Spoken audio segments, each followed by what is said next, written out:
Welcome back to the Charmed Reboot is a mess, people! I'm a mess, you're a mess, the whole thing's a mess. If you thought Season 1 of Charmed 2018 was rough, just wait until we wade into these uncharted waters, because man, this sucks so bad. Please, somebody wake me up from this nightmare! Season 1 was at least fun. Season 2 of the Charmed reboot was a descent into misery, where a show that was all over the place, but still had some enjoyable elements, slowly became a series full of contempt for both themselves and the audience. There is a lot to cover here, so without further ado, here's my take on Charmed 2018 Season 2.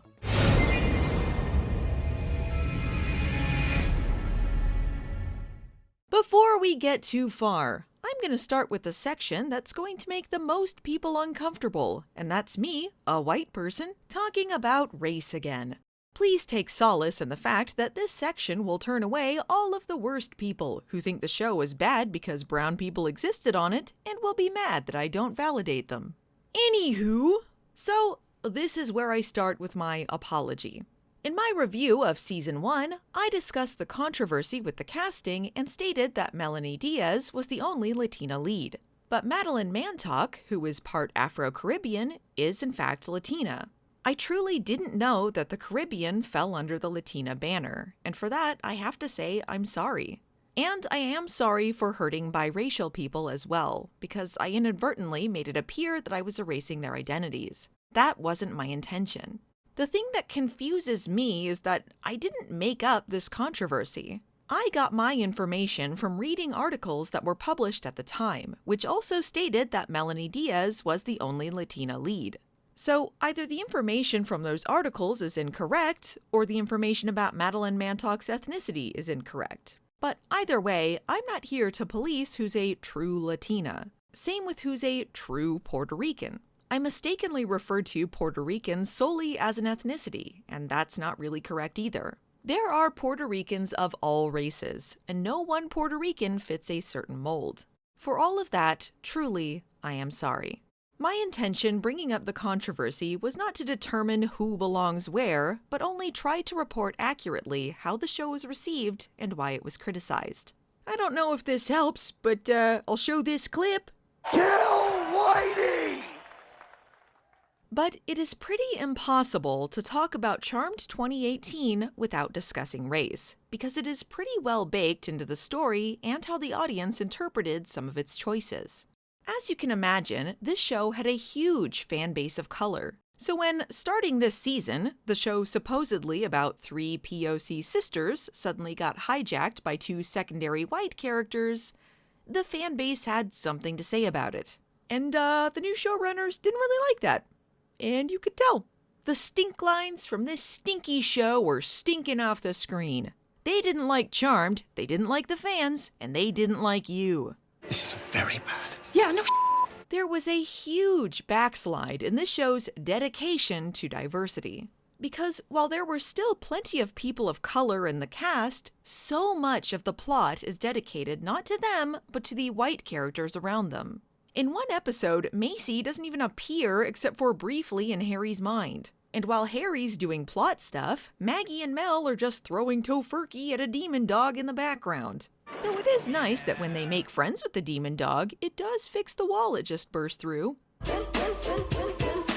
It wasn't just the fan base that was upset at this change in focus. Madeleine Mantock was also extremely open about it on social media. She thought it was bullshit. And in addition to that, some shit was going down behind the scenes between her and the other actresses. I don't think we'll have the full story for a long time, but Madeleine Mantock and Charmed were fracturing, and it was noticeable. But I don't think anyone was getting along, because starting almost immediately this season, all of their stories became very separate. Rarely do we see all 3 of the sisters filming together, and while Maggie and Mel will interact a little, it's hilarious how every scene with all of them is like a countdown to Macy excusing herself from the room. At least we have each other. Cheers. I just remembered I gotta get some almond milk. See ya, ladies! Or how about the time Macy and Harry go on a sexy road trip? They just set up that they have a magic map with portals that can take them anywhere, and then they don't utilize it so they can get the hell out of the episode. The lengths they'll go to prevent the actresses from spending time together is ludicrous. At one point, Maggie and her new love interest, Jordan, are being hunted by a ghost, hiding out just outside their new base. While inside the base, Mel is simultaneously having a heart-to-heart plot with their dad, with only a wall separating these two very disparate stories. Instead of real, meaningful interaction, you will see a shit ton of scenes of people on the phone or seeing texts they just missed, because God forbid they do any scenes together.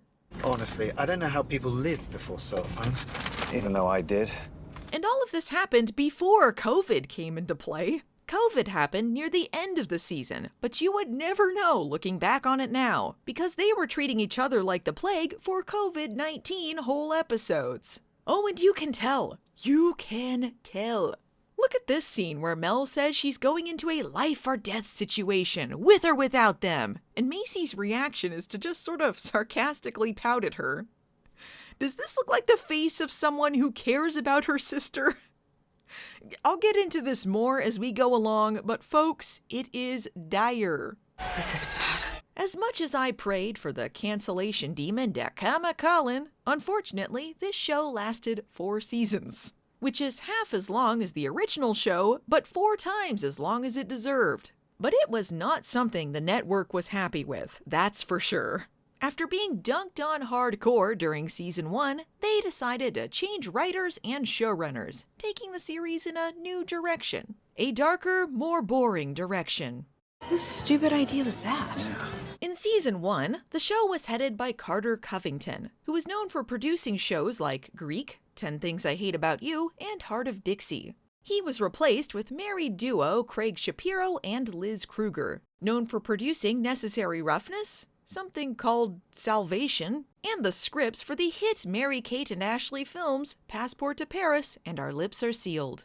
I don't know the specifics about why these two became the showrunners, and I don't know anything about them personally, but I do know that Craig Shapiro's Twitter presence really rubbed me the wrong way. The fan base was pretty vocal about the optics of the show's bold new direction, and his response was simply, "Don't like, don't watch." Well, don't watch they did, and I did, because I rage quit watching the show in the middle of the next season. Slowly but surely, the Charmed reboot drained the life out of me, making me question the point of it all. Did I want to spend so much time on something that made me miserable and had next to no benefits in making content about it? No. And yet, here we are, at the beginning of yet another long video essay about Charmed 2018. Oh, how my life has spiraled. True that. Anyway, according to the CW, a lighthearted show about magical sisters is stupid. That's not what they set out to do when remaking a lighthearted show about magical sisters. It was time for the Charmed Reboot's 703rd reboot.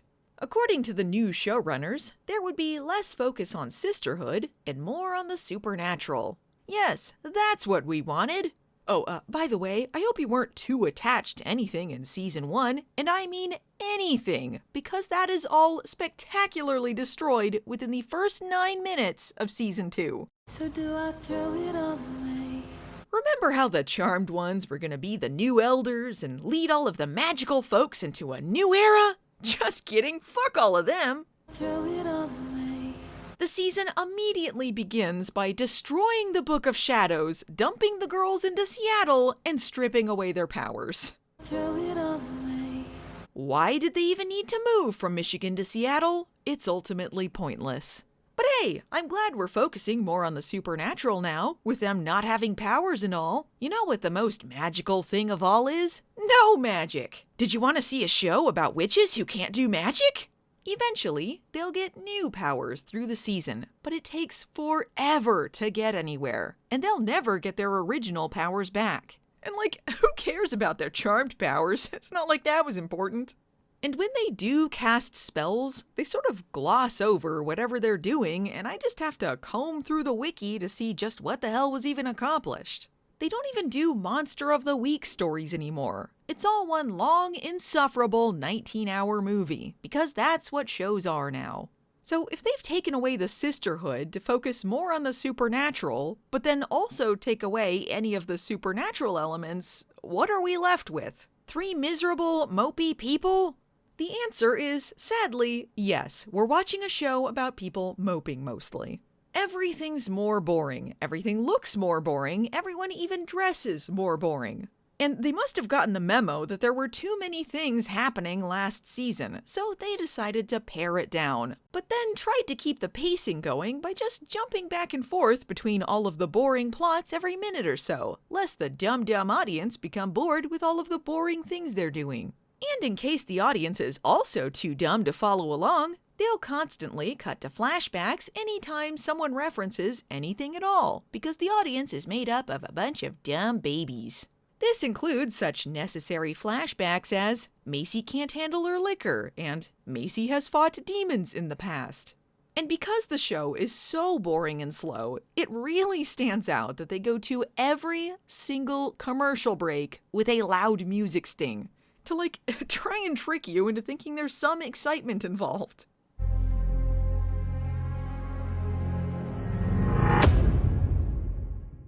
Charm's refusal to show absolutely anything interesting is almost comical. A major part of the overarching plot of this season includes a demon/witch war, but we never see any of it on screen whatsoever. We only get people coming back from battles discussing the war, or sometimes the girls finding someone they failed to save from this war.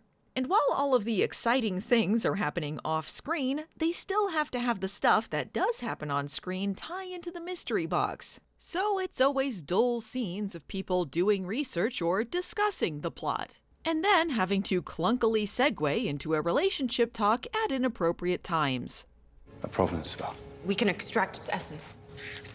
Yes, rip out its essence. Just like me. There are so many scenes of wandering through hallways. And once you make it through those, you will be rewarded with endless sad scenes set to indie music where people discuss their respective love interests. And if you think the season sounds like an eternity now, it was even worse watching it in real time, because in addition to everything I've stated here, they kept having 2 million breaks this season. So by the end of it, I felt like I'd been beaten into a pulp. I criticized last season for having an insanely quick pace, but there's a difference between slow the fuck down and, for the love of God, get to a point.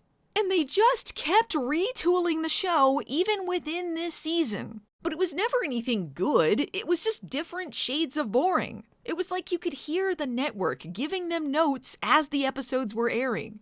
To be fair, part of it was because of COVID rewrites near the end, but they could have spent their time during the rest of the season doing anything else worthwhile. Anyway, when Season 2 was announced and they said there would be less focus on family and more on the supernatural, I could not have foreseen that they would just try to be the show Supernatural.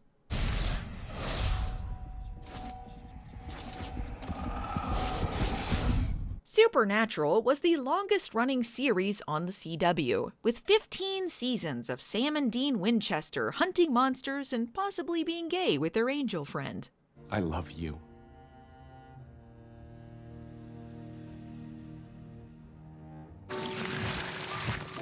I greatly enjoyed it at first, but around season 12, I realized it had become a circle jerk of repetitious misery and I stopped watching. It was also one of the most bro-y, dude-centric shows that, frankly, was not very kind to their female characters. You could say it smelled of stale beer and white privilege. But it was also the CW's most successful show at the time, and so the network, in all of their wisdom, thought the series about 3 women of color, which regularly featured clunky but well-meaning feminist and LGBTQ themes, should be turned into this. Dude, could you be more gay? I'm sorry, but what the fuck are we doing? Even Supernatural took at least 8 seasons to get to this point of absolute torture, but Charmed once again decided a speed run straight into late-stage seasonal rot. This is no longer a fun Monster of the Week show about magical sisters supporting other magical sisters. Now it's a show about demon politics, separated main characters, secrets, and moping in a fucking bunker. I will get more into this later, believe you me. But for now, I need to set the scene. A quick summary of the season as a whole might help you to follow along. So here it is. Charmed 2018, Season 2, in a nutshell. Mel, Maggie, and Macy have promised to be the new elders, but just kidding, an Assassin's Creed shows up and destroys the Book of Shadows, causing them to enter a portal and join Witchness Protection. This takes them to a bunker, which strips their powers and contains a magic map which sends them to witches in trouble. Now they're fake dead, so is their dad. Harry fake dies too, so does his Darklighter, so does Parker, so does Maggie's new boyfriend, kinda. Rumors of the elders' deaths were greatly exaggerated. Same with the Whitelighters. Basically, no one is ever really dead, except their mom. Inside this bunker, the girls discover a magic tree and the Guardian, one of the first Charmed ones, who says one of them is fated to die. This bunker is contained inside a WeWork/mini-mall called Safe Space, where saying progressive things is funny, I guess. Maggie gets into a cheaty relationship with boxer boy Jordan, who works there and is cursed by the breath of a dying witch to be killed before his 26th birthday. He's also really defensive about people borrowing first aid kits. Mel meets Katrina, who gets quickly written out. Then she meets Ruby, who loves inviting friends over for a post-sex football party. Harry is in love with Macy, and so is Jimmy, his doppelganger Darklighter, and Macy loves them both, but she also loves her billionaire boyfriend, and Harry is horny for Abigail, Parker's long-lost sister. Abigail is the demon overlord, ruler of the 4 demon bloodlines, which are currently causing a witch/demon war. Abigail gets replaced by Parker, who wants to marry Maggie to create peace, but he gets replaced by Abigail again, and then she gets taken down by Parker. Now the villain is the Faction, a group of humans led by Macy's billionaire boyfriend and his aunt, who want to create a race of super monsters. The season is cut short because of COVID, so nothing is really accomplished. God, I almost forgot all that happened. Season 2 hilariously starts with a recap of Season 1 and their promise to become the new elders, as if any of that will matter in the slightest in 9 minutes' time. And I do mean exactly 9 minutes. I guess we're in charge now. But it's even funnier when you realize that Maggie and Macy have already abandoned that mission before the season even began. It's been 3 weeks since they averted the apocalypse, and now they do not give a shit. Yes, but it has been 3 weeks. I expected this from Maggie, who is more focused on drinking skinny margs at her birthday party. Hey! Oh my god, so good to see you guys! But it does seem pretty out of left field that Macy is ready to throw everything away already. Throw it all away. 3 weeks after they averted the apocalypse, and the only person who even remotely cares anymore is Mel. She's trying to help witches in the attic during Maggie's skinny marg birthday blowout. But it has been 3 weeks. Even Harry is fucking off and getting drunk. Nobody gives a fuck. At this point, everyone but Mel has become Phoebe and Piper, and that's ironic considering Mel is the Piper equivalent. One drink. One drink. Okay, 1 drink. Okay, never mind, they all suck. I guess Mel's caring meter ran out. I mean, it has been a whole 3 weeks. But it has been 3 weeks. To getting back to normal. Yeah, that's what becoming the new leaders of the magical community meant. Getting back to normal.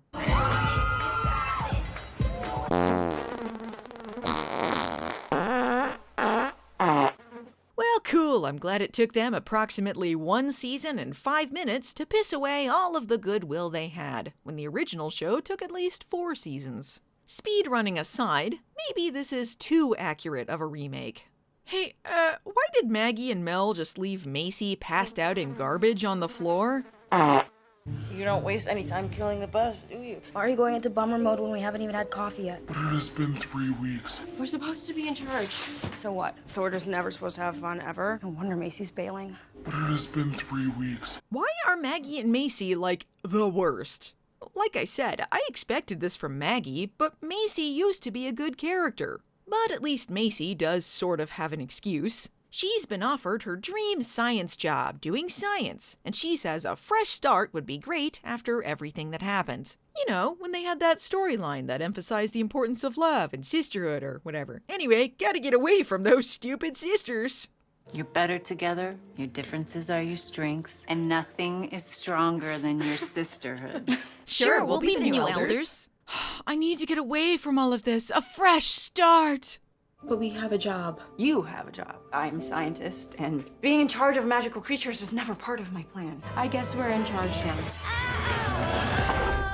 Being in charge of magical creatures was never part of my plan. Why are they acting like moving a couple hours away is the end of the Charmed ones? This job is in the same state. And they have a Whitelighter who can teleport, and I'm sure magical problems also exist in other parts of Michigan. Well, you heard Macy. She can't do it because she's a scientist. But surely Maggie... I'm sorry, you do you. But I refuse to just spend the rest of my days sitting around waiting for trouble to barrel through that front door. It's been 3 weeks! And you said it's been a quiet 3 weeks? But it has been 3 weeks. And all is, oh, so quiet on a demon front. So anyway, I hate them all now.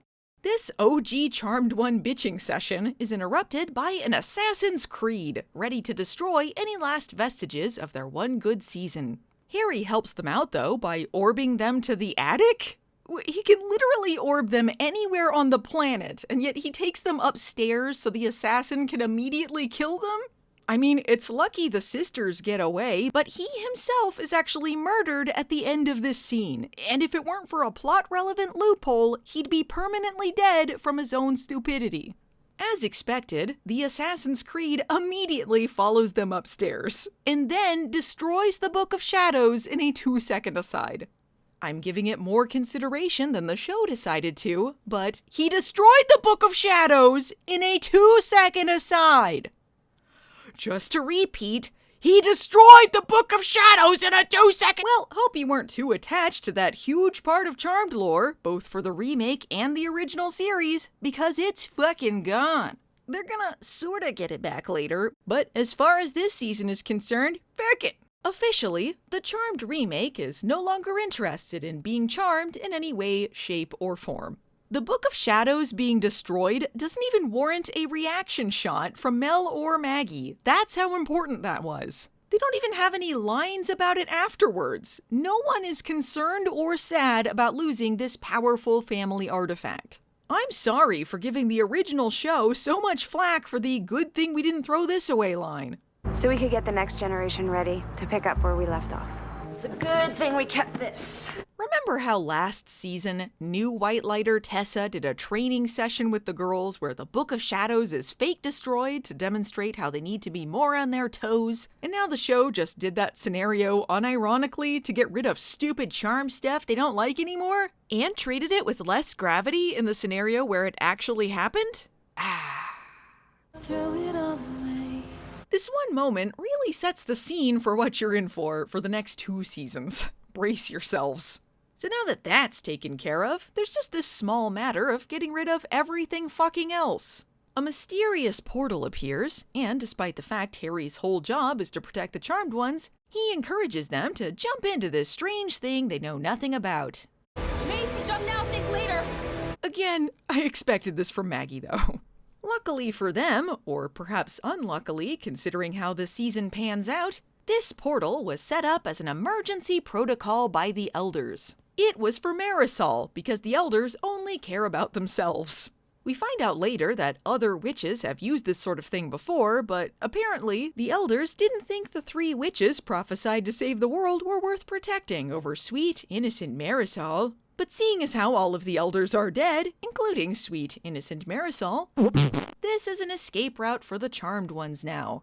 And where does it lead? Well, let me introduce you to the second worst thing the Charmed remake ever added. The Command Center. You had me at Dusty Command Center. In Season 8 of Supernatural, Sam and Dean Winchester discovered a bunker left behind by the Men of Letters. Who were the Men of Letters? Nobody gives a fuck. All you need to know is that now they had a stupid, ugly bunker as a standing set. They were tired of redressing the hotel sets, so now they had a home base for them to mope in for 8 seasons. It didn't even matter that it didn't make sense for 2 characters who lived on the road to have a home base they could somehow regularly go to. It was easier and cheaper to film there all the time. And boy, did they! As far as I'm concerned, the bunker was the beginning of the end for Supernatural. The show used to be somewhat exciting, while the boys had adventures across mostly Canada disguised as the US, saving people and hunting things. Now it was mostly angel and demon politics, while Sam and Dean moped in an ugly bunker. Or, sometimes, kidnapped and tortured people in an ugly bunker. Literally, who cared anymore? So anyway, what if the Charmed Ones had a bunker? Wouldn't that be cool? A stupid, ugly bunker they could mope in, hold people captive, and possibly torture them, just like Sam and Dean? Wouldn't it be great if they copied that? Isn't that wonderful? Where on earth are we? Who says we're on Earth? It's just a shitty fucking bunker, Mel. Do you see anything wondrous or unearthly around here? And look, we knew what they were doing. The moment I saw the command center, my response was, oh no, it's supernatural now! And to add insult to injury, it actually functions worse than the supernatural bunker. As I describe everything to do with the command center, you won't believe that these were real things they wrote into a real show. It's jaw-droppingly stupid. Firstly, to get into the bunker, first you have to arrive outside the bunker, because taking them right to their safe house would only make sense. When the girls first get there, their powers are stripped via shitty flashing. In compliance with Elder Order 257, your auras have been stripped for your protection. So yes, now they don't have any powers. Well, okay, they can still do spells and stuff, just not their charmed powers. But Macy still has her demon powers because they still want to do terrible storylines involving that. But not all of her demon powers, just her pyrokinesis, because they forgot that she had any other demon powers. And she can only use them when it's convenient, and they'll get rid of them later in a different infuriating storyline. Anyway, Harry says their powers were stripped because they are in witchness protection. Witchness protection. No, I'm not joking, that is the real term for it in the show, and they say it a lot. And whoever goes into witchness protection has their powers stripped so they can just walk away and live their lives. However, none of this makes any sense whatsoever when you take into account literally everything else about the bunker. The command center is sort of set up like a bat cave to fight crime in, and there's this big witch board, that lights up whenever a witch is in trouble, along with portals that will take them there to help. So why exactly is a witch crime-fighting setup located in the bunker specifically designed to strip away their powers and send them on their way?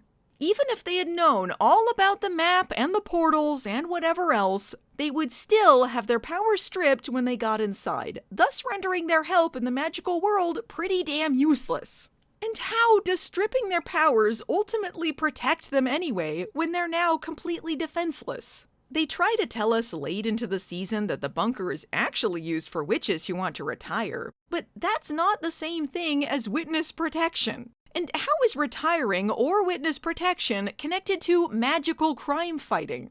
Dora's magic map can take them absolutely anywhere, and you might think this will make the show more worldly, but a lot of it is going to look like boring places in Canada posing as other boring places in the world. They find out when the season is almost over that the map can be put into a demon spotting mode, which would have been useful to know, but oh well. Oh, and get this, when the building's power is out, so are all of the portals in the command center. Why is this magical portal connected to electricity? You'd better hope nobody needs help during a power outage, I guess. Oh, but the security must be good at least, right? I mean, that's the whole point? That this is a safe house? Wrong! At one point, Jordan stumbles onto Maggie entering the bunker, and he gets in just by sticking his foot in the door real quick. Kinda seems like any old ding-dong can find this place. Oh, but they do have a lockdown mode, but you better hope no one is in trouble then either, because they can't access Dora's magic map when that's going on. I kinda thought maybe, if the command center would need to go into lockdown mode, they would want a quick way to leave via, say, a magic portal or magic map, but no, that would make too much sense. They can't even just walk out the door because there's force fields keeping them in. When the bunker is in lockdown mode, they can talk to someone called the Guardian, who is sort of a ghost, but she talks like a computer for no reason. Greetings. Who are you? I am not a who. That information is restricted. And also, they have a limited number of questions they can ask her before a bunch of fiery lasers try to kill them? Kinda seems like the security in this place is designed to kill you, and the opposite of a safe house. But what do I know? And this lockdown doesn't even come into play when someone's trying to drill into the place later, so apparently the lasers only come out when it's gonna kill the charmed ones. So, the Elders created a safe house that goes into lockdown mode and tries to kill you with lasers. I guess this shouldn't be a surprise because, as we all know, the Elders are dicks. But this was also designed to help Elders out, so inside they also find the Book of Elders. You know, it's like the Book of Shadows, but hugely inconvenient, and it can only be read using a cereal box decoder ring. You see, it has all of the answers they need, but it's written in, the Elder language? This book is written in the language of the elders. The elders are just powerful witches in this series. They don't have an elder language. Their language is normal human language. What was the point of destroying the Book of Shadows, only to replace it with basically the same thing, but it takes forever to read it? To waste your time, of course. And so, they spend most of the season trying to translate this book so they can get back to, like, the basic things they could do all last season. How fun! Mel's strategy at one point is to look at a website titled How to Crack Uncrackable Codes. Or maybe you just suck at this. Suck this, Abby. Macy can't touch the Book of Elders because she's part demon. She's exploded away from it vagina blast style. So the Book of Elders repels demons away from it, but later in the season, the bunker, the portals, or anything related to their safe house will let demons in? Did the Elders ever do anything that made sense? More confusion with the elders. When Maggie wants to leave the bunker, Mel tells her that the bunker told them to wait. But this place was set up by the elders, who are all dead and betrayed them pretty hard in season 1. Mel was an anti-elder person, probably the most anti-elder person, and now she's suddenly like, let's listen to the stupid dead elders. You said the elders did everything for a reason. Well, then there's a reason for this, Mel. I feel like I'm taking crazy pills! We are supposed to be in charge. Not anymore! That plot is so 3 minutes ago, Mel. The commercial cliffhanger after they discover the bunker is them deciding to open a door. And then when we come back from commercial, they're going to open another door. Wow, what a thrill a minute. And where exactly is this bunker located? I'm glad you asked, because it's nestled underneath the third worst thing the Charmed remake ever added. Safe space. Are we dead? No, but the audience is gonna wish they were. Safe space is basically a WeWork type mini-mall thing. It's not magical or anything, this is just where their bunker happened to be placed. I'm not sure why the girls react to seeing basically a fancy shopping center and a mall cop with more fear than when they saw the Book of Shadows destroyed minutes prior, but to be fair, that was the audience's reaction to this edition. I get the wordplay, but why the fuck would their witness protection location be stuck in the middle of this place? And their house is also there. We will backtrack to that. And that's where they live. So, like, the bunker isn't even where they hide out. It's just a stupid bat cave that can be easily exposed in a place where the general public can just mill around. I'm still not even sure I know what safe space even is. I mean, if it's a WeWork type thing, why are there different shops inside it like a mall? And how can the customers for these places even shop there when half the time they're having karaoke parties? Do all of these businesses have to shut down whenever people do their inspirational hallway meetings? And why are they constantly doing tours? Who are all of these people at these tours and meetings and parties? Business owners? Investors? Randos? Good evening, idiots. Yes, this place is really called Safe Space, and we will be seeing it for the rest of the series. Just hearing the name makes me groan, because the show never feels like it's actually being progressive when it does things like this. In fact, it always comes off like they're making fun of those stupid woke SJWs. I mentioned before that this season has a tone of mean-spirited contempt, and Safe Space is where that tone is most prominently on display. It's like they heard people complaining, whether in good faith or not, about the show's clunky messaging and decided to create an entire facet of the show just to make jokes about the dumb wokies or whatever. And if the idea wasn't to make fun, then they seriously whiffed the whole thing. I was confused by Safe Space the entire time. Are they trying to be hip? Are they making fun of what they deem to be silly trends? Or are they simply out of touch? This is most exemplified by Safe Space's most prominent side character, Swan. My name is Swan, and my preferred pronouns are she, her, and hers. And rest assured, you're in a safe place for... Swan is here for two purposes. Firstly, she is here to say cringy things. We don't say office. It's a microaggression against people who worked corporate jobs. Change your thoughts, change your world. Vegan breakfast taquito. It's gluten-free, sugar-free, and dairy-free. Fabulous. What is the joke supposed to be with her half the time? That she likes vegan, gluten-free, dairy-free foods? Is that inherently funny in and of itself? It's just annoying that the show thinks it's funny. Isn't it hilarious that someone has specific dietary needs and preferences? Hardy har har! But I can't be too angry at Swan, because I greatly enjoyed her second purpose. Incredibly obvious and weird product placement. Swan's on TikTok. Old Navy rockstar jeans. Fun and fashionable. I think my favorite was her randomly eating Gushers at a party. Just absolute Baywatch level genius. This is top tier, terrible Charmed product placement, second only to Chime in season 3. Maggie applies for a part-time job as a receptionist at Safe Space and, rather pointlessly, applies for an assistant manager job in the next episode. And as far as the world is concerned, the Charmed ones are dead.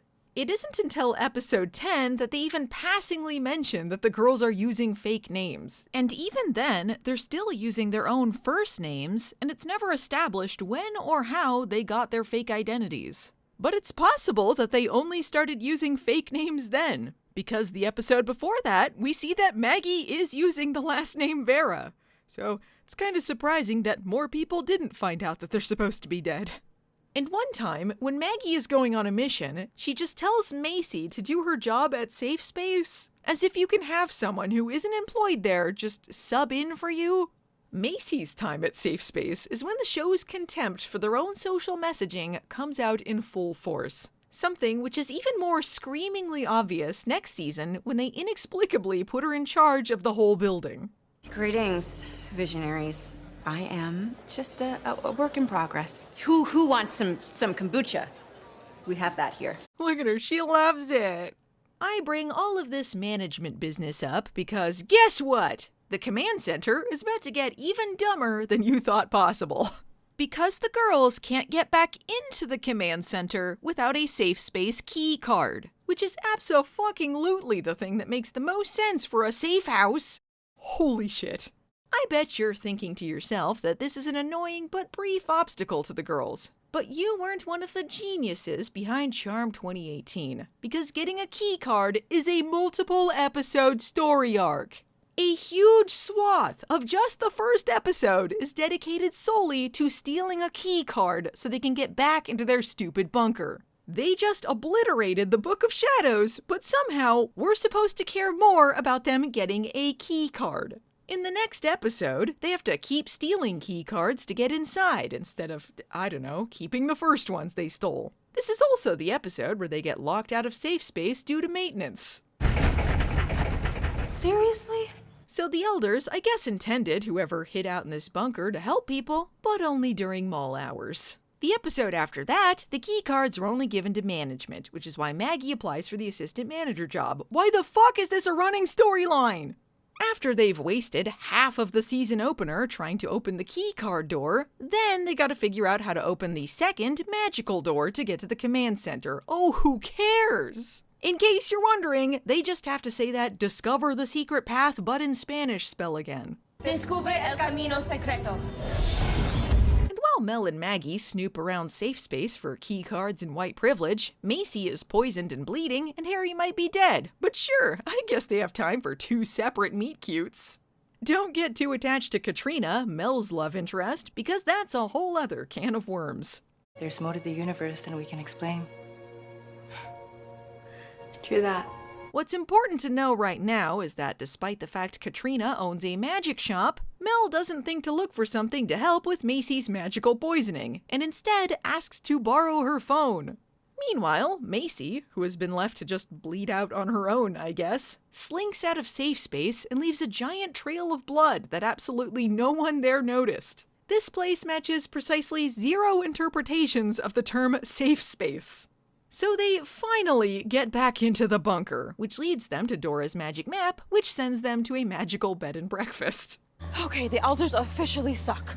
Now they suck? The witches who lived there are already dead, so I'm glad their first mission to help people via Dora's magic map was an immediate failure. Oh wait, someone's still alive though. Maybe they can say, nope, they just died while she gets killed too.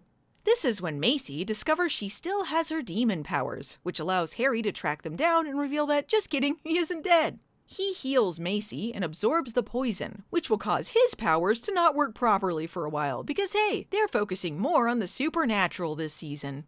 His orbing is wonky and he's coughing and shit, and no one seems concerned about that at all. Oh, yeah, that's wonky.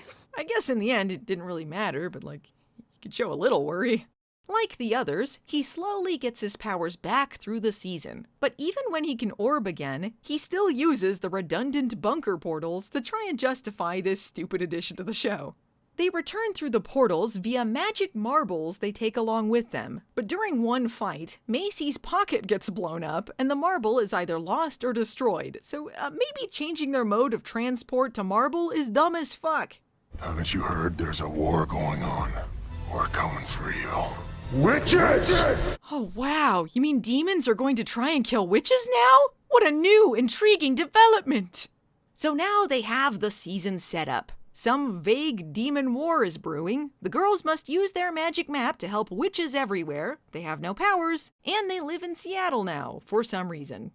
And then they toy with the idea of walking away as normal folks and fucking off before deciding against it. Right away, they were not concerned about this demon war whatsoever. Just give it 3 weeks, and they'll be complaining at a party about how they don't want to save people. But it has been 3 weeks. Because everyone thinks the Charmed Ones are dead, who is actually leading the magical world right now? No one?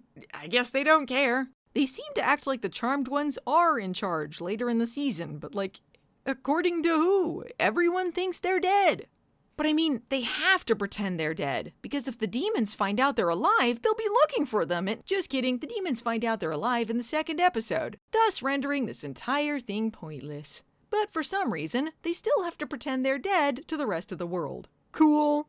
What? Well, the writing's a bit lazy. And there is absolutely zero mention of any of the people they're leaving behind by accepting their situation here. Apparently, whether because of the Witchness Protection Program or some other never-explained reason, the world thinks that their house burnt down. I wonder if Nico heard about this. Oh well, Mel doesn't care about Nico anymore. I'm sure Lucy was the one heading the vigil at Kappa for her BFF Maggie, though. I miss Lucy. Lucy was fun. That batch. Keep it down, batches. Okay, batches. Who did this glamour to make their house appear to burn down? Was that part of the Elders' escape plan? And according to their dad, there were ashes left behind. What are the ashes even from if the house is fine? Because, by the way, the house went through the portal too! The house. It went through the portal too. What? That doesn't make any fucking sense! Well, Harry was still in the house getting stabbed when they teleported out. And why would... Oh, I don't fucking care. They have a standing set and needed some bullshit reason for it to be there. Hope no one in this populated city wanders into this giant empty lot and runs into it. But it's okay. Even when the cloak around their house is temporarily down, nobody in Seattle notices this. And hopefully the house didn't transport there with the Assassin's Creed inside, immediately letting them know where they are and defeating the point of the Witchness Protection Program. Is there just an empty crater left where their house was? What about the Nexus knockoff underneath the house? Is that still there? Did the portal connect their house to any plumbing or electricity? And somehow their backyard transported there too? This show makes me so angry. This is very bad. Yeah, no. After this, the girls are going to be spending an insufferable amount of time trying to get their powers back. Most of this serves no purpose but to stretch out the season, so I'll skim over it. One of the first things they do in their attempt to restore their powers is visit the Sentinel, who is the keeper of all wisdom and knowledge. He used to be a normal dude, but when his family got smallpox, the Elders swooped in to help. They'd save his family if he became the Sentinel, which I guess they needed. And he's been stuck in the astral plane ever since, haunted by the ghosts of his family. And now that the Elders are dead, his sacrifice was even more meaningless. The Elders, as usual, are dicks. That makes the Sentinel kind of a dick by proxy, as he restores Harry and Mel's powers in a dream so they can learn a lesson about whatever the fuck. Look, it doesn't make a lot of sense. The test was to figure out it was a test. When everyone else has gained some sort of powers back, Macy is left wondering why she is the only one who hasn't. At one point, she's sitting at a table with them discussing it, and Maggie and Mel are both too busy focusing on their love lives. They can't even pretend to give a shit. This continues into the next episode, where Macy is frustrated at the power situation while Mel is looking at texts from her girlfriend. Cool. Eventually, Macy comes up with the idea to strip her demon powers in order to get her witch powers, which leaves her with no powers and no demon side, because we wouldn't want anything interesting going on for her. I guess I have to get rid of the dark energy to make room for the light. It's a lesson we've all been learning these days. Your actions and not your demon blood define who you are, Macy. Just kidding, get rid of that dark shit and make room for the light. Not Maggie's vagina light, though. This message is especially confusing when the theme of this particular episode is choices. Except if you have demon blood, I guess. But they do all eventually get new powers. It just has to be slowly and boringly. You know, to create more intrigue. Maggie gains the power of foresight, which they say is a more advanced form of her empathy, and I guess they're both telepathic, so okay. Basically, she gets visions now. Later, she also discovers she can project her emotions. You'd think the others would be excited by this new development, seeing as how they're trying to get their powers back, and Maggie got some powers back, but Mel and Harry can barely give a shit. Anything in the Book of Elders about having your powers restored by a boxing instructor? I guess that's Harry finding out about Maggie's new powers? Hey, remember how Macy used to be able to get visions, but evil ones? Even though she kept her demon powers, they seem to forget about that one because this foresight thing would be super redundant. Macy also gets a more advanced version of her old powers, telekinetic immobilization. I guess that one's not that different. Mel gets the power of molecular manipulation, so she can heat things up or freeze them. But not like freeze time like before, just literally freeze things. And I guess also make things vibrate? But even after they receive their new powers, Maggie and Mel never get their original powers back, and they never fully get back the abilities they used to have. Maggie can't read people's thoughts or create a force field anymore, and Mel can't stop or accelerate time. They only get powers that are apparently evolutions of their old powers, because the writers got bored. I don't know. Macy is the only one who really gets her old abilities back, minus her demon powers, because the show hates her now. Their new powers are tied into a mysterious, upside-down magical tree which grows in the bunker. It produces black amber, which Mel says is the source of their powers. The source of our powers.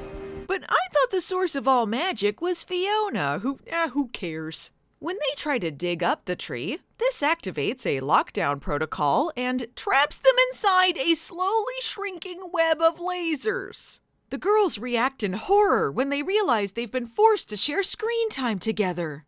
Apparently, the only way to end this lockdown is to tell each other all of their secrets. Literally, it's just supernatural with secrets in the bunker. But what the fuck is this system? What if someone got stuck in the bunker who didn't have a secret? Would they just be sliced into pieces by lasers? What kind of sadistic monsters are the elders anyway? How is this a safe house? But hey, at least we get a sweet reference to Brian, Maggie's pre-Parker Parker. I was the one who told Mom that you were sneaking out to see Brian. Narc! So they have to do more speed running and reveal all of the secrets they've been keeping all season. Because why have a satisfying payoff to any of them? But most of them aren't really secrets anyway. Mel admits to sleeping with Ruby, even though they already saw her get together with Ruby in the last episode. Macy says that she puts up walls to keep her heart from being broken, that she's used to being alone, and she feels like the third wheel with her sisters. This is literally the plot of last season. How is this a secret?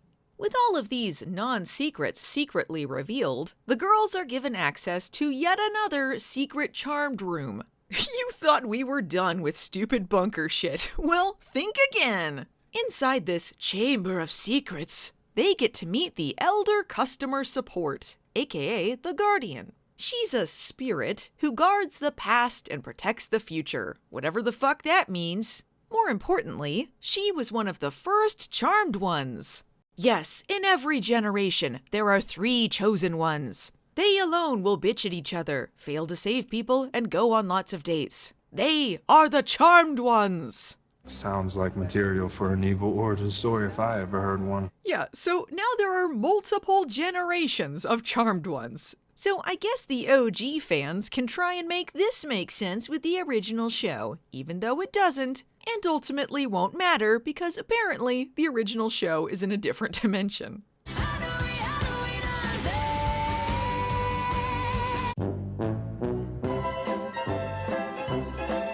As the Guardian explains, since the dawn of time, the Charmed Ones have been there to protect the world from destruction. But the power of 3 is too great, and one of them always dies. That's why the elders kept it a secret from them, and not because it wasn't written in yet, or that the elders are dicks.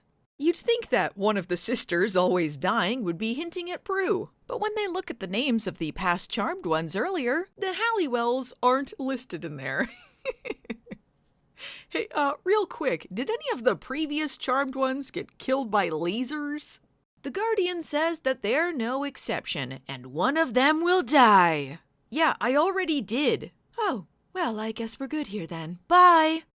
Hope that someday a sisterhood will come along whose bond is strong enough to break that cycle. Lady, this group of Charmed Ones can't even film any scenes together without being trapped in a room full of lasers. These Charmed Ones are not your guys. But this is also a wake-up call. The Guardian warns them that if they keep being miserable and having secrets, this will only aid in their destruction. And well, spoiler alert! Further proving my point that these Charmed Ones are too dumb to live, Macy sees a random chalice and thinks, I gotta drink this, maybe it's almond milk! This could be literally anything. I guess it's just lucky for her that it restores her powers. But if she drinks this tree juice, that means they'll be the Charmed Ones again and set back on their path to destruction. But as the Guardian says, their destiny is their own. Mel and Maggie let Macy make this choice by herself. So Maggie has time to brush her hair, and Mel can go have sex with Ruby real quick, before Macy goes chug-a-lug! Their destiny is their own. To breaking the cycle. To breaking the cycle. To breaking the cycle. The others got their powers back, sorta, kinda, by touching the black amber, but they didn't give us any explanation as to why it didn't work for Macy. They just needed to draw things out more. And to draw things out even further, despite having their powers back, they haven't restored the power of 3 yet, because they gotta know themselves better or something. You must discover who you are alone before you can come back together. Fuck off! They've been alone all season, but thank God, they've been told they need to do more things alone. That's what we all wanted. That was what Macy was all about, right? Learning to be alone more? It's not like she spent all last season pushing others away before she was pushed away, before ultimately accepting her sisterhood. Actually, she learned it's better to be alone. And then in the next episode, the girls attempt to restore the power of 3 and act surprised when it doesn't work. It's like they got hit on the head and forgot everything they were told. Maggie dumbly thinks Abigail did something. The Guardian told you you needed to figure yourselves out alone! But she has to go on a stupid undercover mission at stupid Abigail's, also she can be told the exact same thing. Stupid! The girls proceed to sit sadly by the fireplace and come to the revelation that the problem with the power of 3 is them. We already knew this! But hey, Macy thinks this could work out, because if they don't restore the power of 3, she won't get killed. The power of 3 always ends in the destruction of the sisterhood. No, we're different. And Maggie says that maybe the power of 3 doesn't matter anyway, because they got their powers back. I'm so glad they spent much of the season trying to restore their powers, and then when they do that, they still gotta try and get the power of 3 back. I'm so bored. Hey, speaking of which, let's talk about Mel and her feelings. After season 1, they realized that Mel was way too mad all the time and softened her character. I will give them credit for that. However, now that she isn't an angry caricature, she has instead become unbelievably dull. Thus begins the gradual ensuckening of Mel. I'm sorry, why am I here? Because they can still do potions and spells, Mel becomes the spell and potion lady. She hangs around the bunker and mixes up potions. Or, sometimes, in the safe space coffee/kitchen place. There was nowhere to do that in their house or the bunker. Actually, do they have running water or heat or even a toilet in the bunker? Isn't this supposed to be a panic room of sorts? She's attempting to recreate the Book of Shadows from memory. And I mean, I kind of feel like if she remembered most of it anyway, it doesn't really matter that it was destroyed. My little bag here has every potion I've recreated from the Book of Shadows. And she fit all of those into one fanny pack? Oh, and that's Mel's thing now. She's Fanny Pack Franny, which I found to be a humorous but sadly accurate description of Mel at this point. Fanny Pack Franny. If we get into trouble, I don't think little Miss Fanny Pack is going to be much help. Abigail is English, so technically she should be calling Mel Lil Miss Bumbag. Unless... Any trapped in an elevator spells in that fanny pack of yours? I am begging this show to actually talk to the English members of their cast. Thanks for driving, by the way. I find the right side of the road to be utterly barbaric. Because Macy is the only one with any powers after the season opener, she goes out to fight demons off screen, while Mel and Maggie sit around the bunker or safe space. Mel is feeling pretty inadequate concerning the downgrade. It's okay to be on the B team. I am not B team. I'm A team. A- at worst. Even in season 1, they decided Macy was more interesting than either of them. The difference between then and now is that they decided to stop pretending Mel and Maggie were the A-team. But you can't blame Mel for feeling bad about the situation. I mean, she was one of the most powerful witches in the world, and now she's Fanny Pack Franny. By the time she gives herself this nickname, even Maggie has gotten some of her powers back, making Mel arguably the most useless. I don't really mind this part of the story though, and it's one of the few interesting things they do regarding the loss of their powers. However, if it sounds like a good idea, Charmed will find some way to make it stupid. Mel's big revelation that even without powers, she's not powerless, happens via voiceover when she's anamorphed into a fly. Yes, really.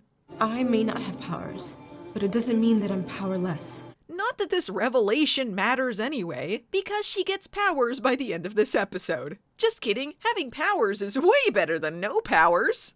But besides that, Mel has a minor storyline involving her relationships, or lack thereof. She doesn't want to get close to anyone because it always ends badly, which she partially blames on her parents' rocky marriage. Which is fair enough, but the magical roofie she used on Nico was her own doing, I'm just saying. Wait, why does her dad remember Nico? They literally rewrote history so they were never together. And tell me about your girlfriend. It's Nikki, right? Is it Nikki? Nico.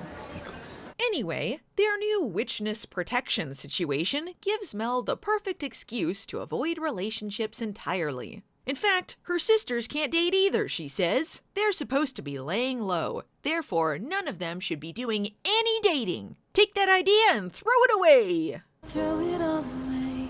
Which brings me to the next topic. Mel's throwaway girlfriends. Remember how they abruptly wrote Nico out, wrote her back in, then wrote her out again? Remember the waste of time that was Jada, and how the last time we saw her she was casually sauntering out of the show, never to be seen again? Well, Charmed took these disasters as a challenge, and therefore decided to do another speedrun through a failed Mel love interest. Meet Katrina, who has a spectacular 5-episode run. I guess 5 episodes is apparently Mel's dating limit, but at least Nico eventually came back and had some sort of point. Like much of this season, Katrina does nothing of value before she's abruptly written out. And pretty much every relationship on Charmed is awkward and weird, but I truly don't really understand what they were going for here. One of the first things Mel does is try to steal stuff from Katrina's magic shop and get caught immediately. But Katrina senses she's in distress, so she gives her the stuff for free? Katrina isn't like a witch, she's more of a Wiccan, new agey kind of chick. But she helps Mel and Harry visit the astral plane. The show tricks us into thinking something is progressing forward when she confesses her feelings for Mel when she gets back, but it's actually still on the astral plane, and astral plane Katrina is covered in worms. But just kidding, the real Katrina also sees worms? The whole point of the astral plane trip was for Harry and Mel to learn some sort of lesson about if they forced their powers back, there could be dire consequences, which is why astral plane Katrina is covered in worms, and they ultimately decide to not get their powers back that way. So if Katrina is seeing worms anyway, what does that mean? Is this a consequence to them not getting their powers back? Why can't you just heal her? I can't heal worms, Mel. Is Mel the dumbest person alive? And when Katrina asks Mel about the worm thing, Mel lies and says she doesn't know what she's talking about, and then decides to focus on some other thing and forgets all about Katrina. What a love story. Katrina is freaking out because she has a history of seeing things, and, unknown to her, she's actually a medium. When Maggie and Mel are in trouble, Marisol speaks to Katrina in order to help them. A scared Katrina closes up her shop and takes off before the two of them can talk to her about it. And surely since their mother's ghost was involved, Maggie cares a little? Maggie, look. Later. Nope, and this plot isn't even mentioned in the next episode. So let me get this straight. They find out Katrina can talk to their mom, and they're not even interested? Does Macy even find out that she talked to their mom? Is their mom's ghost just hanging around all the time, unable to communicate with them? Spoiler alert, the next time Katrina shows up, she leaves forever, and at no point does Mel try to communicate with their dead mother through her. We had a whole season of nothing but dead mom story, to the point where I was begging dead mom to get the hell out and give us a chance to miss her, and none of them have the slightest desire to talk to her? Why do they refuse to have anything mean anything on this show? Except for key cards, of course. That was super important. So after a short break where no one seemed to care about what happened to Katrina, Mel sees her mom closing up her shop for her and decides to steal a wreath. Wow. When Katrina does show up, Mel informs her that she's a medium and that all of this magic stuff is real. She isn't crazy at all. I believe the universe brought us together for a reason. Mel, I'm still leaving. Incredible. What a ride. Oh, it gets even more pointless. Katrina decides she needs to figure her life out, so she gives Mel the keys to her shop and asks her to look after it for her? This makes it seem like they intended for her to come back, but she doesn't. So she gave her shop to some random futt who she only ever kissed once in reality, which ended in the other party pulling away, who steals from her, including in this same episode, and who she doesn't even know can or wants to run a business. And we never see Mel running it! Even though Katrina technically said she wanted Mel to find someone to manage the shop, Mel says she would be honored, and the implication is that she would run it herself. But it isn't until 7 episodes later we even see the shop again. And I guess Mel did just put some rando in there, who we only see kinda blurry in the background. And that's it. That's the only other time we see the shop this season. What a spectacular pile of nothing. According to writer, producer, and future showrunner Joey Falco, Katrina's story was supposed to be larger, but they didn't think she and Mel had enough chemistry. I'm not really sure that's the whole truth, but if that was the case, it didn't seem like they really tried at all. The story kept getting sidelined for other stuff, they didn't seem to have a plan or a point for Katrina, and then she was written out unceremoniously. Now, if someone who's a big fan of this show is binging through the seasons again, they have all of this screen time that doesn't lead anywhere or mean anything to watch all over again. True that. Once Katrina is written out, for a while, the only gay stuff we see on screen is Abigail's evil bisexual BDSM sessions. And yes, people noticed that the only bisexual representation until season 4 was an evil character doing evil stuff. But Mel wasn't going to stay single forever, and in the last third of the season, we get her next girlfriend, Ruby Malone. Ruby is, by far, the longest relationship they gave Mel, although her appearances tended to be off and on. And I should note, they don't last to the end of the show either. But for now, here's what Ruby does for her short amount of time this season. Ruby is introduced as a bartender at Safe Space, and within less than 30 seconds of screen time, she's already flirting with Mel. The old Jada trick. Mel responds by looking depressed, and Ruby is into this? And the drink's on me. Hey wait, I used to be a bartender too, let's get together. Nobody cares about my love life anyway. So Mel invented a no relationship rule that none of them followed, and then in this episode, she gives up the rules she invented and also ignored so she can have a boring relationship with Ruby. And after all of that, why does Mel lie about being with Ruby all throughout the next episode? She ended the last one by saying she was throwing away the no relationship rule. Throw it all away. And went to flirt with Ruby like 6 feet away from them. Why is she hiding it now? Ruby is a pretty casual person. So casual, in fact, that she just lets her roommates in while she and Mel are half undressed in bed post-sex. I don't know about you, but to me, these guys smell of stale beer and white privilege. Not cool, Ruby.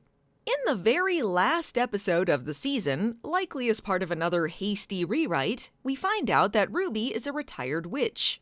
Unlike Mel, Ruby is fine with having no powers, and only wants a normal life. Eventually, she's roped into getting her powers back when they need some assistance later, but she's clear that she doesn't want to be a witch. But just because she doesn't want to be part of her witch life doesn't mean she can't still be with Mel. That seems healthy. True that. Pivoting to the reason Mel is so bad at relationships, we get a whole load of the charmed dad this season. Prior to this, what we knew about Mel and Maggie's father was that he was a deadbeat who didn't show up for their Christmas party and made Maggie sad. That's because, as the younger sister, she didn't remember quite how bad their dad was, whereas Mel is pretty clear on the fact he's a piece of crap. This is further solidified this season when Maggie finds out that the music box her father gave her wasn't even from him. Mel bought it for her to make up for something shitty he did. Mel also mentions that he was a gambler and taught her some gambling stuff, because, as we established, he wasn't really a great dad. His nickname for Mel is Dorito? Is that why Mel is going on about white privilege and stale Doritos or whatever? Dorito and Little Bug. I don't think that's such a good idea, Dorito. Don't call me that. I'm not sure if they ever established his name prior to this season, but it's Ray Vera, meaning they got their last name from him. This is similar to what the original Charm did with their father, who started out as a deadbeat Halliwell before they pretended he had a different name, and actually, he was a pretty good guy. Ray gets to keep his last name, but hey, guess where this is going? But first, Ray is dead. Isn't that just like a charmed parent? Maggie finds out he died of a heart attack and decides to go to his funeral, against Mel's warning to lay low because they too are supposed to be dead at the moment. This puts them in real danger, but Maggie feels like they owe it to him to say goodbye. But as Mel points out, he abandoned the family, so fuck him. Second, their dad is alive. He faked his death, which pisses off Maggie and Mel, but he didn't think they would mind because he thought that they were dead and not also fake dead. All right, who brought my daughters back from the dead? Why did he fake his death? Well, because suddenly their dad is a relic hunting archaeologist? You would have thought the fact their dad is Indiana Jones would have come up before now, but Charm 2018 loves to just throw stuff at the wall and see what sticks. He used to be a professor of archaeology at the same university as their mother, which is how they met. But being an archaeologist meant he had to travel a lot, which made Marisol lonely, and contributed to her falling back in love with Dexter and conceiving Maggie. He and Marisol were both Cheaty McCheatersons, and it just didn't work out. But as well as being a professor of archaeology, he also steals ancient relics and sells them on the black market, as a side hustle. So when his ex-wife died and he remembered she had some artifacts just lying around in the attic, he figured she wouldn't miss them on account of her being dead and all. And then, when his kids died, he was like, let me check this situation out. And he went to the burnt ashes of their house and stole some more stuff. What a good dad. But anyway, Ray assumed the people who bought the things he stole were the ones who killed his daughters. So in order to avoid their same fate, he faked his own death. As you can imagine, the girls are pretty pissed when he tells them this. How could he possibly go this low? So he faked his death because they faked their death, but his fake death is bad because he did it himself, and their fake death is good because it was forced on them? But later in the season, Parker's fake death, which was forced on him, is his fault somehow. And Harry fake dies twice this season in 2 different forms. Why are there so many fake deaths on this show? Macy briefly stops in during all of this and finds out Maggie and Mel's dad is still alive. This is surprising to her, but not really her business, so she leaves this plot entirely. Which I guess is fair enough. How does Ray feel about meeting Marisol's other daughter she had with another guy? The same guy she cheated with to conceive Maggie. They don't even pay lip service to whether or not Ray even knew about Macy. And then, when Macy goes into the next room, Harry's reaction is, "Oh wow, what a plot twist." And then he and Macy move on to their own story. Yes, I know. Surprise twist. Anywho, Maggie has changed her stance pretty quickly on owing their dad anything. But she doesn't want him to die for real, so they decide to help him. And, oh, by the way, they're witches. I guess he, didn't know about that. Nope. I'd love to know how Marisol went about all of her elder business while keeping this a secret from him. But I guess to be fair, he wasn't around a lot. But Ray does feel kinda bad about everything and tries to make amends. He still causes some trouble for them along the way, but generally he's an okay guy now. Just like the OG charmed dad. You know, Dad, you can do criminal stuff and try to be a father. I don't want the people who are after me to get after you too, Dorito. Also, I am but a guest star, and so I must leave.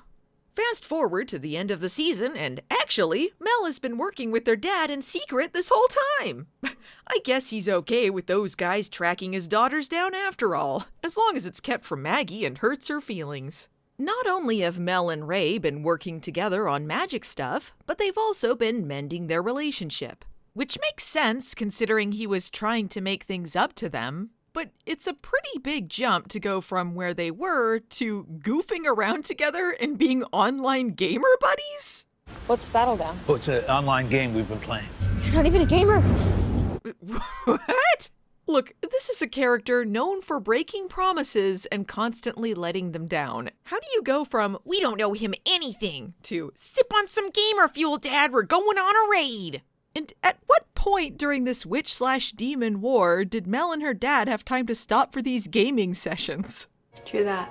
Maggie is pretty upset at all of this, and thus begins a storyline that continues into season 3, where she begins to have panic attacks. For the first time!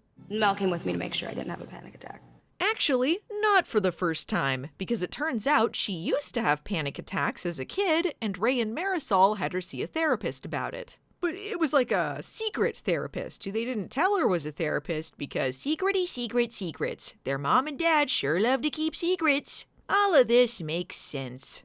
Maggie is not taking this well, and singing a sad rendition of Walking on Sunshine won't help this time. Whoa! She has a full-blown meltdown over everything. And while it makes sense for her character to get to this point, she decides to loudly do this while they're infiltrating a secret base. So, if it seems like a good idea, Charmed will find some way to make it stupid. This may not be the best time. No, you know what, Mel? It is! This only happens so that Maggie's new powers can be triggered, but it doesn't make it any less dumb to write it this way. Ray does apologize for everything, and explains that he never told her about not being biologically his because it didn't matter to him. He would neglect her just like his own flesh and blood. When Maggie first starts having the panic attacks, or the first time she remembers, I guess, she's in denial. It must be something magical. She's embarrassed and says that her father doesn't have that kind of power over her. But Jordan, in one of his few nice guy moments, tells her that having a panic attack doesn't make you weak. It makes you human. Maggie wants to look strong because part of her plot this season is growing up. She's no longer a child. She's graduated from a Skinny Marg sippy cup to an adult Skinny Marg glass. Despite this, she will continue to make dumb, childish decisions and then get mad at people for pointing out how dumb she's being. For the first half of the season, Maggie is pretty useless. She's mostly relegated to safe space plots, either hanging out with Jordan or getting key cards, and generally unconcerned with what's happening in the main plot of the season. But then Maggie and Macy switch places, and now Maggie is the one who is the proactive fighter character, and Macy is the one who hangs out at safe space / the bunker and does nothing. Mel is always the character who hangs out at safe space / the bunker and does nothing. I'm sorry, why am I here? After the mid-season break, they do yet another retool, and suddenly, Maggie is the badass. She begins some self-defense training with Jordan, and now she has this fighting baton. But not the magic baton her mom gave her that they forgot about, a different, less interesting baton. She's even become kinda gritty. She's more closed off and aggressive, like Season 1 Mel with less lines about white privilege. And I mean, sure, why not? I'm just glad she's doing something.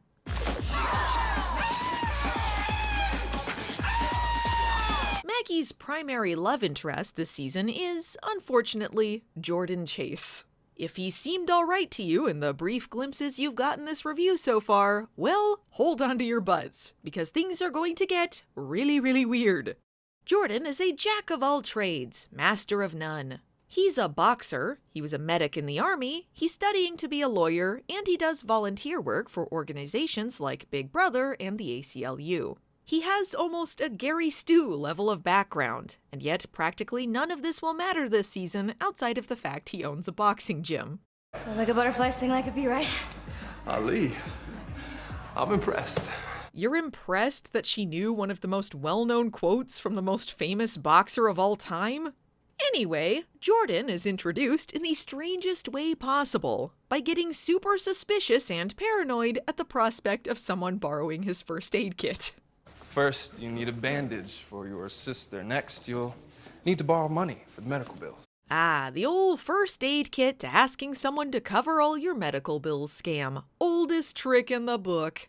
I'd like to remind people that this guy is supposedly a former medic. I mean, maybe some specific incident involving a first aid kit really put him off of letting people borrow them or something. But like, I'm sure he's encountered worse things than a girl asking to borrow a bandage. Just give it to her, you dick.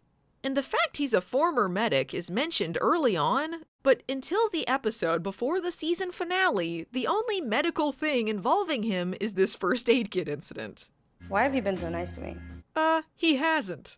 Maybe he was right to be mad though, because Maggie did forget to return the first aid kit. Also, why is it so hard to find a first aid kit at Safe Space? Just stop a security guard and ask. There has to be a nurse's station or something. But Maggie's first instinct is to go to a gym?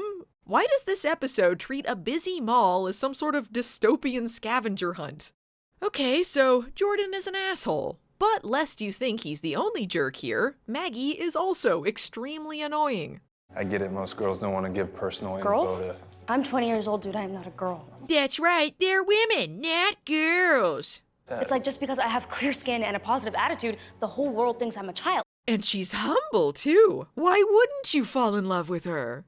When Jordan is applying for the same assistant manager position, Maggie asks him not to apply so that she can get it. And when he politely declines, she says he doesn't have to be a jerk about it. Then later in the episode, she calls him old. Aren't you a little old to be applying for an assistant manager position? Before using magic to get the position.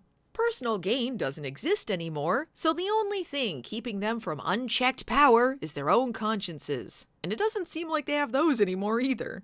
And hilariously, because Jordan didn't get the job, he has to close his gym like the next day? Maggie was in the wrong, but I don't think him getting hired would have helped him at this point. But Maggie sort of makes up for it by creating a wellness program for Safe Space and saving the gym. Things may have gotten to a rough start, but hey, the two of them have a lot in common. As we see them bonding in an elevator, there are sparks of a great relationship forming. Oh, and this might be important to note. Jordan has a girlfriend! Sounds like material for an evil origin story if I ever heard one. The thus begins his slow transformation into Galvin 2.0, with the awkward and creepy meetups followed by running away, a girlfriend we barely see, and a mysterious magic past tying into his ancestors that will ultimately lead to some dull adventures of his own. The difference between the plot with Galvin's girlfriend and Jordan's girlfriend is that when things started to happen with Macy, they broke up! Never at any time during this season or the entire series does Jordan break it off with his girlfriend. He doesn't even give us a passing line like, yeah, I sure miss her, but we went separate ways. And this isn't for dramatic purposes, like clearly Maggie and Jordan have feelings for each other, but they can't act on it because he's already taken. They just seem to genuinely forget this was a plot point, and it drove me insane. She leaves an episode and then is never seen or mentioned again. Even the wiki is like, I don't know, they probably broke up sometime? But even when the girlfriend did exist, things got really creepy. Like Maggie suggesting a random karaoke duet with Jordan so she can get a vision off of him, and then constantly touching him while his girlfriend watches. An excruciating amount of time in that episode is dedicated to Mel, Harry, and Maggie planning on how to covertly grope Jordan. The last time we see his girlfriend during her whopping 3 episodes, she leaves the room because Jordan is just super bored with her. I think we can ascertain that she should have broken up with him, but it just comes off really bad that they don't say a breakup happened at all. And this should go without saying, people, but if someone is willing to cheat to get with you, they are someone not to be trusted. This goes for Maggie too, who has had 2 major relationships on the show so far, and both of them began with cheating. I guess she's following in her mother's footsteps. And then when Parker shows up, Maggie immediately gets back together with him, so I guess she didn't have that strong of feelings for Jordan. That's some serious cray.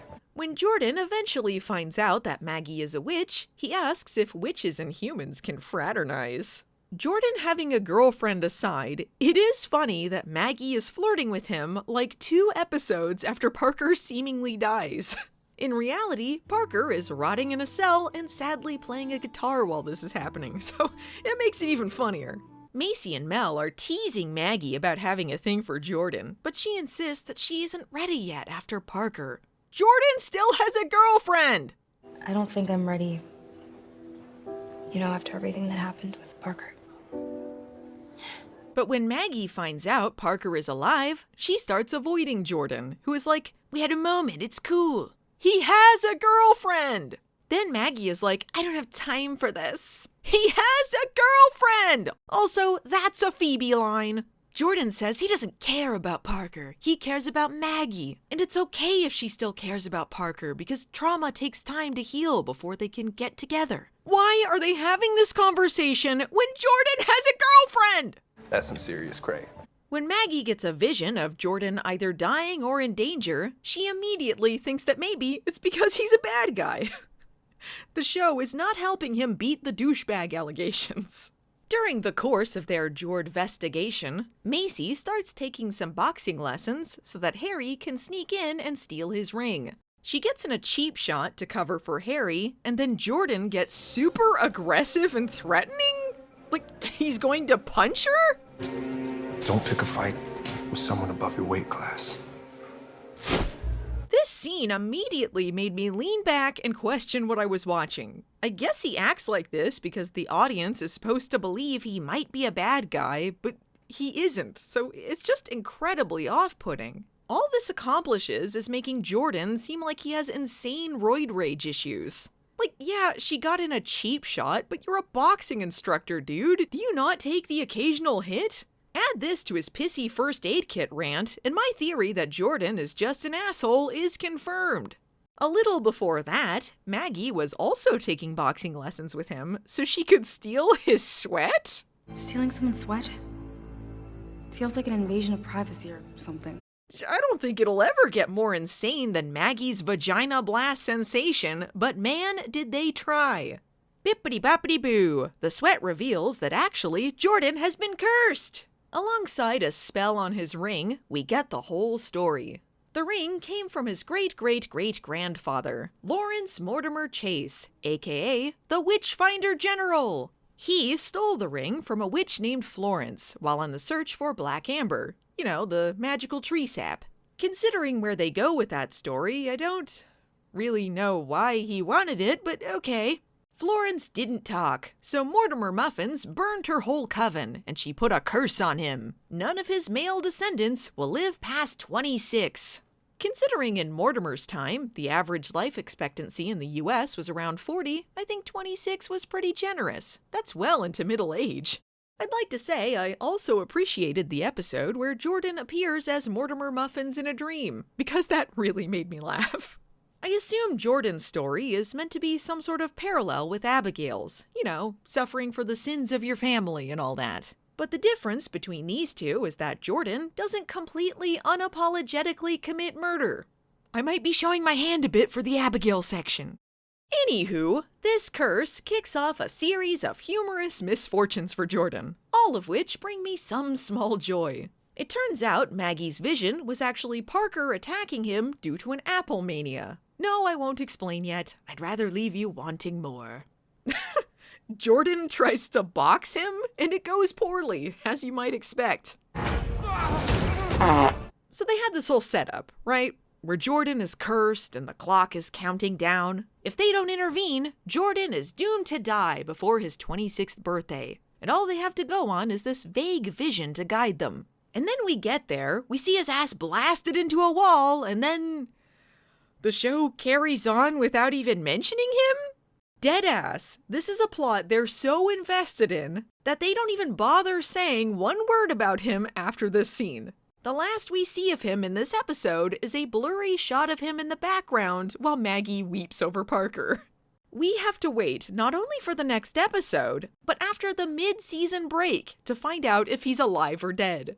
And there were like a few scenes after this, but it was all about Parker and Maggie. It was extremely odd that they never got back to the Jordan thing. So if they don't care, why should we?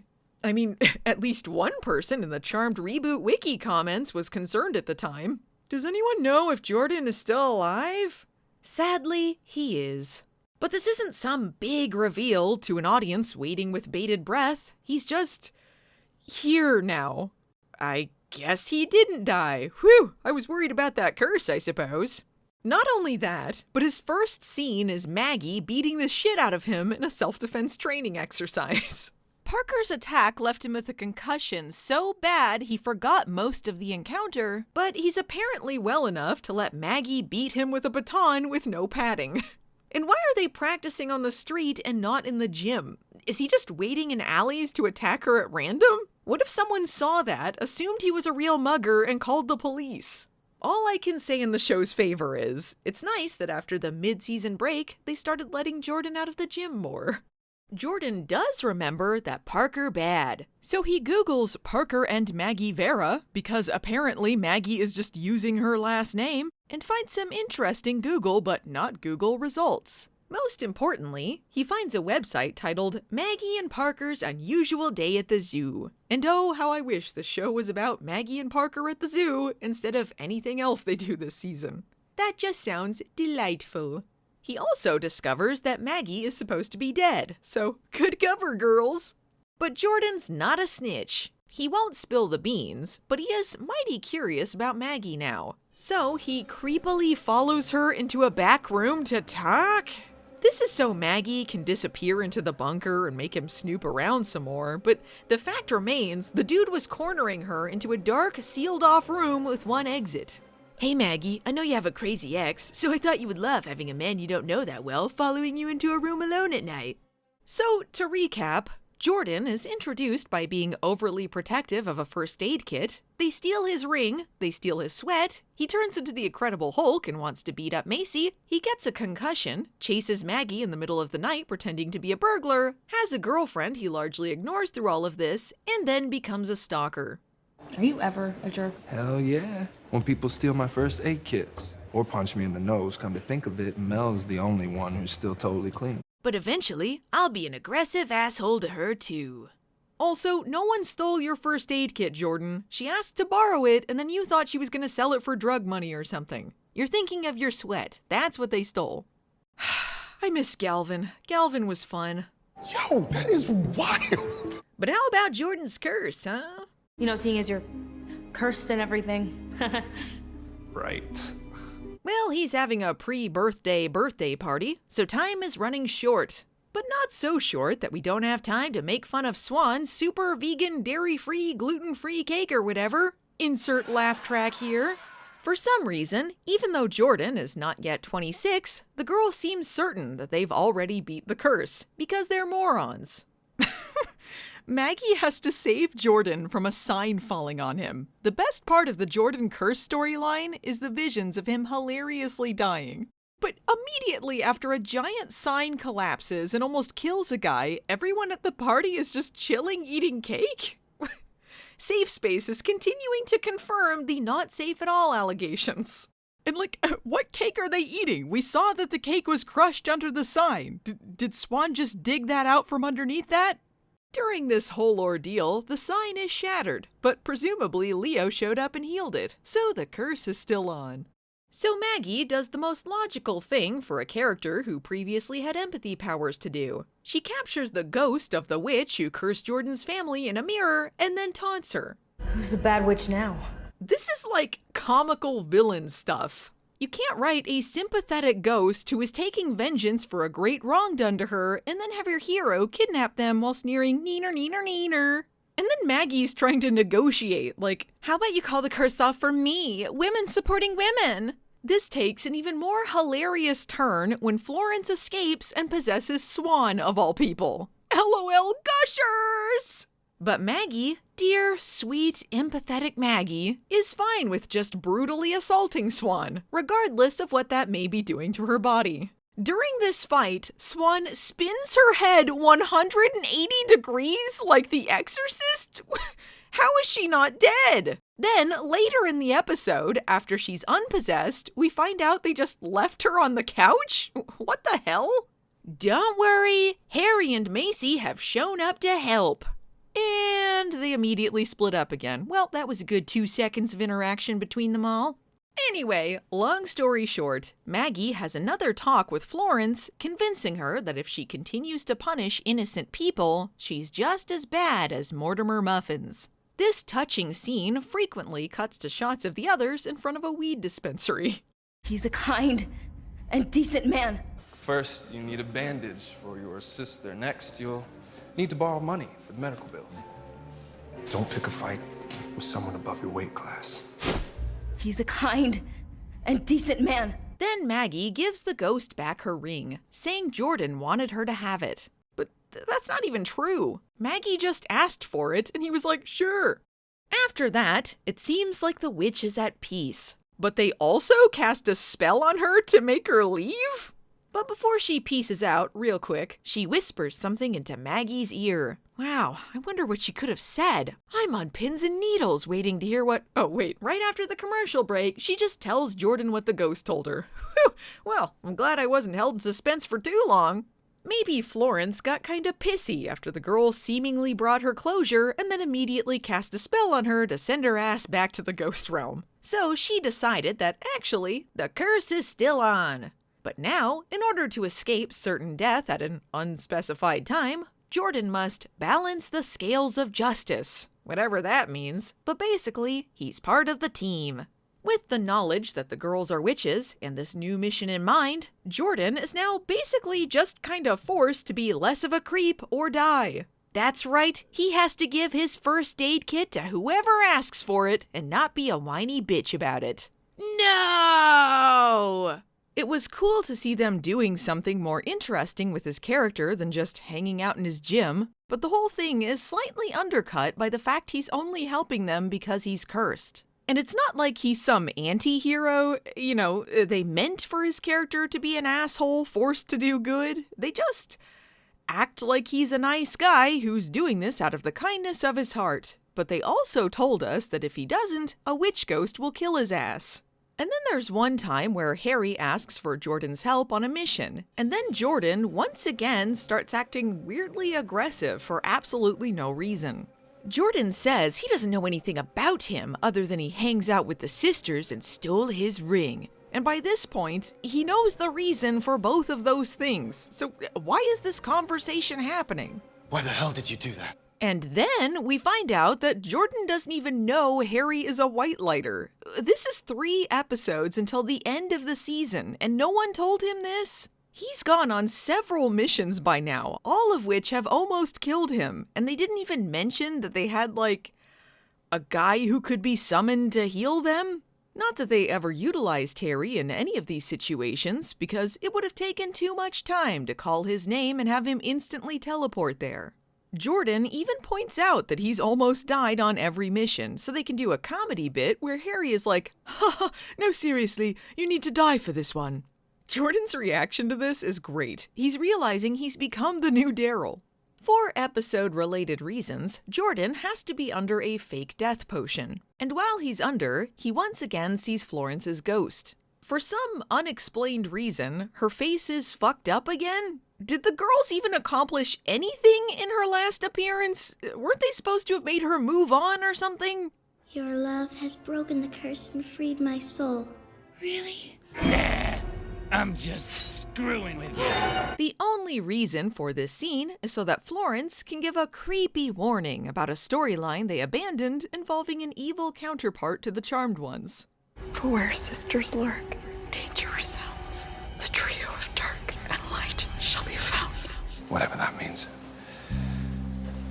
So I guess she showed up for nothing. Cool. So anyway, this is where Jordan's story ends this season. Hope you enjoyed that. That's some serious cray. So, let's talk about Macy. I wish I had a longer section solely about Macy by herself, but the show decided that she was going to be entirely centered around 2 or 3 other side characters. We've had some chuckles so far, but here is where things get absolutely miserable. If, like me, Macy was your favorite, by the end of the season, you simply will not give a shit. It's bad. Oh, it's real bad.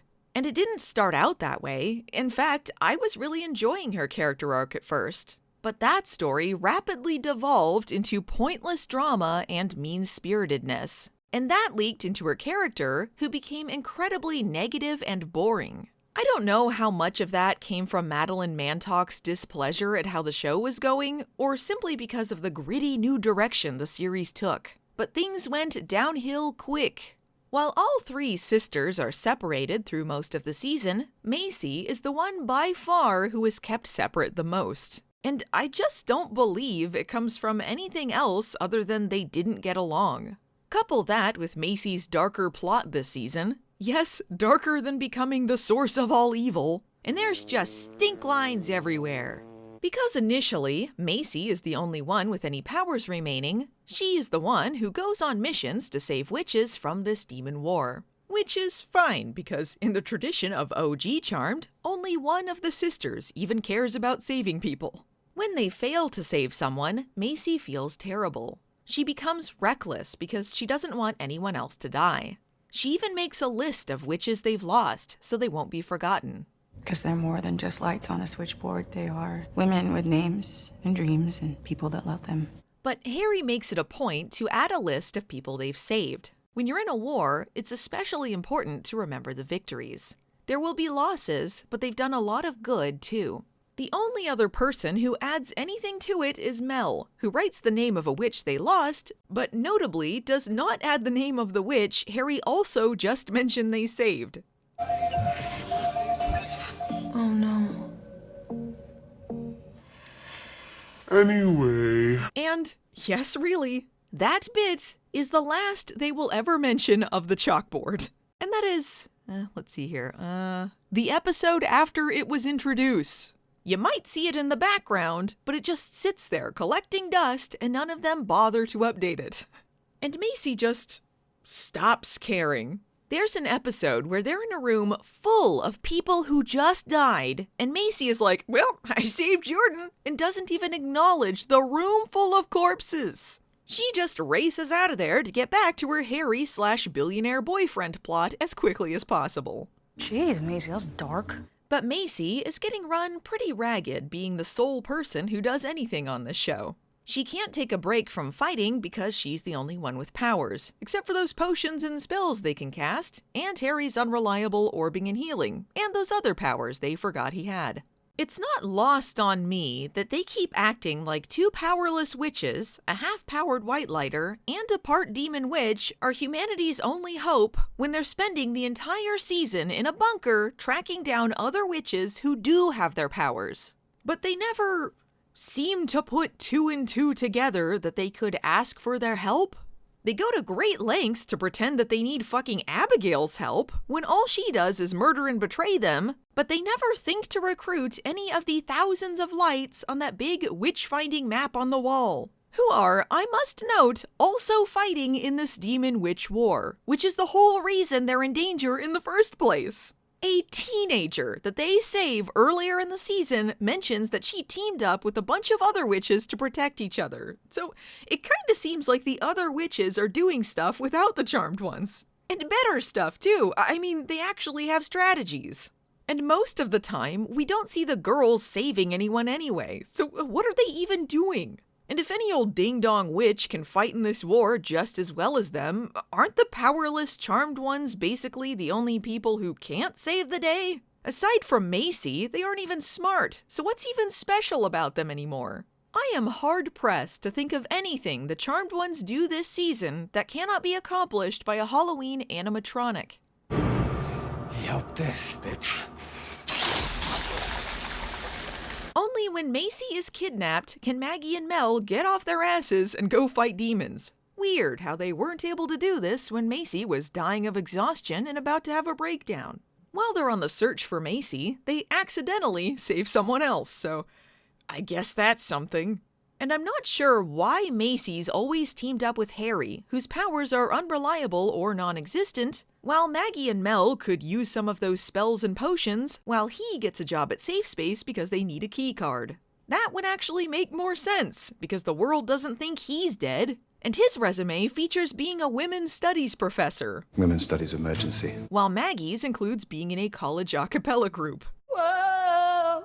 This is, of course, because Harry can't be stuck at Safe Space. He has to go on missions, because it's the Harry show now. That's what Charm 2018 was always about, a straight white man. If you enjoyed Harry in Season 1, well, don't watch any further into the show and keep that memory alive. Of all of the character assassination committed this season, his is by far the worst. But first, let's get into the White Lighter shit. Here's some new White Lighter rules they established this season. White Lighters can't heal self-inflicted wounds. Sometimes, when people orb for the first time, they shit themselves. And you didn't think to warn me? When White Lighters die, they return to their grave, except for Tessa, I guess. And White Lighters and witches are forbidden to get together by the elders. That last one doesn't really matter because the elders are dead, and the rest of them only apply to one person, because now all of the White Lighters are dead too. I'm the last White Lighter.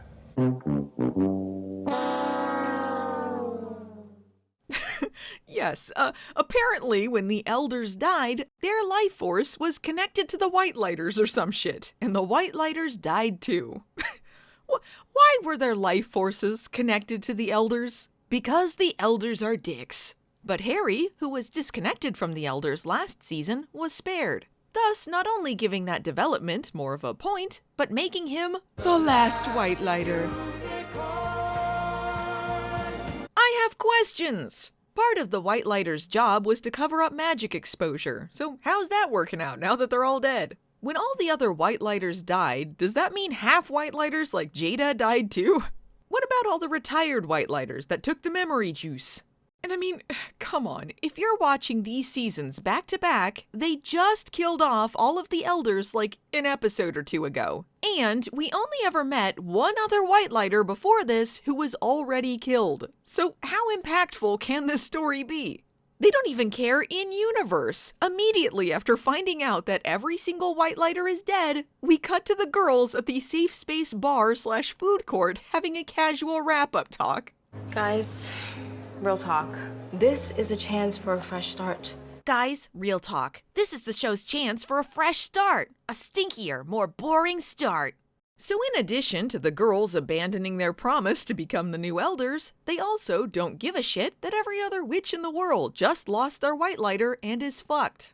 This development was clearly written in so their new mission of saving witches with Dora's magic map could happen, but another major storyline this season involves elders and white lighters. So then they have to add in things that directly contradict everything they tell us and make this entire story nonsense.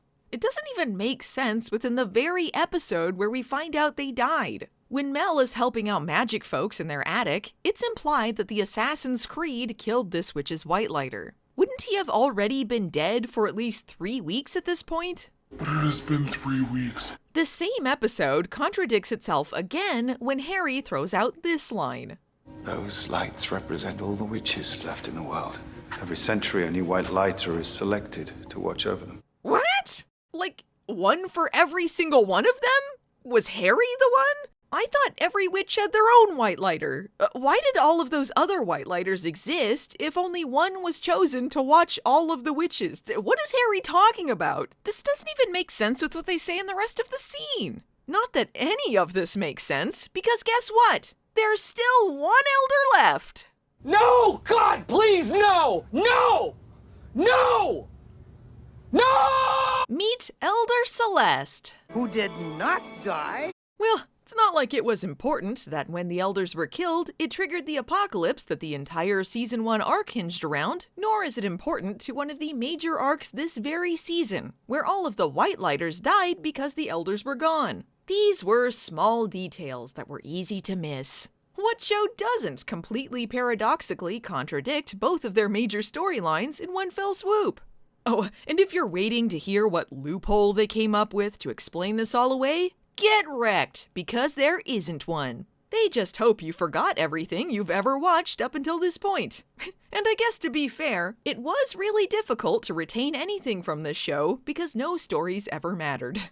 The most you get is the girls asking how she survived and then her waving the question away by saying she walked away from all of this a long time ago. As if that makes it all make sense. Well, I walked away from all this a long time ago. Whatever that means. Maybe you could try and headcanon that because Celeste is a retired elder, she didn't count toward either of those things. Except when Charity was kicked out of the Elder Club last season, it was a major plot point that she still retained her elder status and they had to kill her in order to set off the apocalypse. So basically, you can't even fix the stupid story yourself.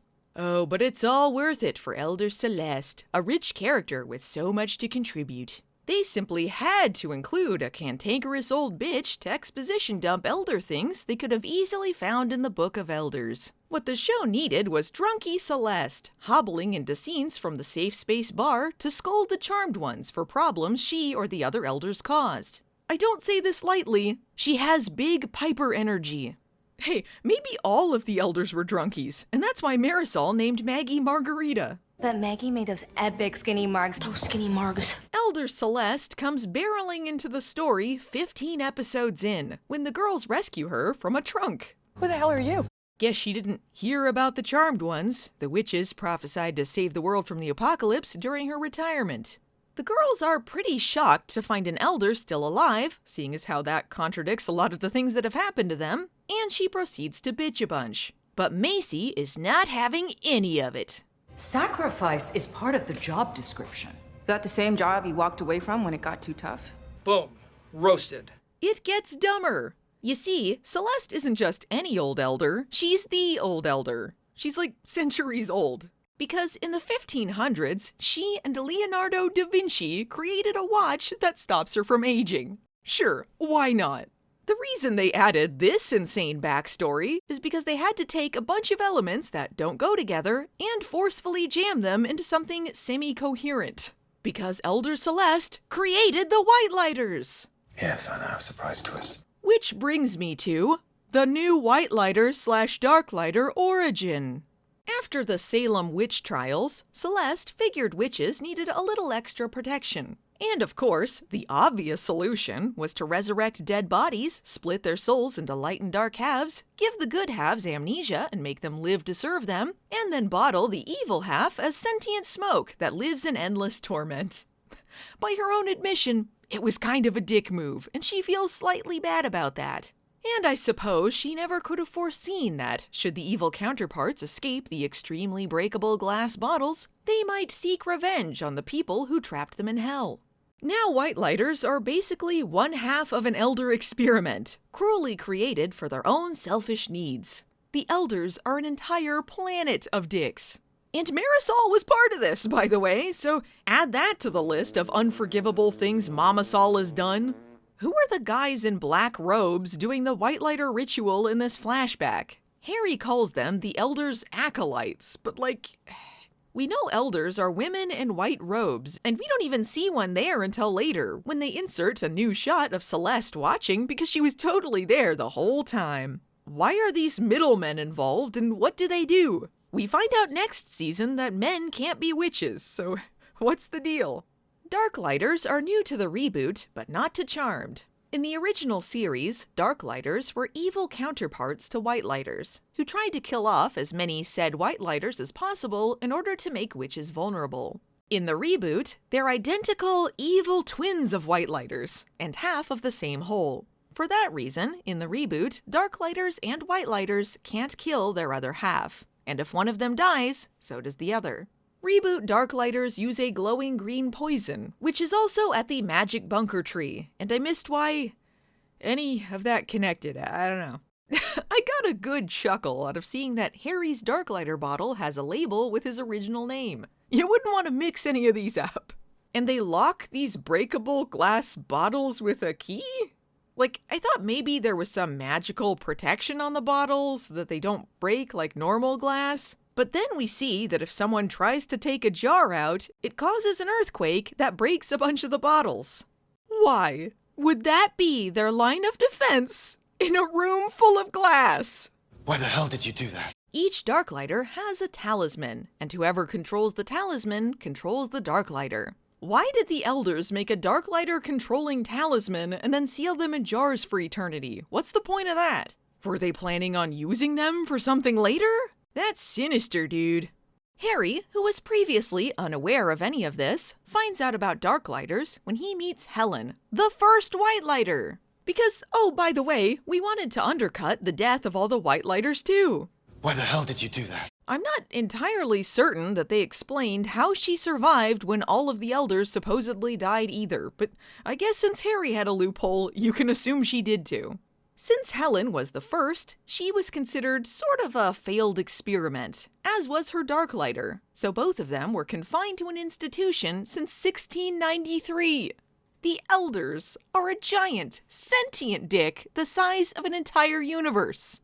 Remember, the person who did this, Elder Celeste, is considered a mildly crotchety ally. The Elders left instructions that Helen and her Darklighter should never be separated. But it's never explained why. Nor is it explained why they can't just orb out of there, considering they both still have their powers and this is just a normal institute. After 327 years, Helen's Darklighter escapes because a nurse at the hospital just didn't close the door all the way. Brilliant. Seeing as how she's completely out of her mind because of the Elders' unbelievably selfish cruelty, Harry and the others set out to find her before someone else gets hurt. Other than the many people at the institution. And this trucker, and the guy at this convenience store. Actually, I'm not really sure who they're helping at this point. With the knowledge that if the Darklighter dies, so does the Whitelighter, Harry says they should only take her out if it's absolutely the last option. But then, as soon as they catch her, Harry is like, "Kill her!" Maggie is having some sort of emotional connection, while Harry is standing around with a stick ready to bash her brains in. This makes sense since he's literally the only other Whitelighter in the world and would understand what she's going through more than anyone else ever could. Things go sideways at the bunker, and Whitelighter Helen decides to kill herself in order to kill both of them. When they briefly merge together, you can see that she's at peace. Presumably, the girls then cast a spell to vanquish her, just to make sure she's gone. I guess after Helen dies, Harry is the last Whitelighter once more. Not that he has any thoughts about that. It's never mentioned again, so who cares? The next time we see him in the episode, he's having a casual pep talk with Macy. They don't really have to worry about the other Darklighters, because they too were tied to the Elders and died when they did. Except for Celeste, the Elder who created them, but somehow didn't count. However, there is one Darklighter who wasn't connected to them, and that's our Assassin's Creed, Evil Harry. Yes, I know, surprise twist. Harry discovers that the Assassin's Creed looks exactly like him by the end of the first episode, and the show continues to flash back to that scene incessantly to remind the dumb audience that, hey, this guy looks like Harry! It's pretty funny that Evil Harry only wears this dumb Assassin's Creed outfit one other time after this, where he randomly runs out of the room and changes into it so they don't have to do more expensive effect shots with two Harrys.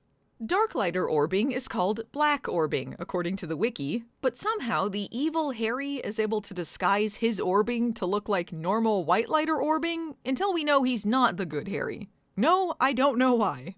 Harry initially keeps the fact the Assassin's Creed looks like him a secret, which he feels pretty bad about. But in his defense, he thought he imagined it. I thought I imagined it.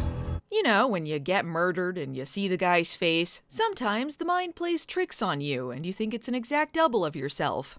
When Maggie and Mel find out about evil Harry, they're pretty scared. I mean, they throw out a half-assed aside about that happening before they bicker about daddy issues. Having an evil Harry doppelganger does present some problems, however. How did they know they're talking to the real Harry? Mom's cojito. Only the real Harry could know that. With cocktail-based trivia, of course. They didn't bring up skinny margs because that would have been too obvious. Harry suggests that they should implement some sort of system so that they know he isn't the imposter, but Macy shuts that down. She doesn't need a system because she knows him. Yes, this is all very romantic, but maybe you should at least have something in place for your dumb, useless sisters. This is all a moot point, because a couple episodes later, Harry is like, no seriously, we need a code word. So they come up with one. And it's a good thing too, because Macy immediately forgot about it and got kidnapped by Evil Harry, despite the fact they were specifically searching for Evil Harry at the time. Somehow, just looking into his eyes was not a reliable method of determining which one was the evil one. At some point, they realize they should give him a name other than Evil Harry. So we find out that the Darklighter is going by Jimmy, since Harry's original name was James. We find this out when Harry has to pretend to be Jimmy at a bar, trying to force this demon guy, who thinks he's Jimmy, to tell him what Jimmy's address is? Tell me my address right now, do you hear me? Meanwhile, Jimmy is pretending to be Harry, but suddenly, he's really bad at pretending to be Harry, now that the audience knows who he is. He's created this glamour to make his hideout look like their house, but when he takes it away, Macy is still wearing the dress she changed into. This was apparently a dress she owns and Harry likes, so where did Jimmy get this? Did he grab it from the house real quick before he Assassin's Creeded them? This situation is complex, but the main point they want to drive home is that Jimmy is sexy. Look at sexy, gritty, bad boy Harry. He's not a wiener boy anymore. Isn't this cool? Isn't this edgy and intriguing? Aren't you swooning over this hunky rebel? What? Well, the writing's a bit lazy. We get a flashback to 2 months prior via an extremely bad-looking Julie and Jack-esque title card, where we see Jimmy released from his jar and his naked body censored with an amusing modesty cloud. Don't worry, we get to see it more than once this season. As he explains his story to Macy, she begins to feel for his plight. He spent over 60 years, his entire existence, stuck as formless smoke in a bottle, and now that he has a body and can feel things, he doesn't want to give it up. It's not his fault he was tortured for decades because the elders wanted to protect their asses. See, evil Harry isn't entirely evil. I mean, he's his darker half, but he is still Harry. He feels things, he somewhat has a conscience. We can even see hints of this when Maggie hugs Jimmy, thinking he's Harry, and he seems unsure how to take it. And this is especially obvious when Jimmy is around Macy, because Harry loves Macy, and therefore, so does Jimmy. So, in a chuckle-worthy moment, he gives Macy an offer she can't refuse. If she helps him hand her sisters over to his master, he'll be free, and the two of them can be together forever. What do you think? Team up, sell out your sisters, and get with the guy who stalked and kidnapped you? Unless you're not into it, then I'm joking. Regardless of Macy's response, his plan was to use her to lure Mel and Maggie there. But what was the point of that? He could have gotten them when he kidnapped Macy in the first place. But instead, he took her to New York and waited for them there? This is also assuming that both of them would even come. And guess what? Maggie stays home for a useless Jordan plot. So this plan would have fallen apart simply because the Charmed Ones suck. And why did Macy's phone not work at first if Jimmy's plan was for her to call her sisters and bring them there? Why did Macy waste time actually changing into the sexy dress if that was just an excuse to go upstairs and look for a way out? No one is smart here. Macy's plan B is to seduce her way out of the situation, which almost works because Jimmy is also Harry, and Harry gets increasingly dumber as the series progresses. Harry himself shows up to stab Jimmy, throwing out a "nice knowing you, Harry," just like Jimmy told him when he was stabbed. OMG, he's becoming just like him! Hilariously, even after they rescued Macy, she's gotta be in another room while Mel, Maggie, and Harry have a scene. Oh, these actresses hate each other for real. So at this point in the story, they don't know that Darklighters and Whitelighters can't kill each other. But they at least know that Harry came back to life when he was killed, so I'm not sure why they're certain Jimmy is dead. Surprise, he isn't. Maggie has a vision that Jimmy is still alive, and when she and Mel rush in to tell Macy and Harry about it, they don't seem to give a shit. Harry just sort of sighs like, "Ah, well, it was likely to happen." You set this up as a big cliffhanger where he murdered him. Why is this your payoff? It's not even the actual reveal to them that he's still alive. The vision was a misdirect, and they find out he's alive for real in a different episode, which also receives a tepid reaction. So they had 2 reveals where he's still alive and no one cares. The Darklighter's back. Isn't he? Yeah, we already knew that. You found out he was alive last episode. Even Abigail, who supposedly murdered a bunch of witches as revenge for Jimmy trying to kill her, and was willing to do anything to get him, has absolutely no reaction to finding out Jimmy is alive. They didn't even show her being told on screen. And speaking of terrible to non-existent payoffs, that big reveal where Jimmy wakes up in his grave? That's episode 6. They don't find out he's alive again for real until episode 12. And he didn't appear in any episodes in between. Why did they bother showing that shot of him in his grave if they weren't even going to do anything with it? Could they not get the actor? Jimmy could have swapped places with Harry, and it would have been a twist that made Harry's dumbassery make more sense. But no. Instead, they chose to do absolutely nothing. Not only that, he doesn't even appear in physical form again until the season finale, and that's for about 30 seconds. After they find out he's alive, he starts to communicate with Harry via his dreams and Darklighter poison vape, because the Darklighter poison can do whatever is plot convenient. You're not as dumb as you look. You're saying this to your exact doppelganger? Despite the fact the last time they had an encounter, they were fruitlessly trying to murder each other, Jimmy wants his help. He wants Harry to know the truth about who his master is, so he can be set free. Harry's version of setting him free involves a plan to trap him in his bottle again, because he's the good Harry. He also chooses to help him out of a sense of self-preservation, because if Jimmy dies, he dies. In my experience, death is not something one can will away. Dude, you've been resurrected from the dead at least twice by now, shut up. But Harry didn't need to worry about putting Jimmy back in the bottle, because his master already did. That's right, he was resurrected from the dead and set up as this big threat, and he was put back in the genie bottle off screen, sitting on a shelf, doing nothing. And that is how he will remain until the season finale. So Macy goes about trying to figure out how to separate the 2 Harrys, for, some reason. This involves her experimenting on hair samples from the 2 Helens in the safe space, kitchen, or whatever, in front of everyone. This is only so she can encounter her billionaire boyfriend, who suddenly knows quantum physics. I'm stuck on an experiment. An experiment. They team up to try and figure out how to do this, except he doesn't know she's trying to split someone in 2 or something, or that this relates to magic, and seems to think this is some sort of undetermined illness. I don't know. I just don't know. Macy is somehow inspired by a soufflé he orders from a French pop-up restaurant. Yes, seriously. And comes to the realization that Harry and Jimmy shouldn't be separated. They must be made whole again. This is demonstrated by Macy fusing the two Helen hairs with some magic that creates like a magic DNA smoke above them. Because science. So question, why is fusing Harry and Jimmy treated like a revelation?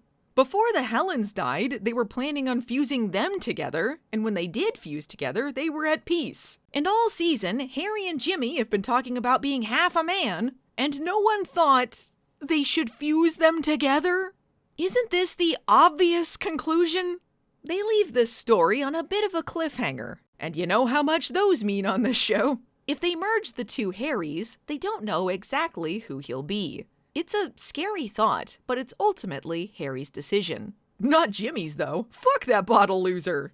The discovery of Jimmy's existence really does a number on Harry. Just like last season when they found out the elders are evil, he must once again look inside himself and figure out who he is. He wonders who he would have been if he and Jimmy had never split. And, well, we actually do kinda know that, because him as a whole person was James Westwell. And hey, we get more about him too. Remember how last season we found out when he was human, he was a thief with a heart of gold, who was only stealing money to pay for his son's medical bills in England, where universal healthcare had existed for at least 5 years before his son was born. Well, this season, we find out that maybe he didn't have a heart of gold, and maybe he was just sort of an asshole. Thanks to a journey through his subconscious, he discovers that he was cheating on his wife and had a secret other family. You bastard! I hope you aren't waiting for a payoff to that, because it will never come up again. Most shows wouldn't reveal that a character had a secret other family and proceed to completely forget about it, but Charmed is special. All you need to know is Harry is a fucking idiot, and this season, he's decided to go back to his roots. Harry says that now that he's aware he's been split in half, he doesn't feel like a whole person. I'd be interested to know if he always felt that way, or if this is just sort of a Darklighter placebo effect, but they don't get into that. Because now they've written that he is the good half of himself, suddenly they have to try and pretend like he's a one-dimensional weenie who can't do bad, which makes no sense with how he's ever portrayed. And for some reason, they act like he doesn't have feelings? For as long as I can remember, I have had only one purpose: to protect witches. And when I saw myself trying to harm you, for the first time in my life, I felt truly scared. He's never been scared before this? What about his one-episode crippling fear of bugs? And when he finds out Celeste is the one who came up with the brilliant white lighter experiment, he tells Macy that he's not used to feeling things like, rage. It's just I'm not accustomed to these feelings. What feelings? Rage. All right, let's drop the pretense. You know damn well how I feel about you. So please, don't make this harder than it already is. Angry. I know you want to make this story work, but this just doesn't add up. Feelings are for people. Oh, thanks, Hunter. I forgot. Harry claims that as a white lighter, he's programmed to see the world in black and white.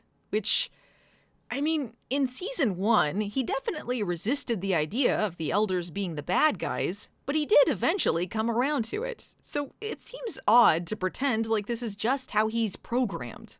And when he says this, it's while he's lusting over a demon serial killer, which I don't really see as a black and white train of thought. This is like when the OG Charmed said white lighters are genetically pacifists. It doesn't fit with what else we see because that would honestly be pretty boring. If a character is always black and white, the story becomes pretty flat and limited pretty quick. And by this point, we have seen Harry do things that weren't black and white. And in fact, they also want to blur the lines between Jimmy and Harry, further muddling just what they were going for here. There was the aforementioned repeating of Jimmy's parting words when Harry thinks he's killed him, and when he reenacts Jimmy's first meeting with Macy because they share the same memories. And because Jimmy is Harry, what he does to Macy makes Harry feel incredibly guilty. It's not just his face, but a fragment of who he is. But that's why Macy says Jimmy couldn't be entirely a monster, because he's part of him. Also, they decided to basically make them act the same too. He was a piece of you. Yes, because that's all I am now. Pieces. Cut my life into pieces. This is my last resort. So Harry is the good half who can't feel feelings, but also Jimmy is a part of him, and therefore he has a dark side. But also Harry has a dark streak that carries through the season. And thus, he becomes Dark Harry. This is one of the worst things to happen to this show. Because yes, I liked that they took Harry in some darker directions last season, but I did not need to see constant angst and meanness. As soon as Jimmy seemingly dies, Harry starts acting like Dark Harry anyway. And we know that Jimmy is still alive, so it's not like he lost half of himself or Jimmy fused back with him or something. This is just how Harry's character develops. But then what's the point of saying they're good and bad halves if both of them are the bad half? Isn't that what's fun or interesting about an evil twin story, that they're different? How can they set up so much story about both of them feeling like half a person when they seem like pretty much the same person? Why set up this angst where Harry wonders if he's gone to the dark side by killing his dark side, and then throw it away because guess what? His dark side never died anyway. Throw it all away. At this point, I don't see a difference between them except that Harry is dumb as dog shit now. I hate not knowing what we're driving into. The fog is thick, isn't it? Just like me! Not only is Harry mean, he is also one of the biggest morons I've seen on TV. They completely ruined his character. The Jimmy thing is a big issue, but it pales in comparison to everything else going on this season. And to be fair, season 1 did seem to be leading up to this. What I'm getting at is, Harry's whole problem this entire series is that he is too horny! He is constantly destroying everyone's lives because he can't keep it in his pants. We saw it with Charity, and in this season, it gets so much worse and contrived. Harry Greenwood is no longer running the show. It is his dick doing the talking from here on out. And the shitstorm that follows involves many different parties, but he is at the center of it all. So let's get into one of my least favorite parts of the season. The Macy/Harry/Jimmy/Julian/Abigail love pentagram. Remember how Harry used to hang out with the other sisters? Well, now he's almost exclusively going to be hanging out with Macy, because he is in love with Macy, and Macy refuses to share screen time with her sisters. They did set up their romance a little bit last season, with slight hints about their feelings, so they're just continuing that thread. But they can't be too straightforward about it, because they have to stretch things out to fill airtime. And so there's this constant waffling back and forth from everyone, while the audience just groans for them to get on with it. Jimmy loves Macy because Harry loves Macy, but Harry won't admit to Macy that he loves her, and Macy won't admit that she loves Harry. Then she thinks maybe she has feelings for Jimmy because of her dark side, but actually, just kidding, it was the Harry part of Jimmy that she liked. Harry worries that he'll never be good enough for Macy, which is voiced through Jimmy, who fails to seduce Macy with his tempting "let's sell out your sisters" offer. Harry is jealous of, himself. When Macy thinks it's Jimmy that she's into, she considers just settling for Harry. This seems like a cool way to start a relationship, but when she realizes that it really is Harry that she loves, it's all cool. Or is it? Because, whoa, here comes a complication. Harry begins to bond with Abigail, who is there when he goes through some pretty traumatic moments, finding out about his past indiscretions and the whole being split in two thing. Whether Abigail was truly there to comfort him in the moment, or simply took advantage of his vulnerability, is a moot point. Because this is someone who he knows has murdered several innocent people and, later in the season, becomes the demon overlord. Abigail does her evil, flirty thing and invites Harry to an orgy, and Macy gets jealous. And Harry is like, I would never get with Abigail. That would be stupid. Do you really think I'd be that stupid? Well, call him Mr. Stupid, because that's exactly what happens. We begin a string of infuriating storylines where Abigail does something evil and Harry defends her for no reason other than he's horny. And Macy gets mad at Abigail for legitimate reasons, but Harry just acts like she's being a jealous bitch. Macy straight up says that the only reason Harry excuses Abigail when she does inexcusable things is because he has feelings for her. She is absolutely correct. And yet the show continually tries to gaslight us into thinking Abigail is misunderstood or something. Macy asks Harry why he puts so much faith in Abigail when all she's ever done is double-cross them, and he says that maybe it's the white lighter in him. But being a white lighter doesn't make you inherently a moron.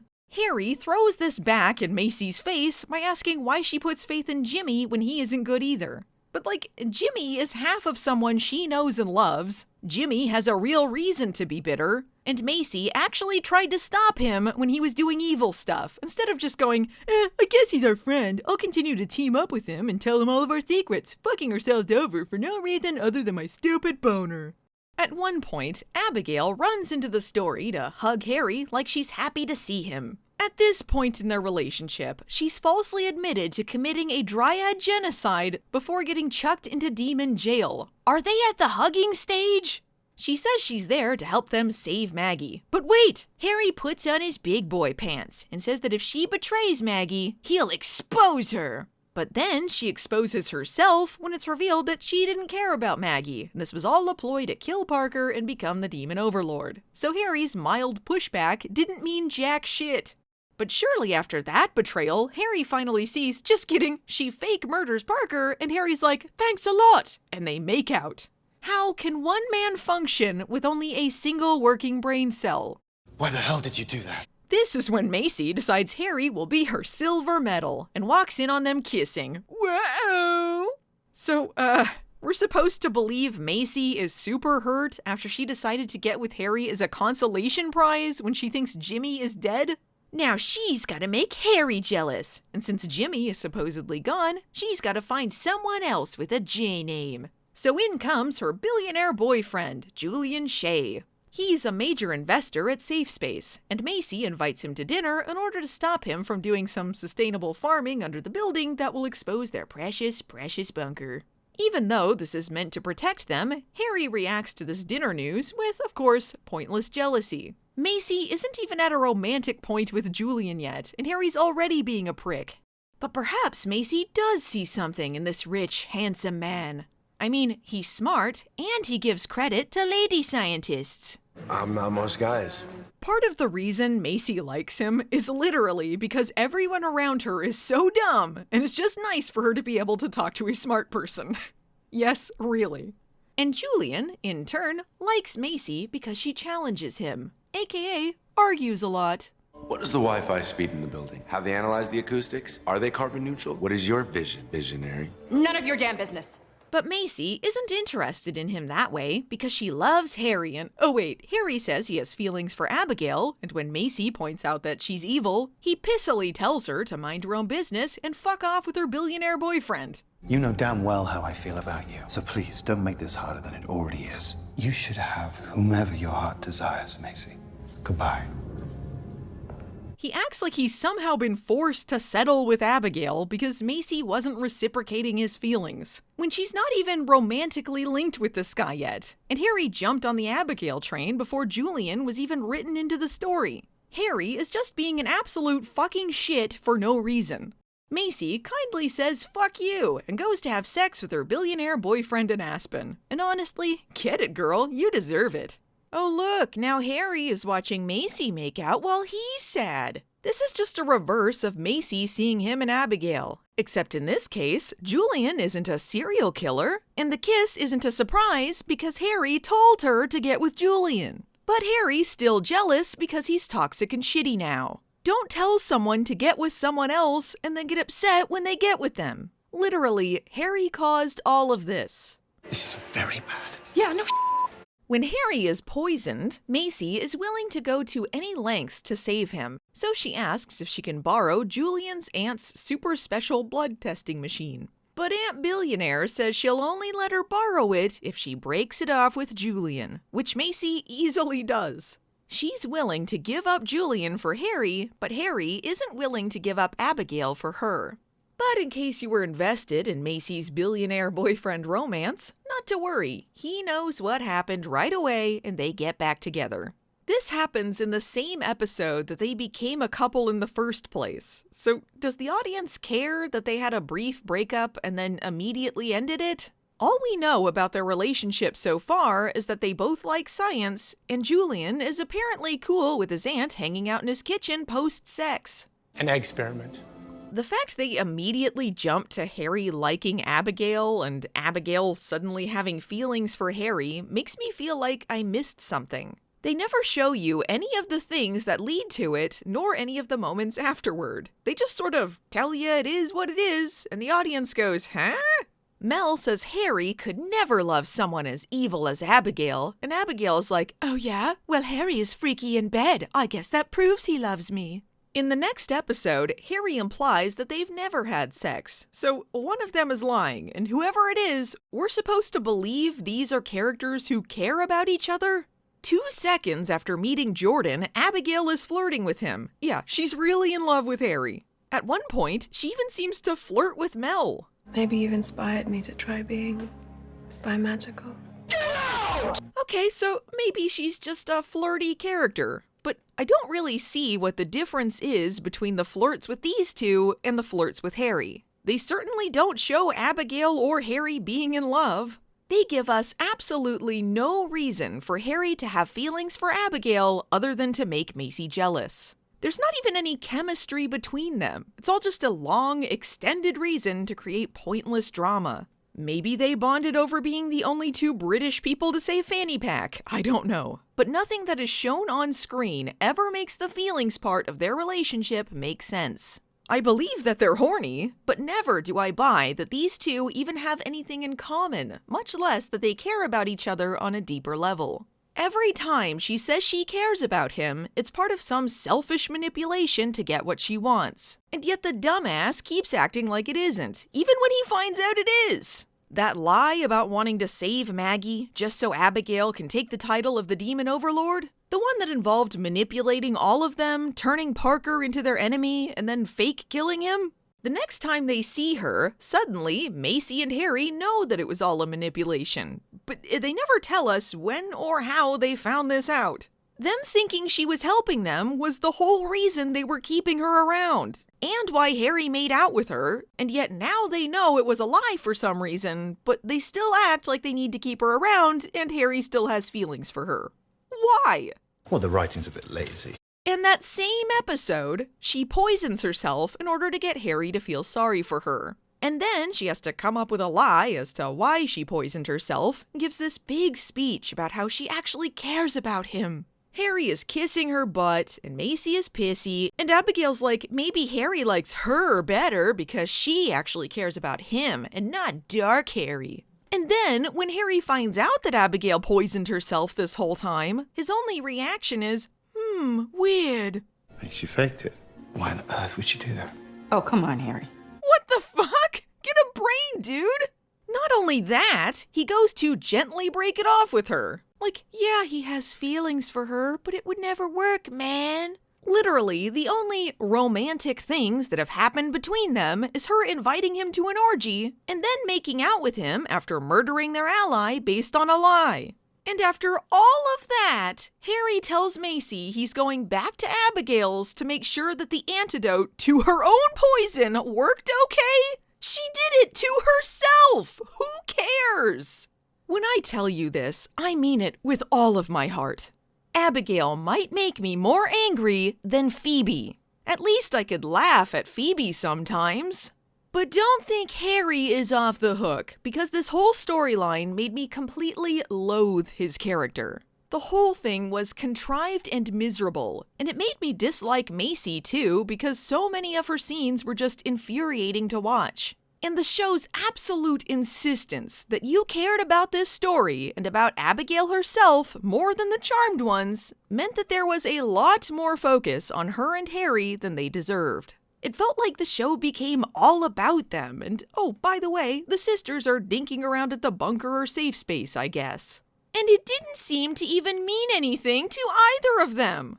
Abigail was clearly manipulating Harry, and when he has his jealous bitch rant about Macy getting with Julian, he basically says he wants to get with Macy, but he can't, for some reason. The only explanation he seems to give for not getting with Macy is because she went on a fake date with Julian, which he knows was fake. Literally, why is everyone so mad? Just get with the person you want to be with and stop this stupid drama no one wants to watch. This is very bad. Yeah, no.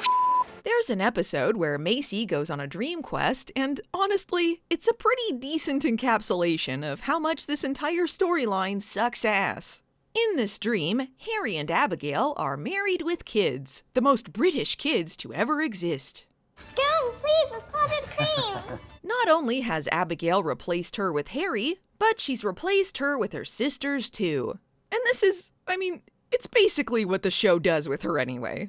Abigail is there to suck up everyone's stories for herself and hog all of the screen time.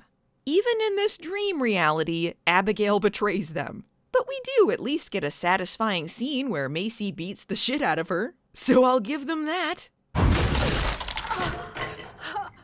Happy anniversary, bitch. And this entire time, Harry is saying he has feelings for Abigail, and he and Macy can't get together and blah blah blah. Bafflingly, when he's with Abigail, he acts either uninterested or oblivious. Like, what are they even going for? Like, when Abigail cooks Harry a fancy dinner for 10, Harry basically becomes Mark from The Room. The candles, the music, the sexy dress, what's going on here? Wait a minute, is this a sex thing? I thought it was just a normal romantic dinner between friends. Like, is he just trying to fuck with her at this point? He gets a phone call and leaves, causing Abigail to angrily burn a sausage. And I'm sure this is a visual metaphor for taking down the patriarchy or something. Harry says nothing is ever gonna happen with Abigail, and then Maggie is like, encouraging him? Saying there's nothing wrong with having feelings for a demon? Okay, well, how about a serial killer? Is that fine, Maggie? We see the good in people, even when it's not that apparent. And that doesn't make us stupid or naive. Abigail has done nothing good! So in Harry's case, yes, he is stupid and naive. It's one thing to have a bad character on a redemption arc, but literally, she never apologizes or redeems herself. So what is everyone even talking about? But I guess Harry's boner has gone away. So now, he isn't interested in Abigail romantically anymore. But Abigail keeps trying to make things happen. She agrees to help him in exchange for a night alone together. Like, maybe she can force him into sex. It's still good. It's still good. I guess all of this happens because nobody liked this storyline. So they gradually have Harry pretend that actually it wasn't that big of a deal. And then they throw out this line? I know it didn't work out the way you wanted with Harry, but I know you still care about him. So I guess that's over? And after all of that setup, all of the excuses like she doesn't like them, but she'll work together with the enemy because she cares about Harry. Now, Abigail rarely interacts with him, and they're barely acquaintances? I know they rewrote this story because everyone hated it, but you could at least make it so we didn't waste our time. They completely obliterated Macy and Harry's characters for nothing. But hey, at least now we have Abigail on the show to ruin that too. Why the hell did you do that? But now that that's over, they still gotta draw things out until the end of time. They can't admit their feelings. They almost do, but then they don't. Blah, blah, blah. Oh yay, they got together. But just kidding, it's a fantasy, fuck you. When Macy reveals that she's discovered how to fuse Harry and Jimmy back together, she admits that she isn't sure about it because she doesn't want to lose this version of Harry. Harry thinks the things he's done has made her think less of him. She should. And he asks how they can be friends again. And I guess they are now. Oh no, Macy's in the friend zone. What does her billionaire boyfriend and his souffle think of this? Speaking of Julian, far be it for me to defend a billionaire, but if Macy doesn't feel that strongly about him, maybe she should stop dicking him around. He even gives her an out at one point. Like, if there's someone else, it's alright, but she says, nope, no one else. And then we get a marriage proposal fake-out that lasts approximately 2 seconds. They cut to the next scene, and Macy explains that it's an exclusivity necklace. And why did they do that? But to my amusement, Macy acts really dodgy and doesn't want to wear the necklace. Yeah, she's not into Julian anymore. She says it's because she doesn't want to tell Harry that she likes Julian and ruin their friendship. But he knows they're together? Remember, he had a little hissy fit at you about it? After deciding that things aren't going to work out with Julian, we have yet more waffling as Macy goes back and forth on when to break up with him. But I mean, she can't break it off right before the big charity event. The algae protein sliders are supposed to be bomb. And then, when Macy finally admits to Harry that she loves him, he gets convenient amnesia. Fuck all the way off. This was all in the service of an annoying retcon, so you know it was all worth it. So forget everything you ever thought you knew about Macy. In an attempt to restore Harry's memories, she accidentally unlocks some lost memories of her own. Past Macy wasn't a wallflower at all. She was a cool karaoke party college chick. And she has fights with her newly recast dad, who says she has too many interests. You gotta pick one and focus. During one of these parties, she gets sexually harassed and accidentally uses her demon powers to set a guy on fire. This is satisfying. Just ignore all of the things from season 1 that don't make sense now, like the fact Macy only started gradually turning into a demon then. Why now after 29 years? Well, there are some things beyond my scope of knowledge. When newly recast dad finds out about this, he's gotta call in Marisol. You know, the mom Macy thought she lost when she was 2 years old. But just kidding, this was when Macy re-met Marisol before she re-met Marisol. You might recall that Marisol is cursed so that, should she ever set eyes on Macy, she will die a horrible death. But that's no problem. Just talk to her, through a sheet? I mean, I guess, but why did she risk her life when this could have easily been a phone call? In fact, if she could do this, why didn't she just, keep contact that way? And they can touch each other's hands, so I mean, if they could do that, why not just have Marisol meet her with a blindfold on? Tell her she can't see, who cares? I bet during this whole conversation, Marisol was thinking about setting up that funny prank where she left Maggie and Mel cool weapons in their book nook and left Macy an empty closet with her name on it. Anyway, in order to protect Macy from herself, Marisol tells her to hold her emotions back. That will keep the fire at bay. Oh, so that's why Macy was closed off. Not because she was a single child raised by a single dad who went to a mostly white school and felt abandoned, ostracized, and lonely, but because she was forced to by her shitty mom. You know what would make this make even more sense? If her mind was wiped of the entire encounter. That's right, this is when Macy met Harry before she met Harry, and he shows up to be Elder Mamasol's bitch boy and wipe Macy's mind. And that means, success? Why? Would they wipe Macy's mind if the whole point was for her to take her mom's advice and repress her emotions? Why would she remember that part of it and nothing else? If she can just remember select parts, why not have her remember the bit about her turning into a demon, too? That would have saved her a lot of trouble later. I am left with so many questions. I'm not even entirely clear on if Harry remembers any of this either. Mel just throws a guess out there, and we're supposed to go with it? Mom must have wiped his memory too, so he wouldn't be tempted to tell you. You're going on a lot of assumptions here. And if that's true, why is it good that an elder violated his mind again? Isn't that part of the plot this season? Mind violation bad? Marisol is a dick. So we either go with the idea that Marisol wiped Harry's mind after he wiped Macy's mind, or Mel is wrong and actually, Harry knew Macy this whole time and kept a lot of things secret that would have been super helpful to know earlier. And if Harry did have his mind wiped by Marisol, why? If she knew they were going to be the charmed ones, and she did, then why would she keep all of this from Harry, who's supposed to protect them? So he wouldn't be tempted to tell? Why not? Macy would have found all this out anyway after she became a charmed one. And if Harry had known all of this stuff about her being a demon already, it would have helped them immensely. What's the benefit of him keeping that a secret? And also, if his mind is wiped, why don't the girls tell him about the fact his mind is wiped now? Because they don't. And either way you choose to interpret it, Macy and Harry's first meeting is super sinister and creepy. This episode added absolutely nothing good or necessary. Macy's conclusion, after rediscovering all of this, is that she always thought restraint was the answer. But maybe it was something imposed on her, and actually, it's okay to let loose.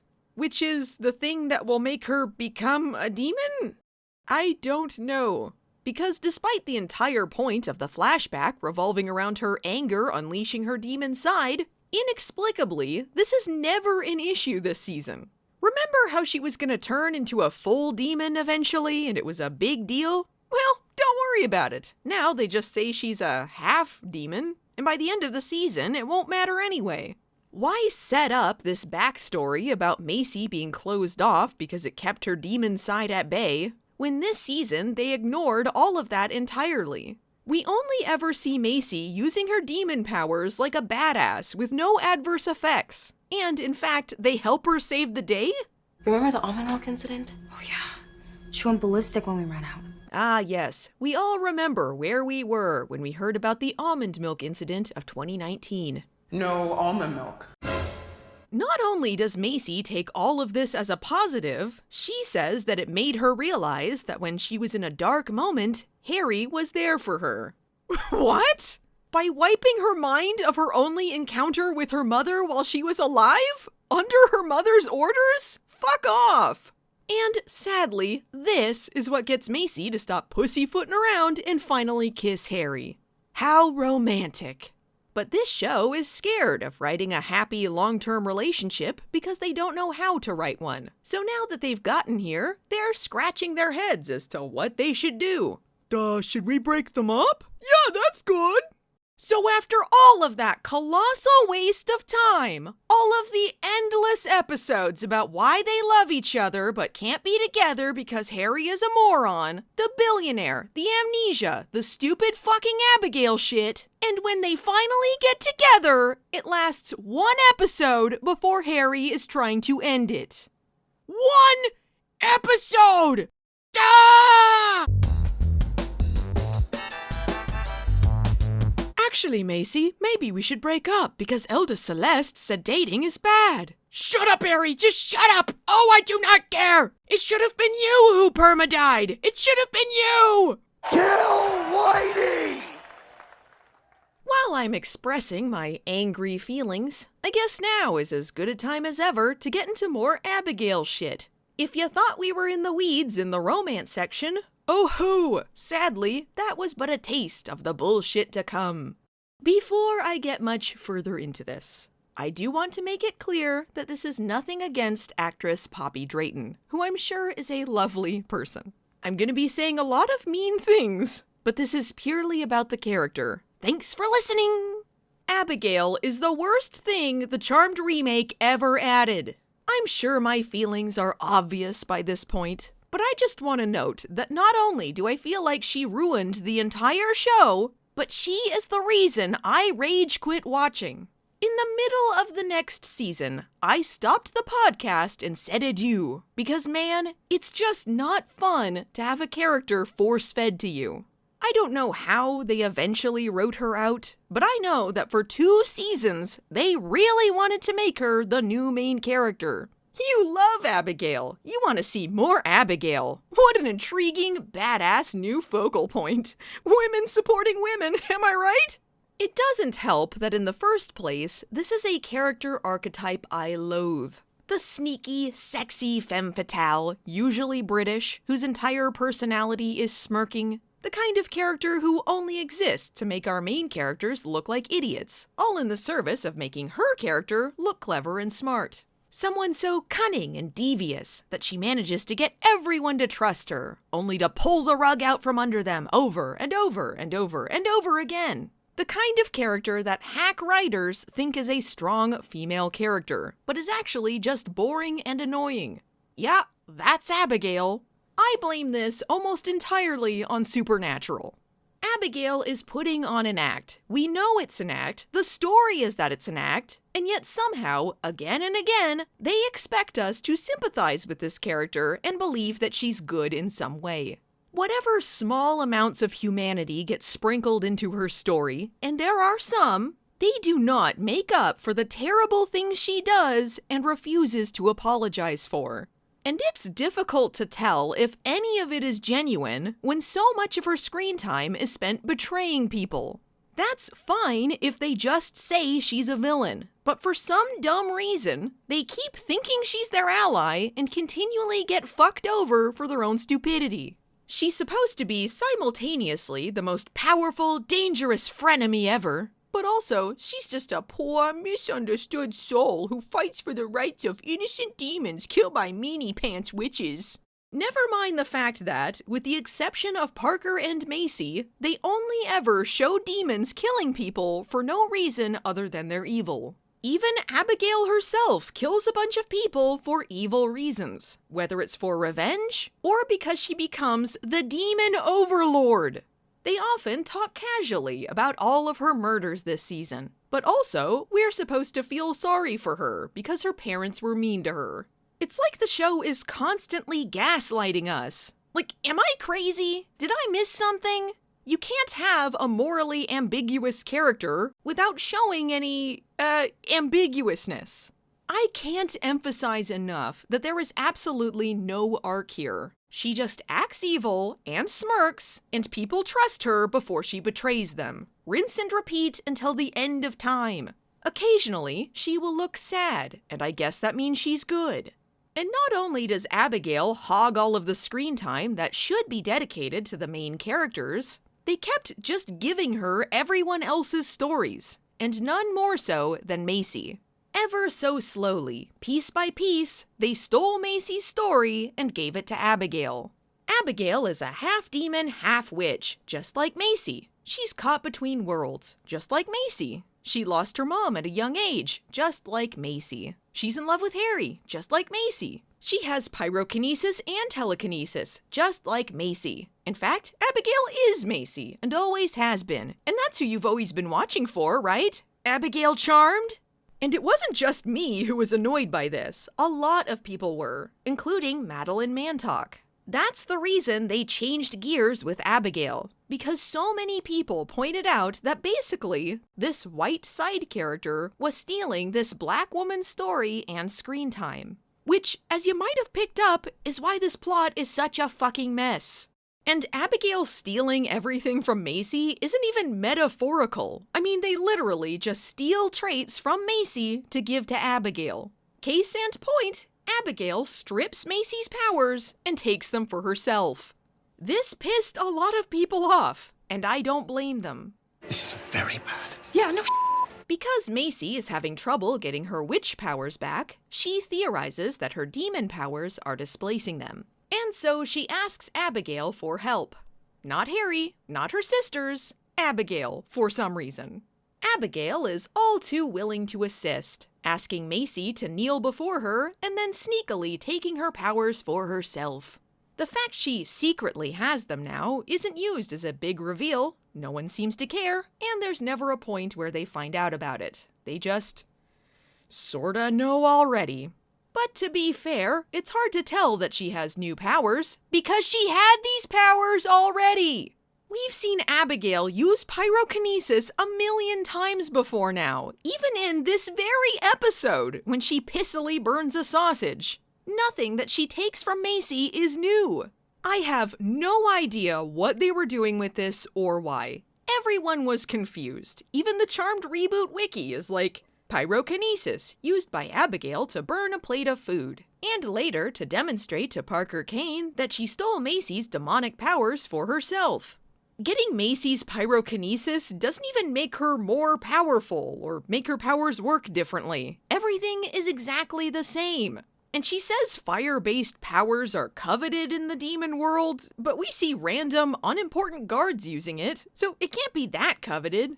And we don't see any examples of Abigail using any other demonic powers from Macy, like her evil sight or whatever, because the show forgot that she had any powers other than fireballs.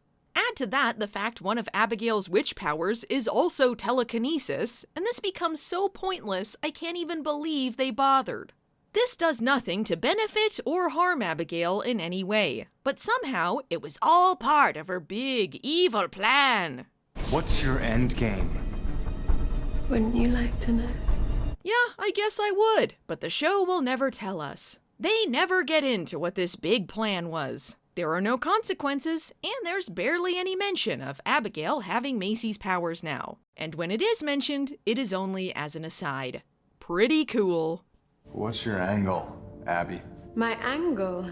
I prefer sharp ones. There is an explanation for Abigail mirroring Macy so closely, but unfortunately, it involves an abandoned plotline and thus leaves us with just a bad copy of a main character for no reason. Originally, the plan for this season was going to involve Abigail having two sisters, a sort of evil version of the Charmed ones. But they cut the story due to both issues with COVID and viewers complaining about how Abigail kept stealing all of Macy's shit. Ironically, by getting rid of this story, and thus any reason narratively for Abigail to be just an evil Macy, thus turning her into, allegedly, another good Macy, this was a bit of a self-fulfilling prophecy of pointlessness. And I'm not sure at what point they decided to discard this story, but as far as episode 16, they had cryptic dialogue referencing the evil Charmed ones. For where sisters lurk, danger resounds. The trio of dark and light shall be found. The season was almost over, so at what point were they going to introduce these other sisters who presumably were going to mirror Maggie and Mel? Why spend so much of the season on just this one Macy ripoff, and then half-assedly say, aha, but there were two other ripoffs, now this is good? And what was the point of setting up a story paralleling their sisterhood if one of the mission statements the new showrunners announced was that they would focus less on sisterhood and more on the supernatural? What is this show about? This explains why they don't really bother to redeem Abigail, because she was meant to be a mwahaha villain, and thus makes the face turn even more frustrating. It also makes some of her vague talk about big plans make no sense at all, because apparently she didn't have any. And I'm not sure why the negative response to Abigail caused them to double down and feature even more Abigail next season, because hey, we didn't want it. And this is admittedly more of a minor point, but she also stole Mel's ability to say all of the cringiest lines on the show. I might be a treacherous backstabbing demon spawn, but faux woke? Never. I could give a TED talk on tribal warfare. Stuff it, potion princess. Oh, angry spice has spoken. Perky peanut. What did you call me? Perky peanut. Not Perky Peanut! She's truly the most evil woman alive! Perky Peanut. So looking for a shut your pie hole potion for her. Apparently, Perky Peanut is enough to rile Maggie up, by the way, but not all of the murdering she's done. Well, you'll be happy to know I'm 100% delicious. Like this apple. What? Does she just carry an apple with her at all times in case the opportunity for this joke comes up? But who is Abigail, you might ask? I mean, besides Xerox copy Macy. Well, she's part of the world's dumbest demon family, of course. Sometime in the past, Alistair had a relationship with a witch named Francesca, and Abigail Jameson Kane was born. She was raised by her mother in Sussex, which is why she has an accent and they don't. Mystery solved. These are the kind of details we needed, and not like, how does Harry feel about Maggie getting her new powers back or whatever. Abigail seems to act like her mother's dead, but that will get messier next season. But for now, her mom is gone, and hey, the girls also lost their mom. Another stolen plot. Abigail reached out to her father when she was 13, but he sent assassins to kill her. Once again, a main character feels sorry for her because she had a bad childhood, which I guess makes her murders okay. And why not take Jada's story too? Abigail was tossed out by her father because he considered her an abomination. I thought Parker's whole thing was him feeling inadequate because he was half human and Alistair loved Hunter more. But apparently he had a half-witch sister who his dad hated the most this whole time. His demon half helped him connect to Macy, but Abigail stole that too.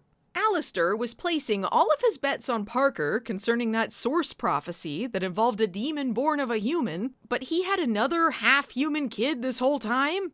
But maybe witches don't count as human. This show seems to act like they're another species or something. When Mel and Maggie don't have powers, are they still considered witches or no? That might explain why Parker's demon side was trying to kill him, but Abigail and Macy are fine. But as far as Alistair is concerned, a half-witch, half-demon is bad, but a half-human, half-demon is good. Or maybe he just didn't consider Abigail for the prophecy because he hates women, and only boys matter in this family. Down with girls, yuck! Yes, this is actually a thing they tell us, and part of the reason Abigail has a chip on her shoulder. Alistair loved his idiot sons more and kept Abigail a secret because she's a girl. Get real. So Abigail's like a demon feminist or whatever, because she can excuse murder, but she draws the line at sexism. You will be hearing her talk about this a lot, and it is always cringy, further blurring the lines as to whether this show is woke or just making fun of it. Faux woke? Never. Yes, Abigail even steals Mel's constant references to the patriarchy. The patriarchy is still alive and well in the demon world. This was said regarding her being cast out for being half-witch, so I don't really think that was a sexism thing. That was more of a magic racism that time. I don't doubt that she experienced sexism in her life or that demons are sexist. It just kinda seems like she's overly fixated on this one thing. Look, I know sexism is bad, but it's not the same thing as being a murderer, you know? Like, one crime is worse than the other. Abigail having a shitty family doesn't make her being evil okay. And it's not like she couldn't be angry at her dad for things like trying to assassinate her, but she and everyone else seems mostly focused on the misogyny. In my family, if you weren't a boy, you were nothing. Sorry. Yeah, sorry you were sexismed by your family, you filthy murderer. Does Macy really need to follow this by giving her encouragement to fight the demon patriarchy? Is this a women supporting women moment? My limited species doesn't recognize people without penises. I don't know. Her dad seemed pretty okay with Macy being the source last season. Maybe you just suck, Abigail. Suck this, Abby. And when Abigail announces that she's the new demon overlord, not only is she accepted immediately by all of these penis-loving demons, but she's welcomed with happy applause. It's time for a matriarchy to ascend. And this crowd seems to be comprised of a lot of women supporting women. So it kinda seems like Abigail's patriarchy thing was a flimsy excuse to be an awful person. Macy first encounters Abigail by following Dora's magic map. Abigail is only pretending to be a witch who was captured by demons, so I'm not really sure why the map lit up when she was never actually in danger. Thanks for the helpful tools, you elder dicks! She's exposed as a half-demon when she's thrown back by the Book of Elders. But she takes advantage of being a Macy ripoff by just repeating Macy's own story back to her. Too witchy for the demon world and too demony for the witch world. Yes, it truly is the time of the demons. It's time of the demons, Mitch. So now Abigail and Macy are BFFs forever. Just kidding, Abigail immediately tries to murder her. They tell us over and over this season that they need her, but half the time, her betrayals aren't even that clever. What kind of plan was this? She had this long setup pretending to be her friend, also she could just stab her with a knife? And why did the map warn Macy about a breach after Abigail had been there for hours at this point? Why didn't the map flash a warning when the other demon guy came inside? This bunker had to have been built by Drunky Celeste. Macy almost kills Abigail immediately after her failed murder attempt. Abigail is supposed to be this big threat, and their first fight ends with her almost dead in 2 seconds. I wish Macy had killed her, but she doesn't because Abigail mentions that the Assassin's Creed came after her. So they don't like her, but she could have some helpful information. So they, take her to their house? Even with a blindfold on, how stupid are they? Wait, she's in the house now? Oh man, I would love it if after they took off the blindfold, she just looked out the window and immediately knew they were at a construction site. The girls would deserve their inevitable deaths. Not that there was a point to them recklessly endangering their lives, because Abigail goes back to their supernatural bunker to be held captive. I love seeing Supernatural's worst traits being forced into this show. Even demons have rights, and I have things I need to do. Even demons have rights! Abigail gives this whole speech about how they need her because she has powers and they don't. All while she's under a containment spell she can't escape that was used on her by people without powers. And also, they have a map full of lights that represent people with powers who aren't evil murderers, but no one ever seems to think of that. My point is, she should really have no leverage here, but somehow she does, because the show can't think of any legitimate reasons to keep Abigail around. Like how when she easily escapes them, they just aren't concerned about it, and they only go get her when they think she's committed a mild case of genocide. But they don't actually have to go searching for her or anything, they just appear in her room when she's having a threesome, apparently already knowing where she was, and just letting her go about her evil, murdery business, just 'cause. But hey, they have a common enemy, the Assassin's Creed. Abigail is a victim too. We are shown this brutal attack via sexy orgy flashback to demonstrate what a harrowing ordeal this was for her, but also remind us that she's evil and bisexual. Bi-magical. Because she thought that the Charmed Ones were involved due to her own inflated sense of self-importance, she decided to get revenge by killing a bunch of witches at a random bed and breakfast. So let me get this straight. Abigail had a hunch based on nothing that the Charmed Ones were after her, so she went to Vermont to arbitrarily kill some witches to set up a trap for them, assuming they would go there for some reason, even though she didn't even know about the command center or Dora's magic map.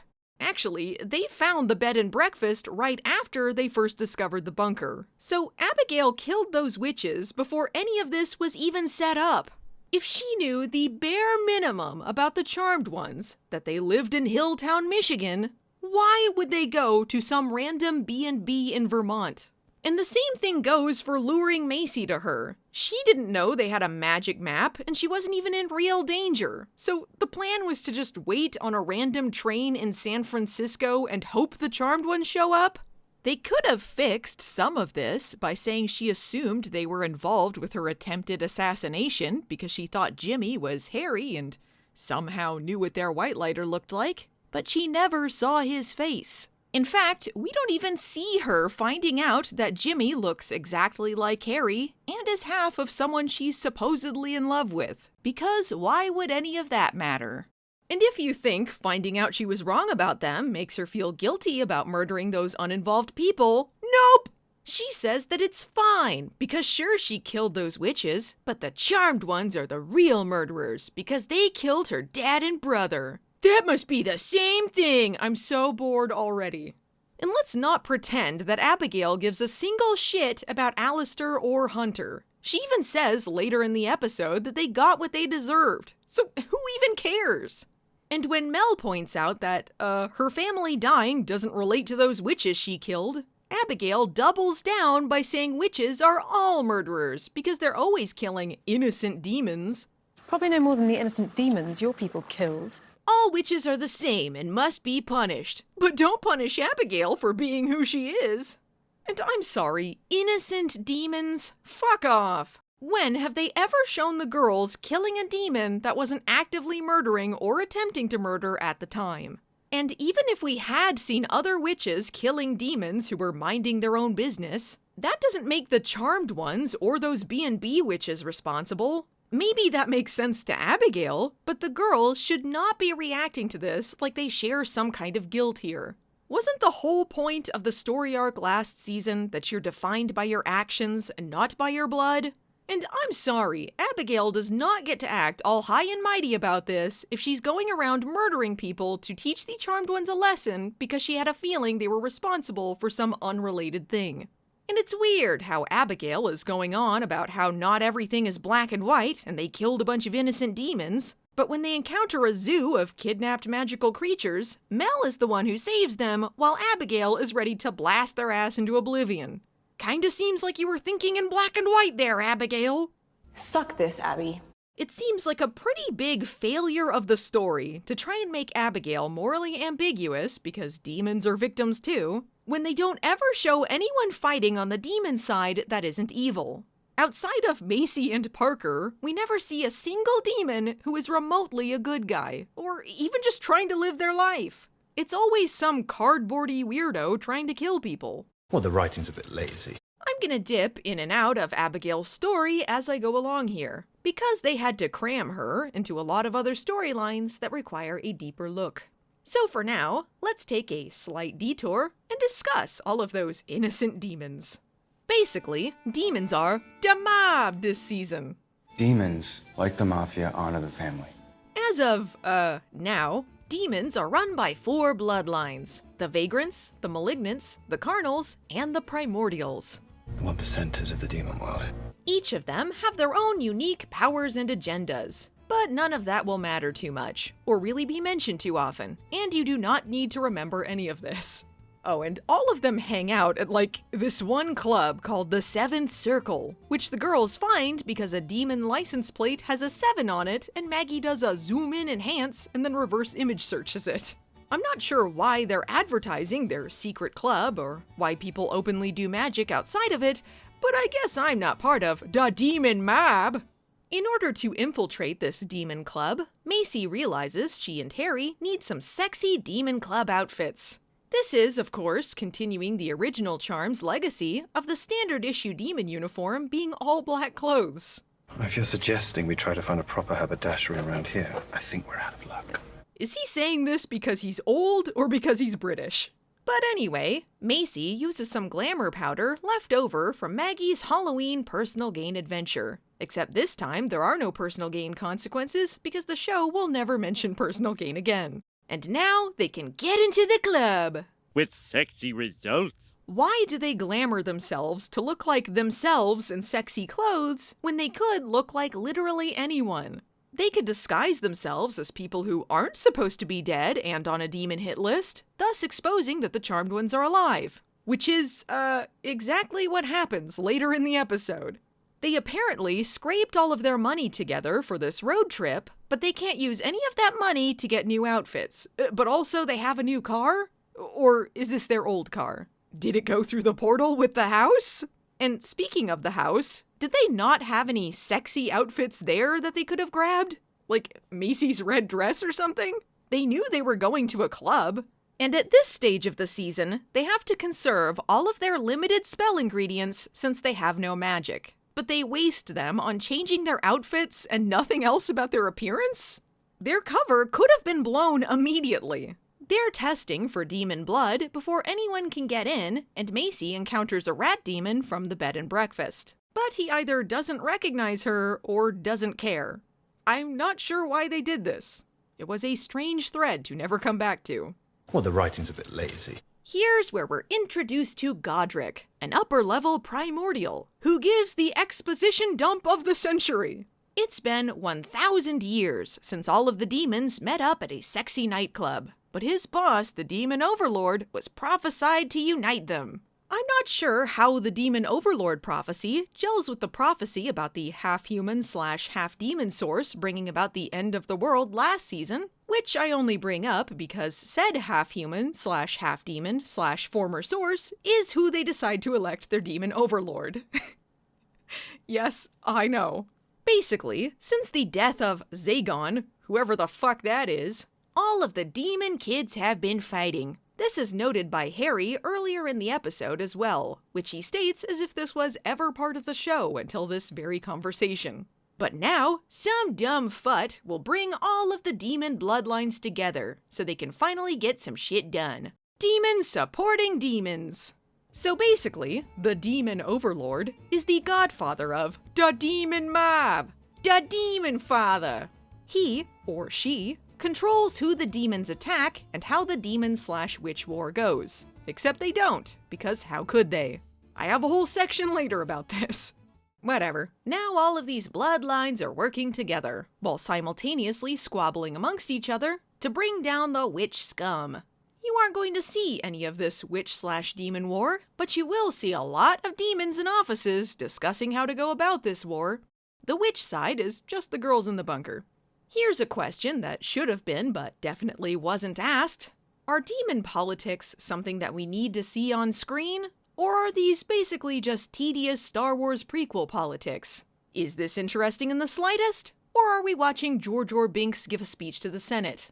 Let me tell you, the pandemic began near the end of this season, and we were at the tail end of Trump's first term. So even if this had been, miraculously, the best writing to ever come from the CW, the last thing I wanted to watch was a show centered around demon politics.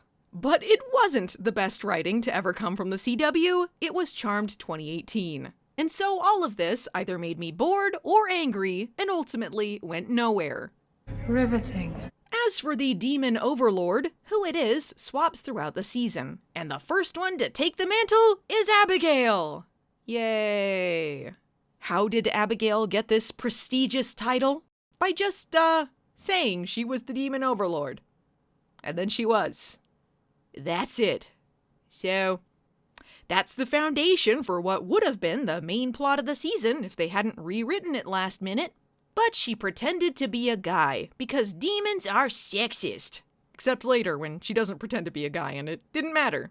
Astoundingly, she finds this rank she obtained through flimsy circumstances, and where no one seems to actually know who she is, hard to keep. And yet somehow, we're supposed to believe this is a position many powerful, cutthroat characters are scheming to steal.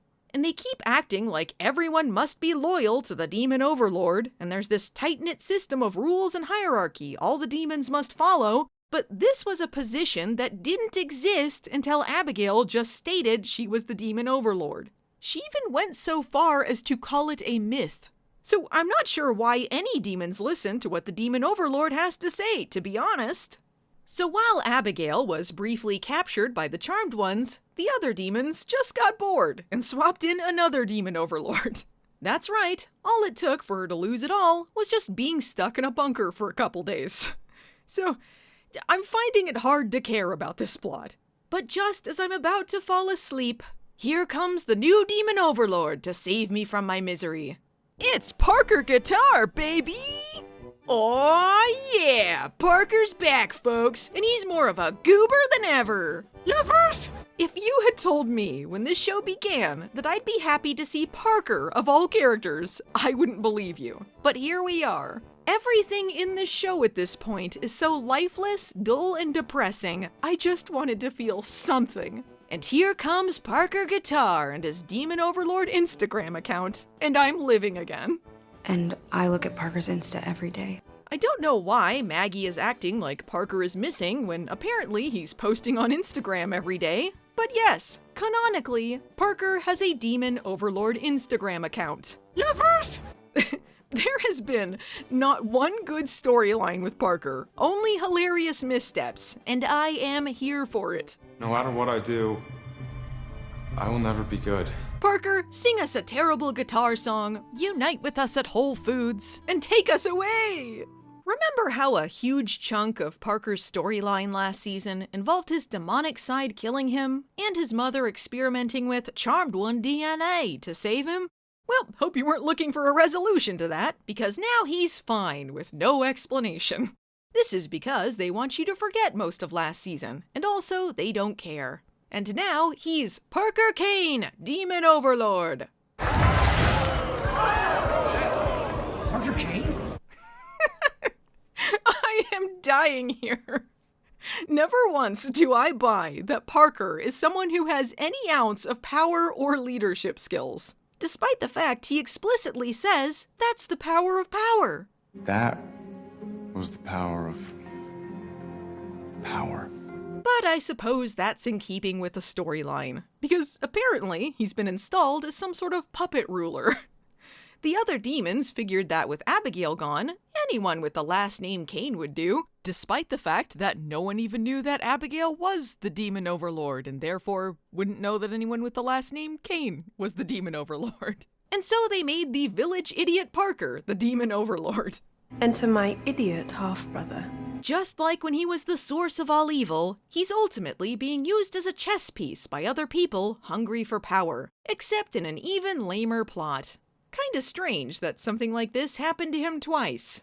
Why exactly is this wiener the most important demon who ever lived?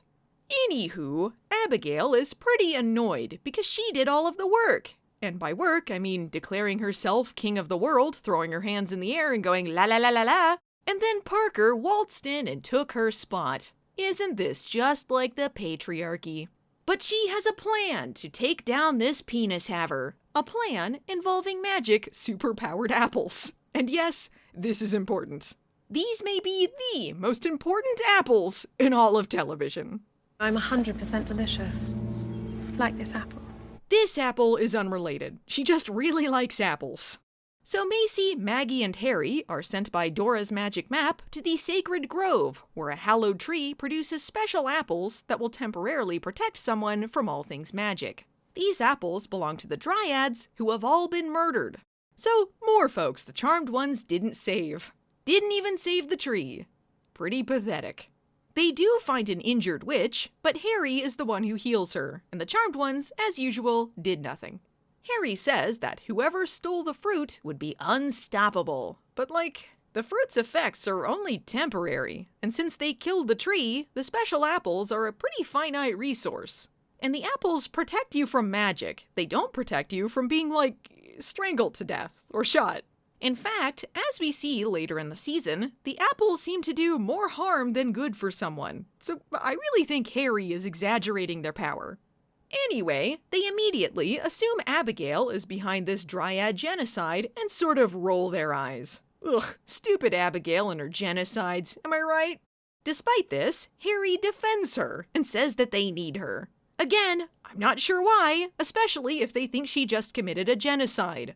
At some point, you simply have to admit you have a boner, Harry. Abigail decides this is the perfect opportunity to pin everything on Parker. And for some reason, everyone but Maggie immediately believes her. Well, Parker has proven to be their ally and left on good terms. And Abigail has admitted to being the previous demon overlord and killing innocent people. Yeah, I think it's Parky Poo. Parky Poo.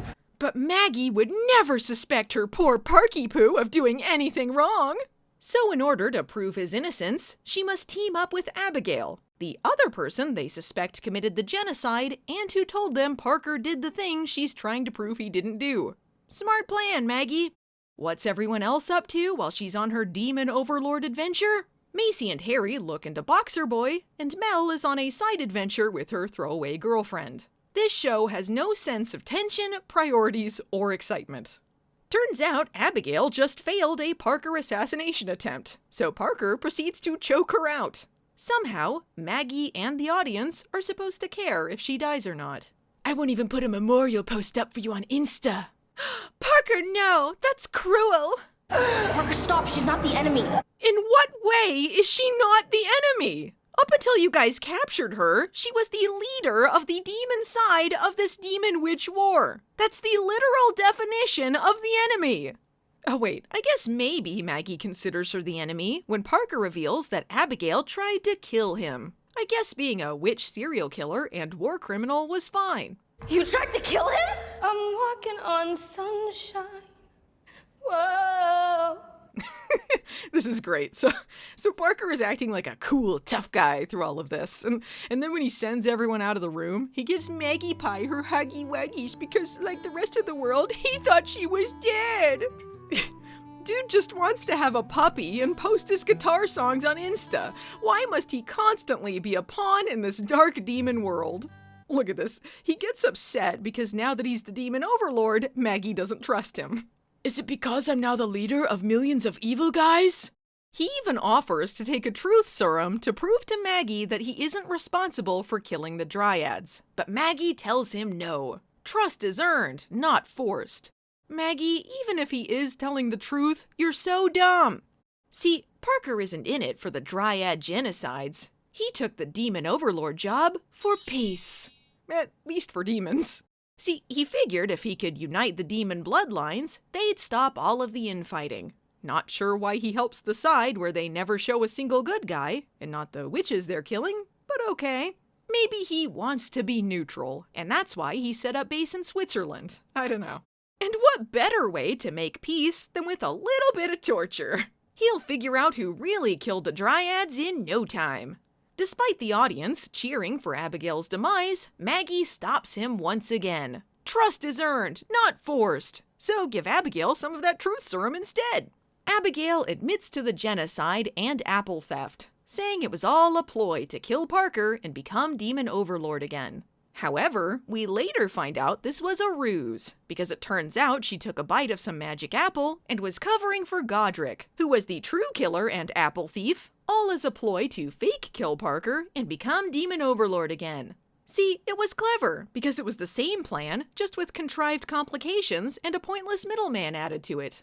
Before they become aware that Abigail falsely admitted to the genocide, Harry thinks she's being set up. First she denies it, then she suddenly confesses? Suspicious! Abby denied being involved in the Dryad massacre, and yet she suddenly confesses to it. She's obviously been set up. She wouldn't have suddenly confessed because, oh, I don't know, she took a truth serum? Wasn't Harry supposed to be smart at some point? But I guess to be fair, he is right. She is being set up. By herself. Peacefully, Parker declares Abigail is to be executed for her crimes. Maggie acts like this is horrifying and bad, but not because of the murder. No, it's bad because Parker and Abigail are related. Look, I'm no fan of Abigail's, but she's your own blood. If you choose to kill your own sister, there's no coming back from that. Not for you and not for us. She's an evil serial killer! The Charmed One's already killed 2 members of his evil family! Who cares? But Maggie has a suggestion of something better to do. Something that will make the demons fear their new leader even more. Such treachery can only be met with death. I disagree. Oh snap! Not I disagree! Nothing strikes fear in my heart like I disagree! Sure, hey, stripping away her powers and leaving her locked up forever is a much more humane punishment than instant death. Rest assured, Bidwell, in 20 years or so, the ravages of old age will deal with the bear far more cruelly than we ever could have. Thank you for saving her. Thank you for saving me. Margarita Amelia Vera, will you marry me?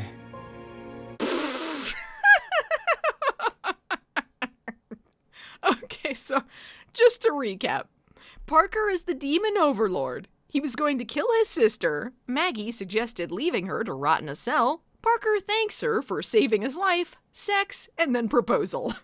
What the fuck? I should point out that this is only halfway into the season. Maggie Skinny Mark Vera, will you do me the honor of marrying my guitar? I'm a really good tutor. All right, I'm laughing now, but maybe it's because it's a coping mechanism. I was truly enjoying seeing what silly bullshit Parker was bringing to the table. And it doesn't become any less inane, but here's where things get serious. Because Charmed 2018 decided to bring back the worst plot of the OG show. The new showrunners seem to hate anything to do with Charmed at all, but apparently they liked the storyline everyone points to as the turning point where it all went to shit.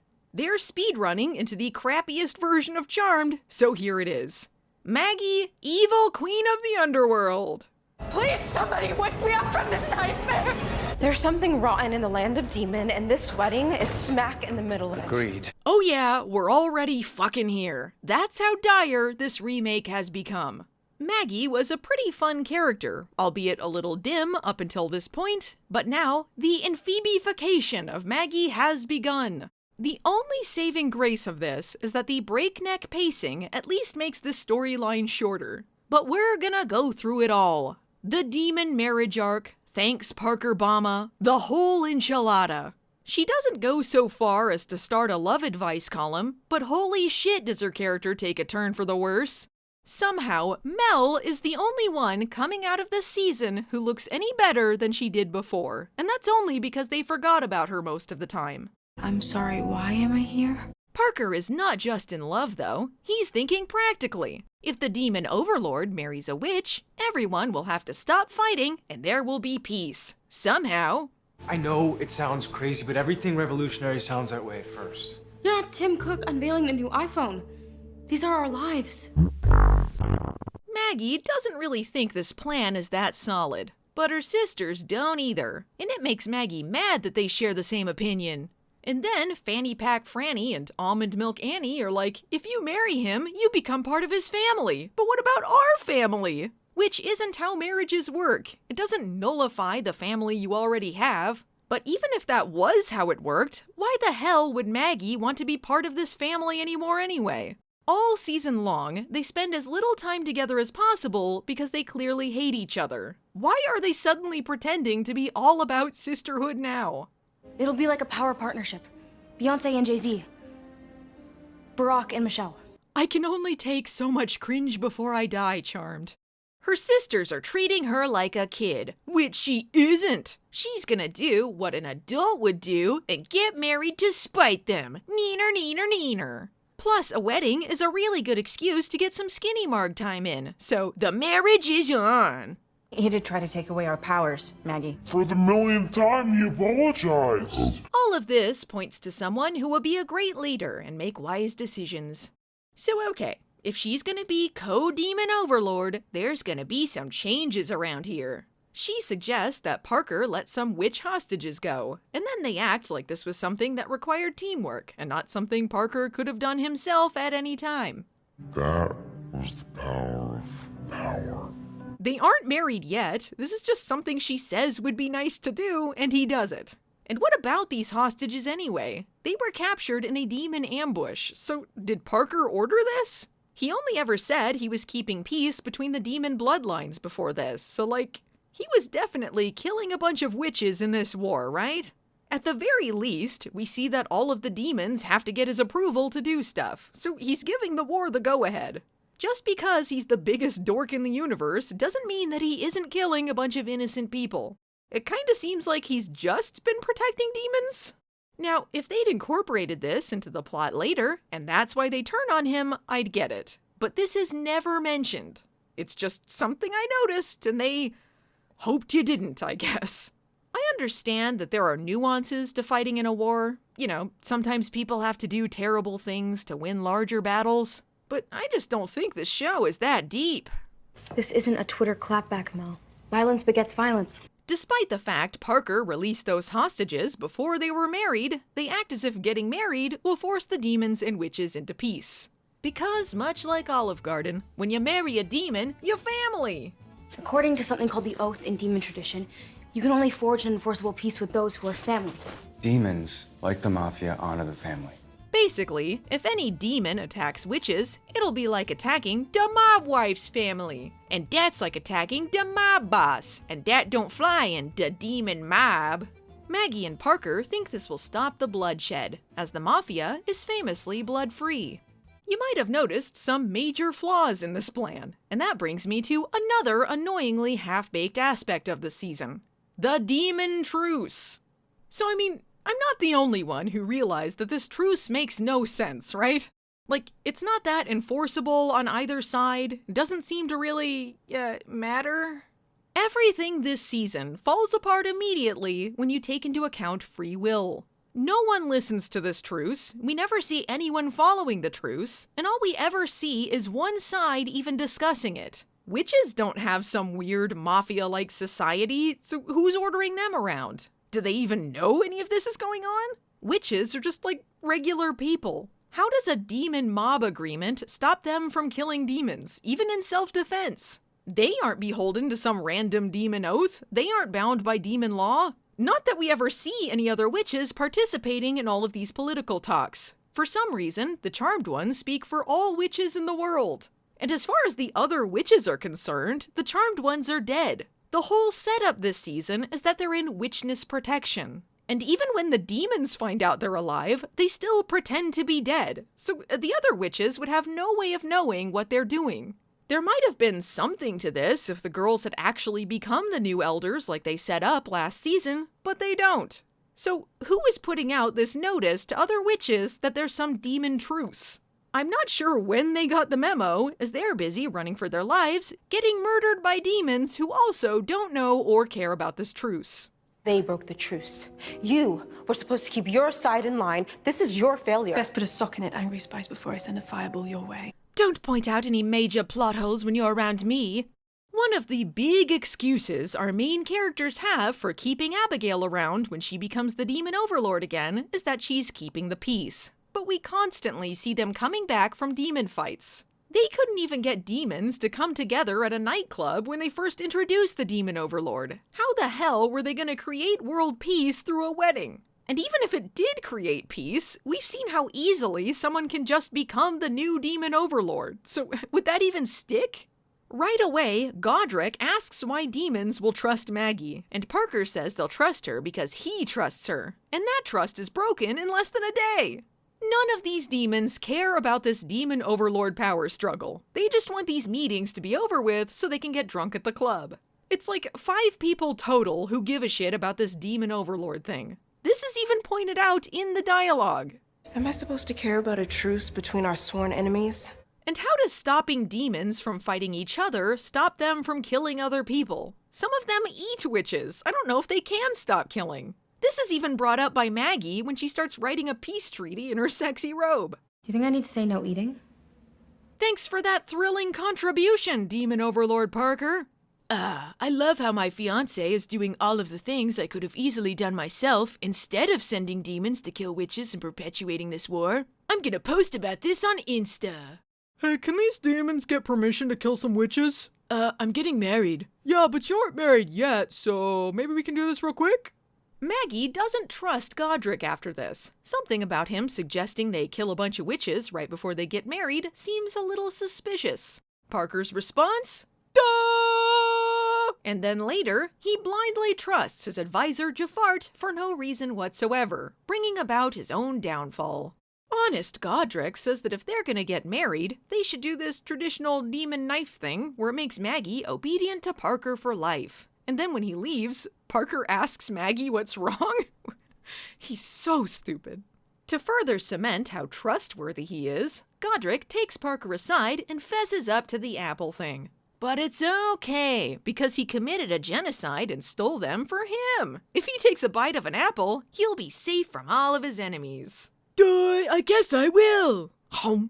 Parker doesn't, kick Godric out for lying and committing a genocide, or wonder why his sister took the fall, or how she lied under the truth serum, or catch on that this is clearly a setup, or do anything that proves he has a brain inside that perfectly coiffed head of his. The most we get is that he's kinda annoyed that Godric told him about this before his wedding.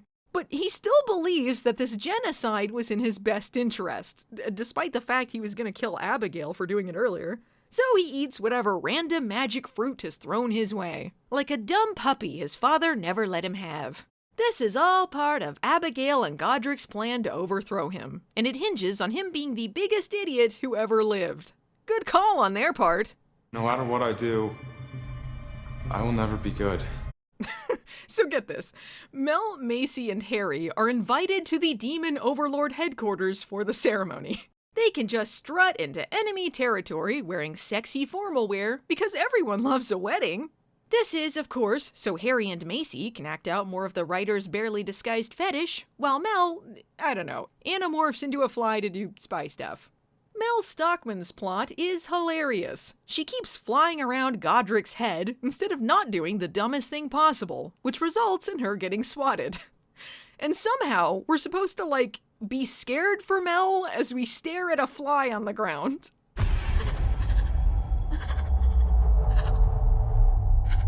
And when she becomes human again, she's not injured anymore, so I guess she wasn't that hurt.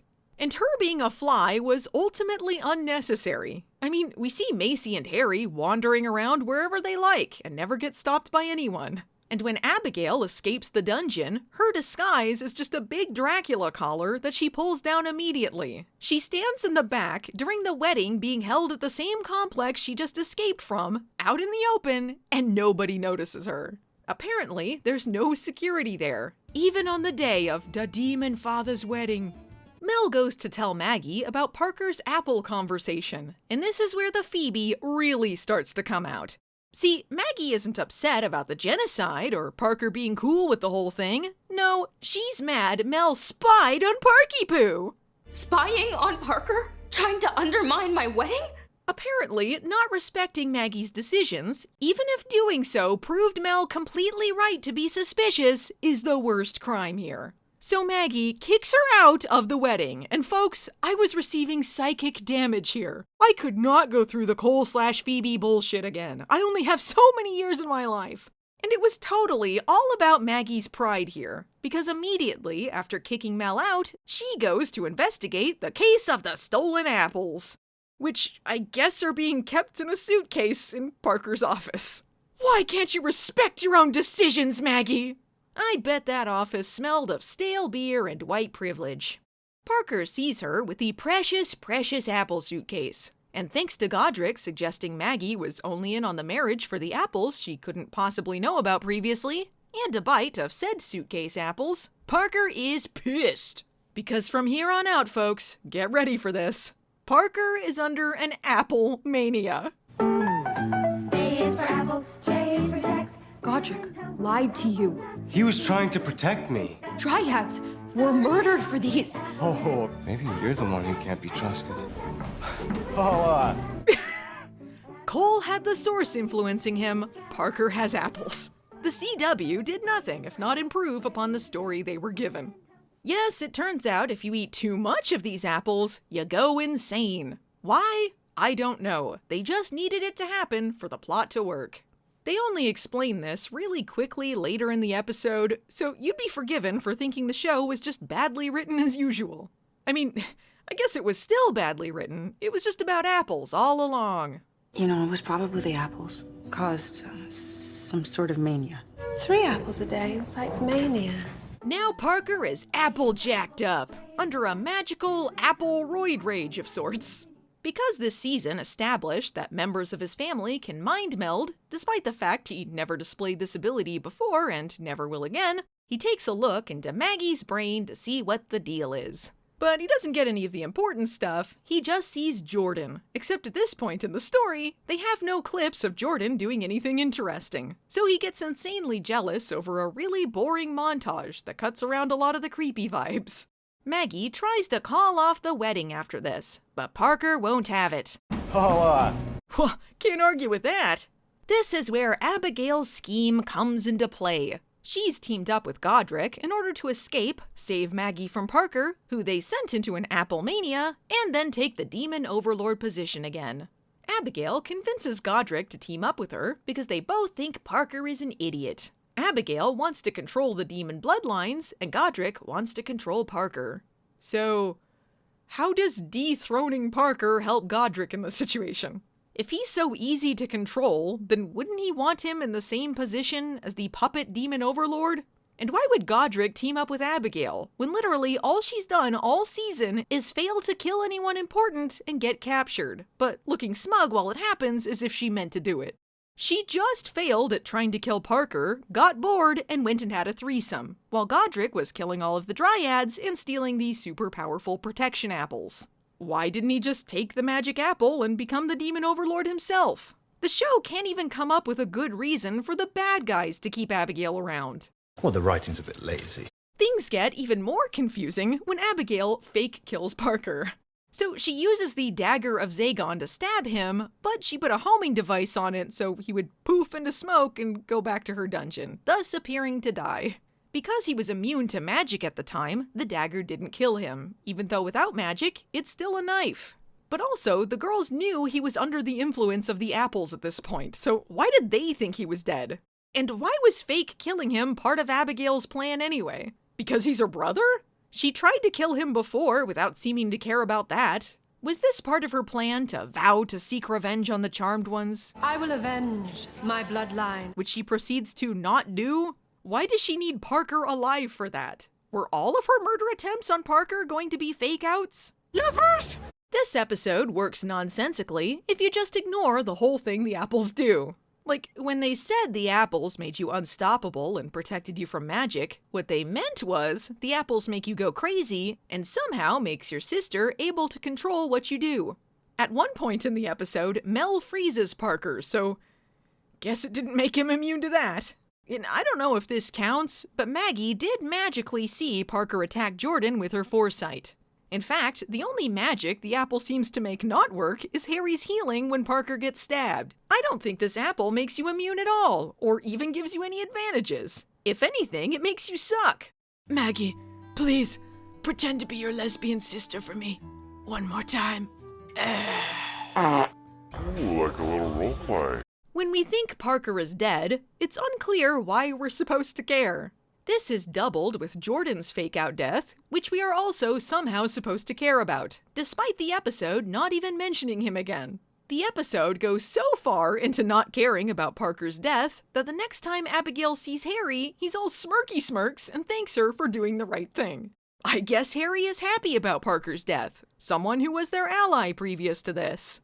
No one ever asks why Abigail lied for Godric, or asks why she still has her powers when they were supposedly stripped, or suspects her being in on Parker's apple poisoning, despite the fact she has now become the demon overlord. And then the next time they see her, they suddenly do know that she tricked them, but don't care because they need her.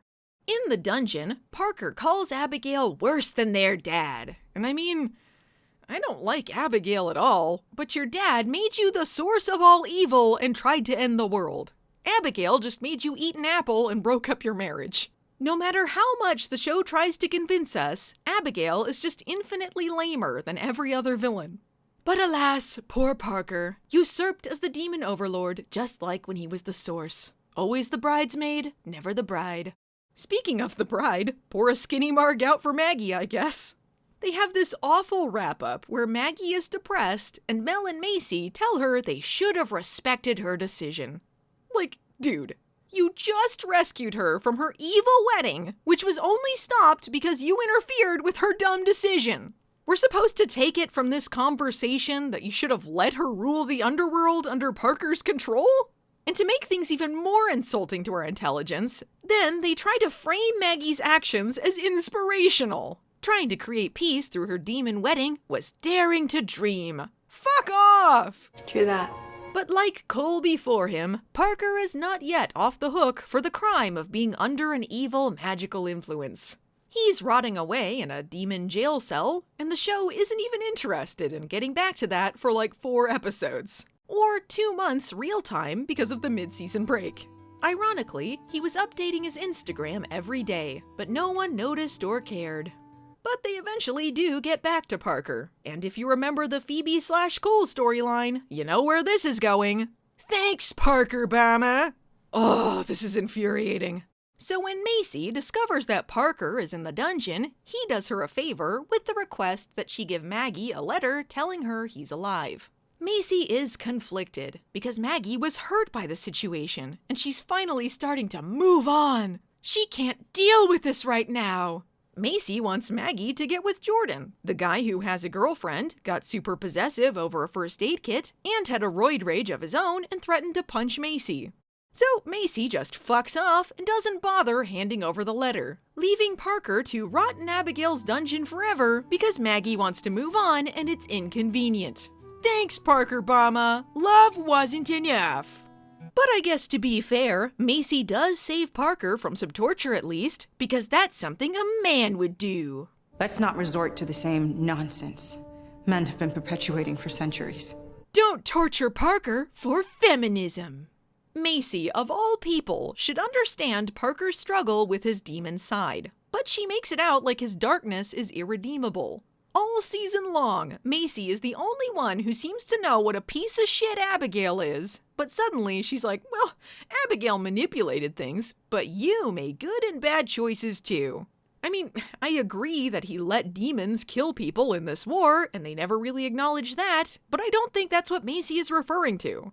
Actually, I'm not sure exactly what she's talking about currently. Like, when he worked for his dad? His apple mania? Being an Instagram fuckboy? When he was the source of all evil? Just before Macy herself became the source of all evil? And this is really rich, telling him this while he's in a dungeon because his sister manipulated you as part of a demon overlord power grab. But you're taking her side because Parker made bad choices too? You can't have it both ways, show. You can't say Parker is a lost cause for making bad choices and then constantly make excuses for Abigail. And of the two of them, only Parker has ever tried to redeem himself. And let's be real here. What did he even do when he was under the apple mania? He tried to force Maggie to marry him and then beat up her boyfriend. It's not great, but it's not anything like what Abigail does on a regular basis. She's committed a ton of murders while not under the influence of magical apples. But she's free to roam around and continue to commit war crimes because Harry is horny and her dad was mean. I should point out, she and Parker have the same dad, and he was mean to both of them, but only Abigail is allowed to use that as an excuse, because of the patriarchy. Like, come on, guys. You can't continually hold Parker accountable for the apple thing while never once holding the person who tricked him into eating the apples into account. Please, somebody wake me up from this nightmare! Abigail says to keep Parker a secret, because if it got out that he's alive, she'd be killed, and that would be bad for all of them.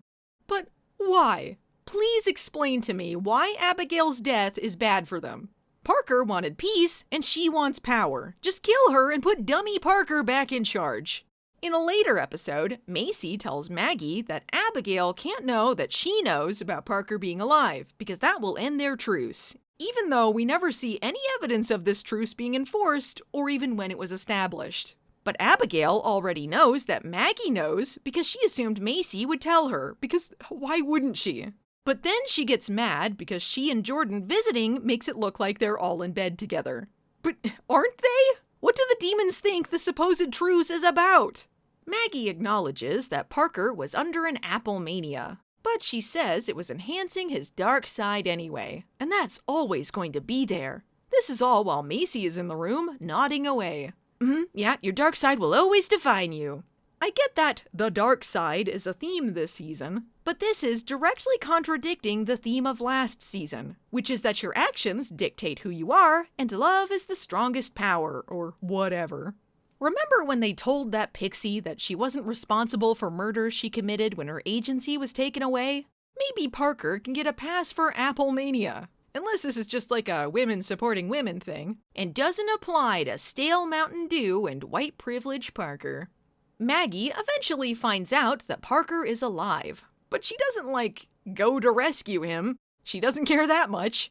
She only comes across him while she's looking for something else, and she seems vaguely annoyed that Parker, who she knew would be there, is there. She doesn't want to talk to him. He had an apple mania. Thanks, Parker Bama. I'm walking on sunshine. Whoa. I truly don't know why she's mad at him, other than the story needs her to be. He did a lot of shitty things, yeah, but he was under the influence. Every character on this show has been under some sort of magical influence at one time or another. But this time, it's unforgivable. Remember, she forgave him for things he did while not under the influence of anything last season. But apple manias are a step too far. He was a demon guy who tried to steal your power. He said he was sorry. Stop being so judgy. For the millionth time, he apologized. Maggie doesn't have time for this. I don't have time, Parker, and honestly, I don't care. Oh my god, it's like she's been fully possessed by Phoebe with some of these lines. I'm going to go apeshit.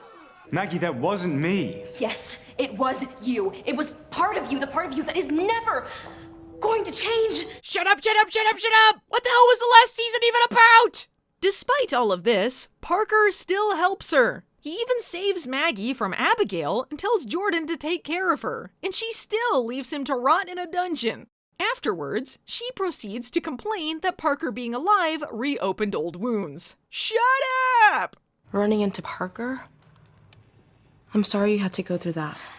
Yeah, because seeing him was really hard on her. Parker should have thought of that before he got fake killed and stuck in a dungeon during his sister's mad bid for power. Thanks, Parker Bama.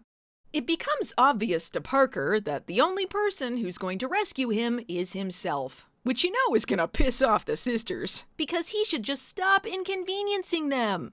Godric is getting pretty fed up with how Abigail is running things, and Parker doesn't want his evil sister as the demon overlord either, so they team up to take her down. When things go south, Parker rescues Maggie and Macy from the fight. Notably, he leaves Mel behind, the person who has treated him the least badly. Sucks to suck, Mel! I'm sorry, why am I here? Whoa, a bunker! Are we even on Earth anymore? But now, Maggie is mad because Parker destroyed their chance to stabilize the demon world. Ignore the fact that the demon world was never once stabilized under Abigail's reign, and that it was actually Parker's plan in the first place before Abigail put him into an apple mania. He was supposed to rot in a dungeon because the woman who fucked him over is really good at smirking at a desk while doing nothing of worth. Parker rightly points out that they created this mess, but oh well, thanks Parker Bama. But whatever, Parker doesn't even want to be the Demon Overlord again anyway. He never wanted to be the Demon Overlord. But Maggie says he did some despicable things to stay in power. I'm not sure what thing she's referring to, but if any of it occurred before their engagement, she seemed okay with it back then. I just saved your life. I don't need you to save me. I never have. Minutes later. Okay, that thing about not needing your help, officially rescinded. Evil, irredeemable Parker assists in rescuing Mel and Abigail while stopping Godric from declaring himself the new Demon Overlord. Why is Godric surprised that Parker turned against him? The last time he saw him, he was poofing away with Maggie and Macy turning against him. And I guess there is no Demon Overlord now. Who cares? The demon world continues as it did before, because the Demon Overlord never mattered. And sadly, Parker never mattered all that much either, because this is unfortunately his swan song. Remember how his demon side was killing him last season? Well, turns out his dad had a power-stripping dagger this whole time that could have easily saved his life. You know, my father had that dagger and the power to make me human, and he kept it from me. Wait, okay, so stripping his demon powers makes him human? It gets rid of all of his, demon DNA? Does that mean when the dagger is used on Macy, she's completely human? Doesn't that throw away the entirety of last season's plot? Throw it all away. They don't even mention this when it comes to Macy, and her being part demon was a huge deal? Why does nothing mean anything on this show? Why the hell did you do that? Parker asks Abigail, of all people, to strip his powers. It's unclear to me if using the dagger always gives someone the powers they just stripped, or if it was just a special case with Macy. Mel mentions after this that Abigail can phase shift, which she's never done before, nor will we ever see her do, which was actually one of Parker's powers. Not sure if this was something she took from him or another Kane family trait. But either way, check another one off the Abigail ripoff list. Whatever, okay, Parker gets his powers stripped so he can be with Maggie, his one true love, who abandoned him at every turn and treats him with total disgust. How does that work out for him? Not well! Maggie bitches at him, saying he needs his powers to protect himself. So do you want him to be a demon or not, Maggie? The only reason she even cares about him at this moment is because he's human now, so what does she want from him? Giving up your demon side doesn't change what you did. You made those choices. Your anger and your jealousy caused you to hurt people. He was under an apple mania! And if you're gonna be throwing people away over demon-induced jealousy and anger, then you might as well spit on Macy and kick her to the curb. Throw it all away. And I'm really sorry. For the apples. But apple apologies aren't enough! Parker walks into the distance, never to be seen again. But perhaps Maggie will occasionally check his Insta, just to see how his human life is going. Thanks for nothing, Parker Bama! Jeffers! Yes, that's really Parker's exit. I weep for him like I weep for all of the far more interesting characters they've completely abandoned on this show, leaving us with a cavalcade of charisma black holes. Speak of the devil, let's talk about Abigail's reign as the Demon Overlord. She says that the Charmed Ones killed her brother, and she'll avenge him. But if all witches are family to witches, and she's half-witch, can she not kill her family per Damab rules? Spoiler alert, she doesn't go after the Charmed Ones. And in fact, they act like the Charmed Ones have a truce with demons after this. Mwahaha! Now Abigail is gonna go after them! Just kidding! Why did she fake kill Parker, seemingly to set up the Charmed Ones and stir up shit between witches and demons, and then enforce a demon truce? What was the plan? Well, there are some things beyond my scope of knowledge. After all of this build-up to her becoming the Demon Overlord, fighting her way to the top, promising revenge, smirking evilly, pretending that this was the overarching plot of the season, the next time we see her, she isn't even doing any Demon Overlord stuff. She's just dinking around evilly as usual. The first time we see her doing any Demon Overlord business, it's just her filling out paperwork from her apartment. And then the show focuses on the faction stuff, and I guess the demon overlord thing wasn't the main plot? Instead, Abigail spends her time dicking around with Harry for no reason other than she's bored, I guess. Like when she poisons herself in order to get him to feel sorry for her. Harry and Macy suddenly know about her manipulating them to get rid of Parker for some reason, and discover she's manipulating them at this very moment with this fake poisoning, but Harry defends her because, as Demon Overlord, she'll keep the peace. Because, question mark? When Abigail was the Demon Overlord the first time, she lied to them and tried to kill Macy, so why is she suddenly Saint Abigail? You can't even make the argument that she's doing things differently this time around, because she retook the position by lying and murdering, and has no reason at all to try and keep the peace. We see Harry and Mel coming back from fighting demons in the very next episode. Dora's magic map, full of witches being attacked by demons, never stops lighting up. What exactly is Abigail doing that's beneficial to them? Harry says, sure, she's not great, but they need her to stay in power. Basically, every line about Abigail is, we need her, without any explanation at all as to why that is. But wait, no, Harry's got the perfect reasoning here. Abigail might be evil, but she helped them save Maggie. But she saved Maggie. Abigail was the one who put her in danger in the first place. They knew that's what she did because they talked about it. How does Harry even remember how to breathe? Oh, come on, girl. He's awful. And Abigail's not even good at tricking them. Her fake poisoning is discovered when Macy follows a trail of shit on the ground to her fake cupboard full of antidote. Do you see any other mess in this pristine, rich-ass apartment? The cupboard might as well have been labeled stuff I don't want Macy to find. She had time to clean up. She was the one who came to them. If she was sloppy on purpose, I have no idea why. If she didn't do this on purpose, she's dumb as fuck. How much of Abigail's shit this season is manipulation and how much is incompetence? It's hard to tell. In the next episode, Harry is poisoned during one of those demon fights that supposedly don't happen because Abigail is keeping the peace. In the same episode, Jordan is also poisoned. Man, this season loves poison. Mel wants to call Macy for help, but Harry is like, nah, Abigail, she's been nothing but untrustworthy, let's call her. And when he goes crazy under the poison's influence, Abigail is all scared like a weenie. The Demon Overlord, everyone! Presumably, Harry was then blamed for being under a poison influence, because he always had a dark side within him. The thing that makes this the most exciting is that a bulk of this plot is spent waiting on test results. Macy is testing Harry's blood for, I don't know, the same demonic whatever the fuck she saw in Parker's blood last season.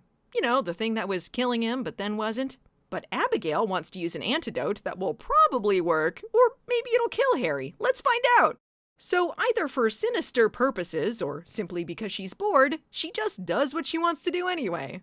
Because the antidote ultimately works, everyone is mad but grateful. Somehow, she gets credit for solving a problem she indirectly caused anyway.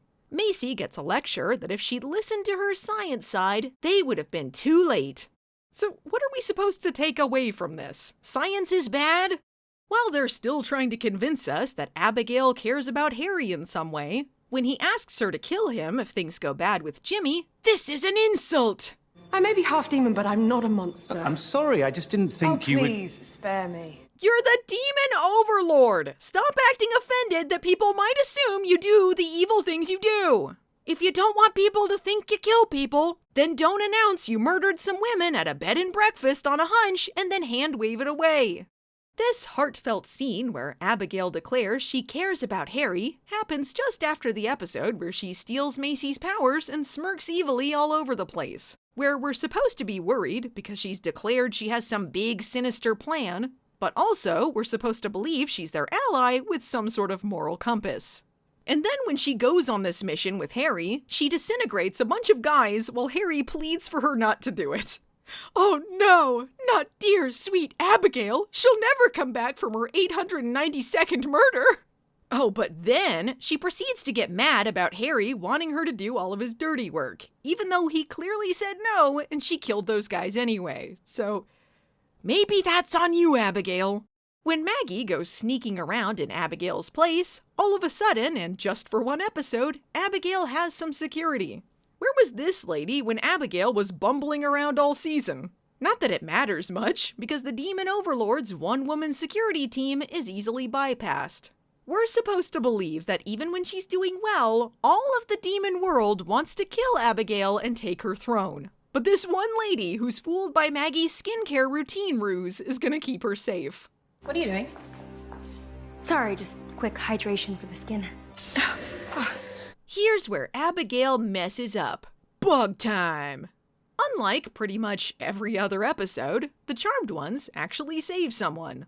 She's being attacked by some bug demons. You know, because of that demon truce and all. And the girls vanquish one of them. He turns out to be the Carnal's leader, which causes a bit of a political snafu.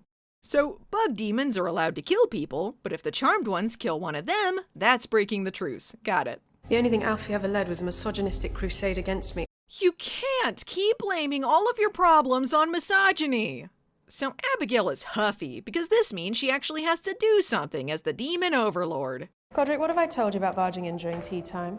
She might as well get on doing something, though, because this is the episode where she's overthrown for sucking. Killing the bug boy caused a power vacuum. Yada yada yada, I'm already asleep. Despite the fact the demons are doing jack shit for them, for some reason, the girls have to make things right. So they meet with, like, an influencer mogul demon?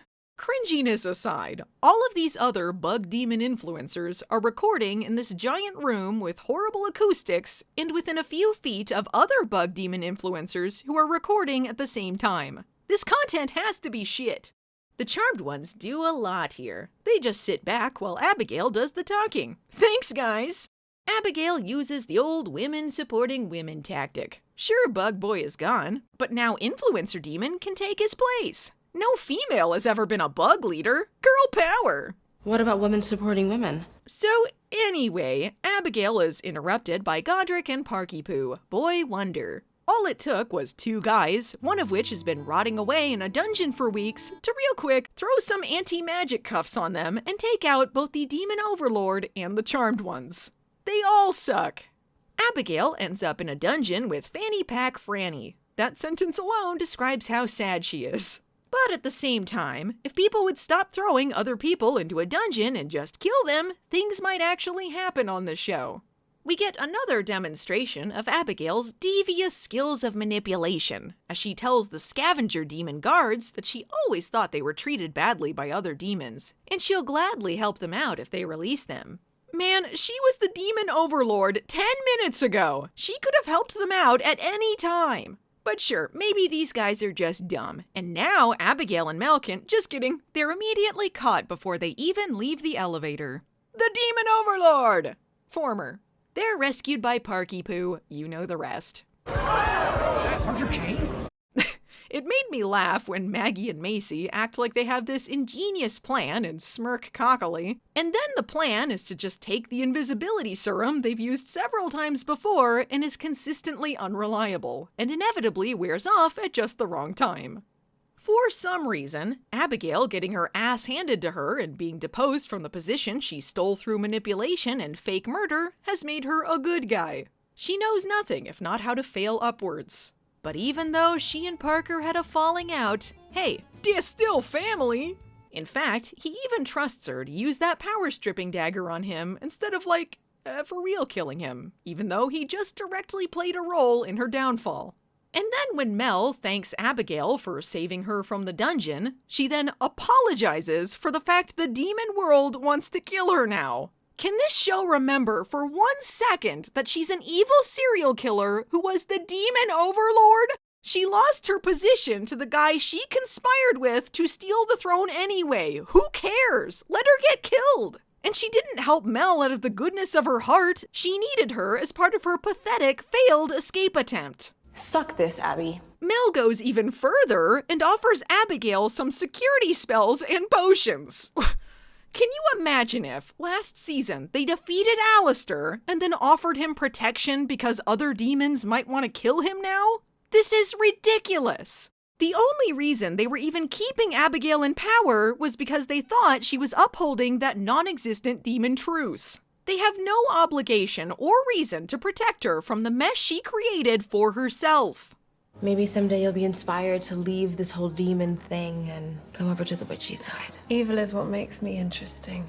No. Maybe you've inspired me to try being bi-magical. I guess now Abigail and Mel are BFFs, and Abigail can be their new roomie. Wait, did they just tell Abigail where their house is? The former demon overlord? You don't have any security concerns about that? And Abigail worms her way there by saying they have to protect her because they put a target on her back. They should have let her continue to evilly run the demon world. But Fanny Pack Franny sees some good in Abigail. She can change her. Abigail is the anti-hero we never knew we didn't need. At this point, it's clear they've decided to entirely alter course with the character. At first, she was Evil McSmirk, who was going to eventually reveal she had two evil sisters and become the evil charmed ones. But now, I don't know, she's a half-demon, half-witch who's in denial of her witch side? Even though she was cool with her witch side all season until now, even going so far as to use that fact to buddy up with or taunt the girls. Oh, and wait, this is different. Now her mom was also mean to her.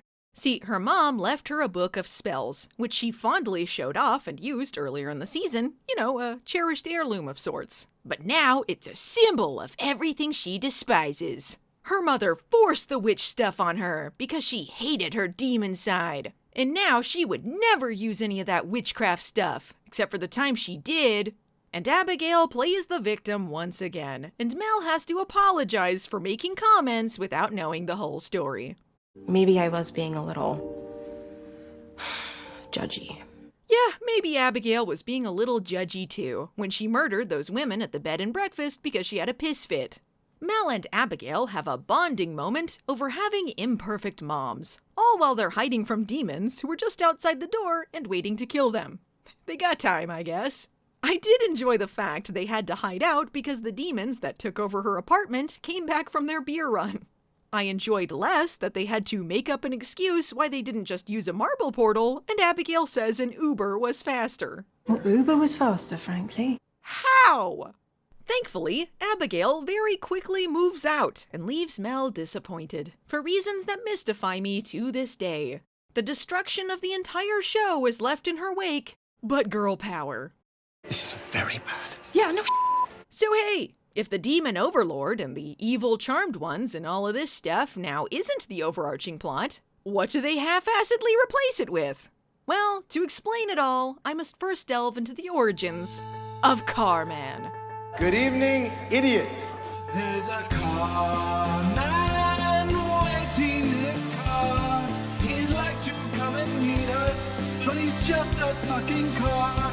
Yes, Julian Shea, Macy's billionaire boyfriend. A character so bland, Phelan and I had to come up with our own backstory about him as the world's lamest superhero.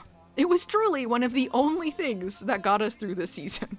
Before Julian Shea was the Julian Shea, billionaire boyfriend, he was but a child. And when he was that child, his parents were killed in a tragic car accident. He vowed that he would never let this happen again. And to beat a car, you must become a car. And thus, Carman was born. My Aunt Viv always told me that with great horsepower comes great responsibility. At the end of every mission, the Dork Knight returns to the car cave, brooding over a sad past. He is completely unaware that everyone knows he's Carman and is super embarrassed. That's the true tragedy. Moped, why did you say that name? Look, it's better than what the show actually did. Just give us this one thing. I talked about Carman a bit through this review already, but to get more specific, he's a tech billionaire. Billionaires are inherently evil, so we'll just assume the money he inherited from his parents was acquired via some type of racism. If you think a plot about a good guy tech billionaire came off badly then, in this the year of 2025, it's aged as well as milk sitting in the hot, stinking sun. Sorry, Carman, but Batman you are not. But for the purposes of this story, we're supposed to believe he's this altruistic, save-the-world type of guy. He puts the vision in visionary. Good evening, idiots. So you're going to be seeing a lot of scenes of Carman giving TED Talks that sound important, but are mostly self-aggrandizing horseshit. Like about how when he was 13, he found an old smoking jacket at a thrift store and thought it made him look cool, but then it didn't. And also, this is an investor pitch? Good evening, idiots. We see later that he has an office, but for some reason, he decided to have this meeting on the stairs. That's efficient. Good evening, idiots. Through Carman and Macy's various talks, Macy suddenly remembers that she's a scientist. I'm a scientist. I was a scientist, and now I'm gonna shut up. The great chocolate souffle experiment leads to Carman offering Macy a job as an epidemiologist, which, like, I don't think is even her specialty. Macy turns him down for now, but this demonstrates just how much trust he puts in her, because, as it turns out, billionaires like sex too. Wax me, Macy! Wax me! Because Carman tragically lost his parents to a damn car, he was raised by his Aunt Vivian.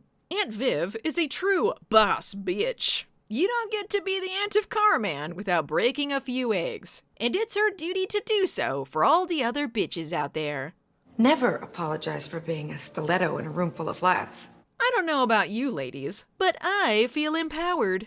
Aunt Viv is something of a scientist herself. Her company is coming out with a machine that can do what Theranos couldn't.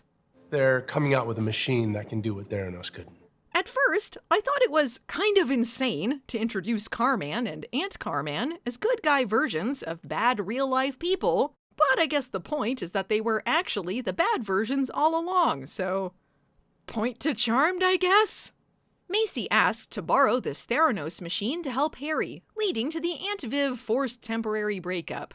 However, the reason for Aunt Viv's actions is a little muddled to me. She thinks Macy is working with someone else in order to steal their work. So therefore, if she breaks up with Carman, she can borrow the machine? If Macy was just dating Carman to get at their secrets, wouldn't breaking up with him and getting access to their secrets be like what she wanted? I guess I'm not a stiletto in a room full of flats, because I don't get it. Good evening, idiots. For a season they said wouldn't be about sisterhood, they sure like plots about sisters. Because guess what? Carman had a sister named Rosemary. She was also in the car accident, but she was ejected from the vehicle. Young Carman then saw a white lighter appear, heal the women in the other car, and leave. What a dick, though. I guess these women were supposed to be witches, but even Harry would heal randos who were injured. He appeared right next to her. It would have taken him an extra 2 seconds to heal her. I'm glad that guy is dead now.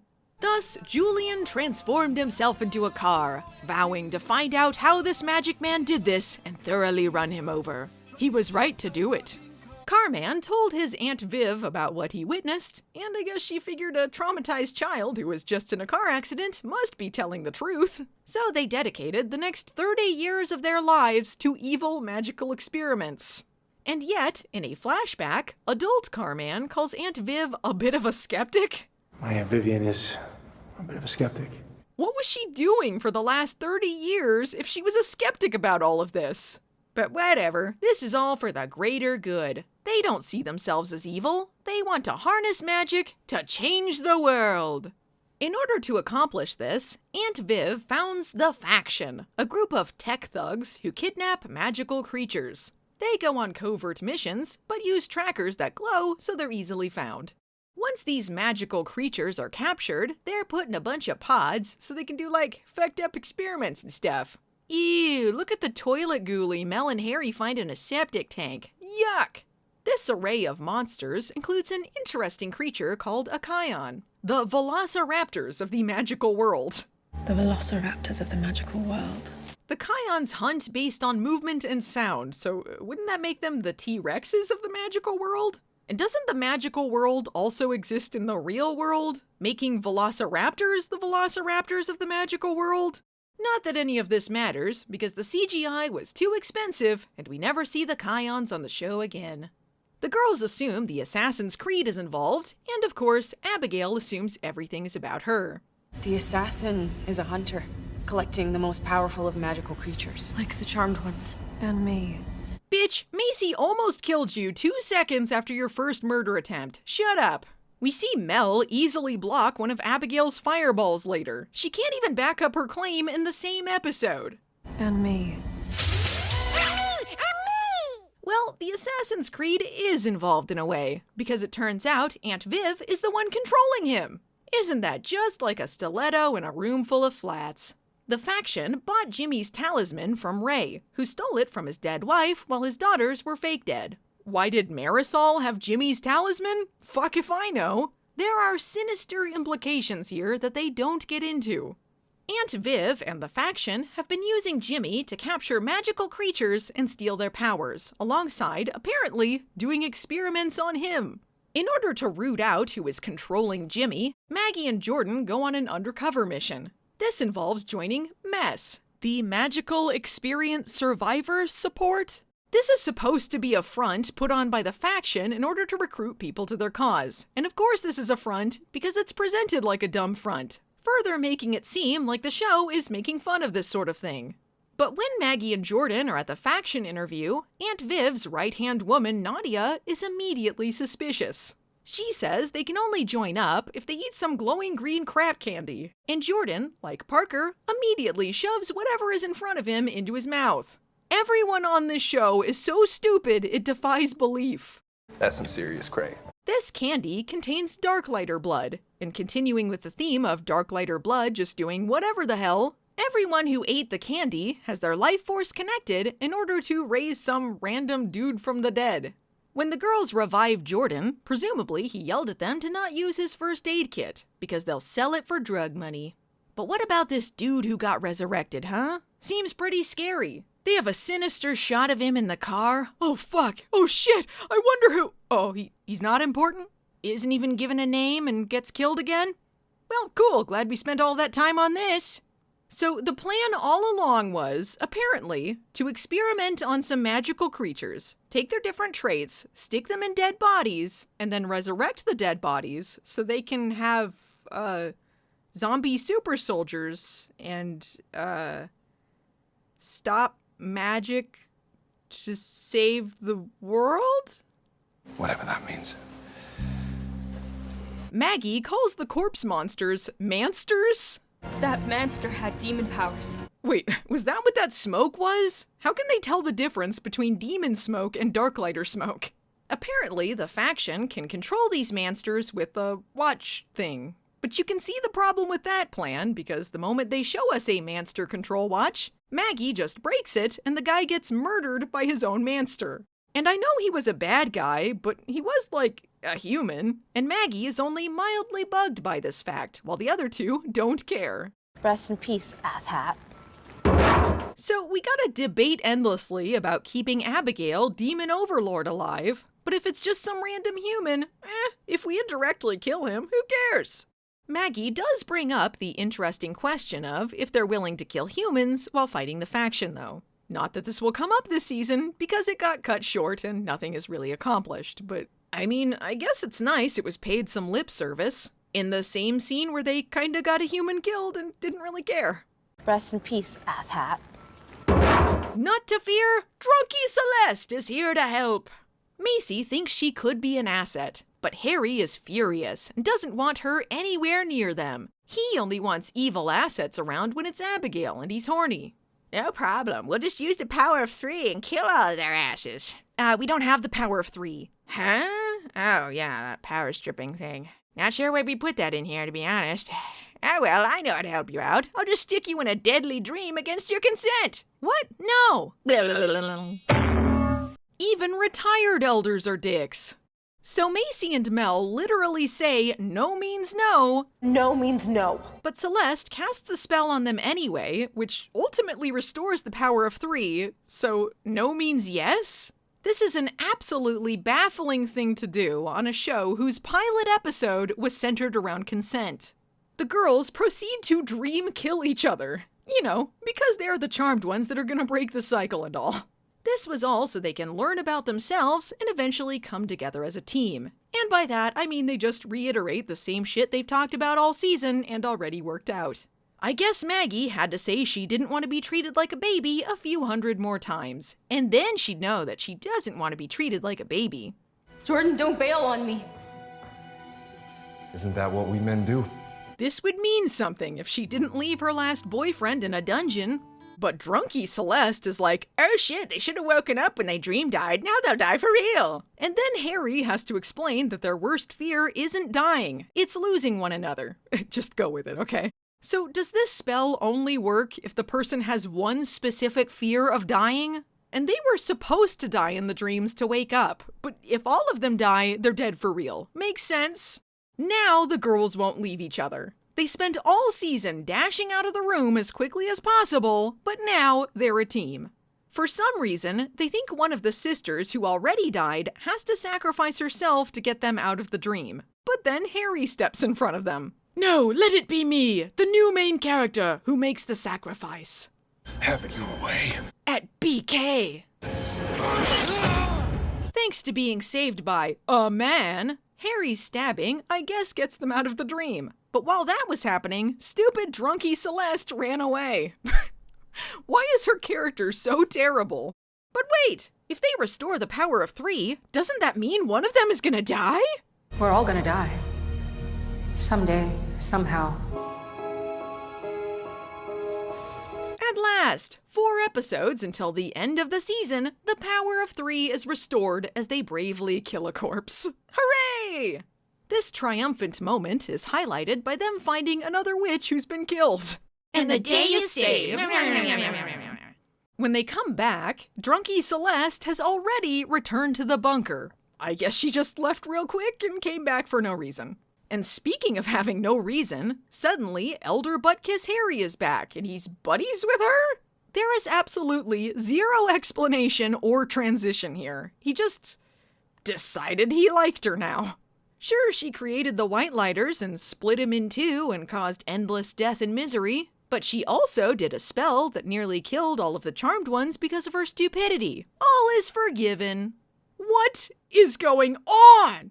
But let's pretend Harry had some huge revelation that this was all for the greater good. I sure am glad we didn't see that emotional journey on screen.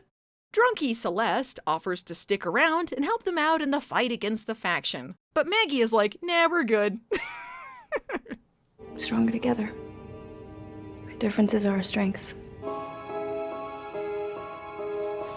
Well, things are really heating up with the faction, and Harry just got a lead. They'd better... Oh wait, Macy has a coffee date with Carman in the Safe Space cafeteria. I guess it isn't that big a deal. I too am drinking coffee, and not oil. Well, if Macy has a date, surely Harry can bring Mel or Maggie with him. Just kidding, they're both boxing with Jordan. Couldn't be avoided. Mel exits the scene to do, I don't know, something that doesn't involve the main plot.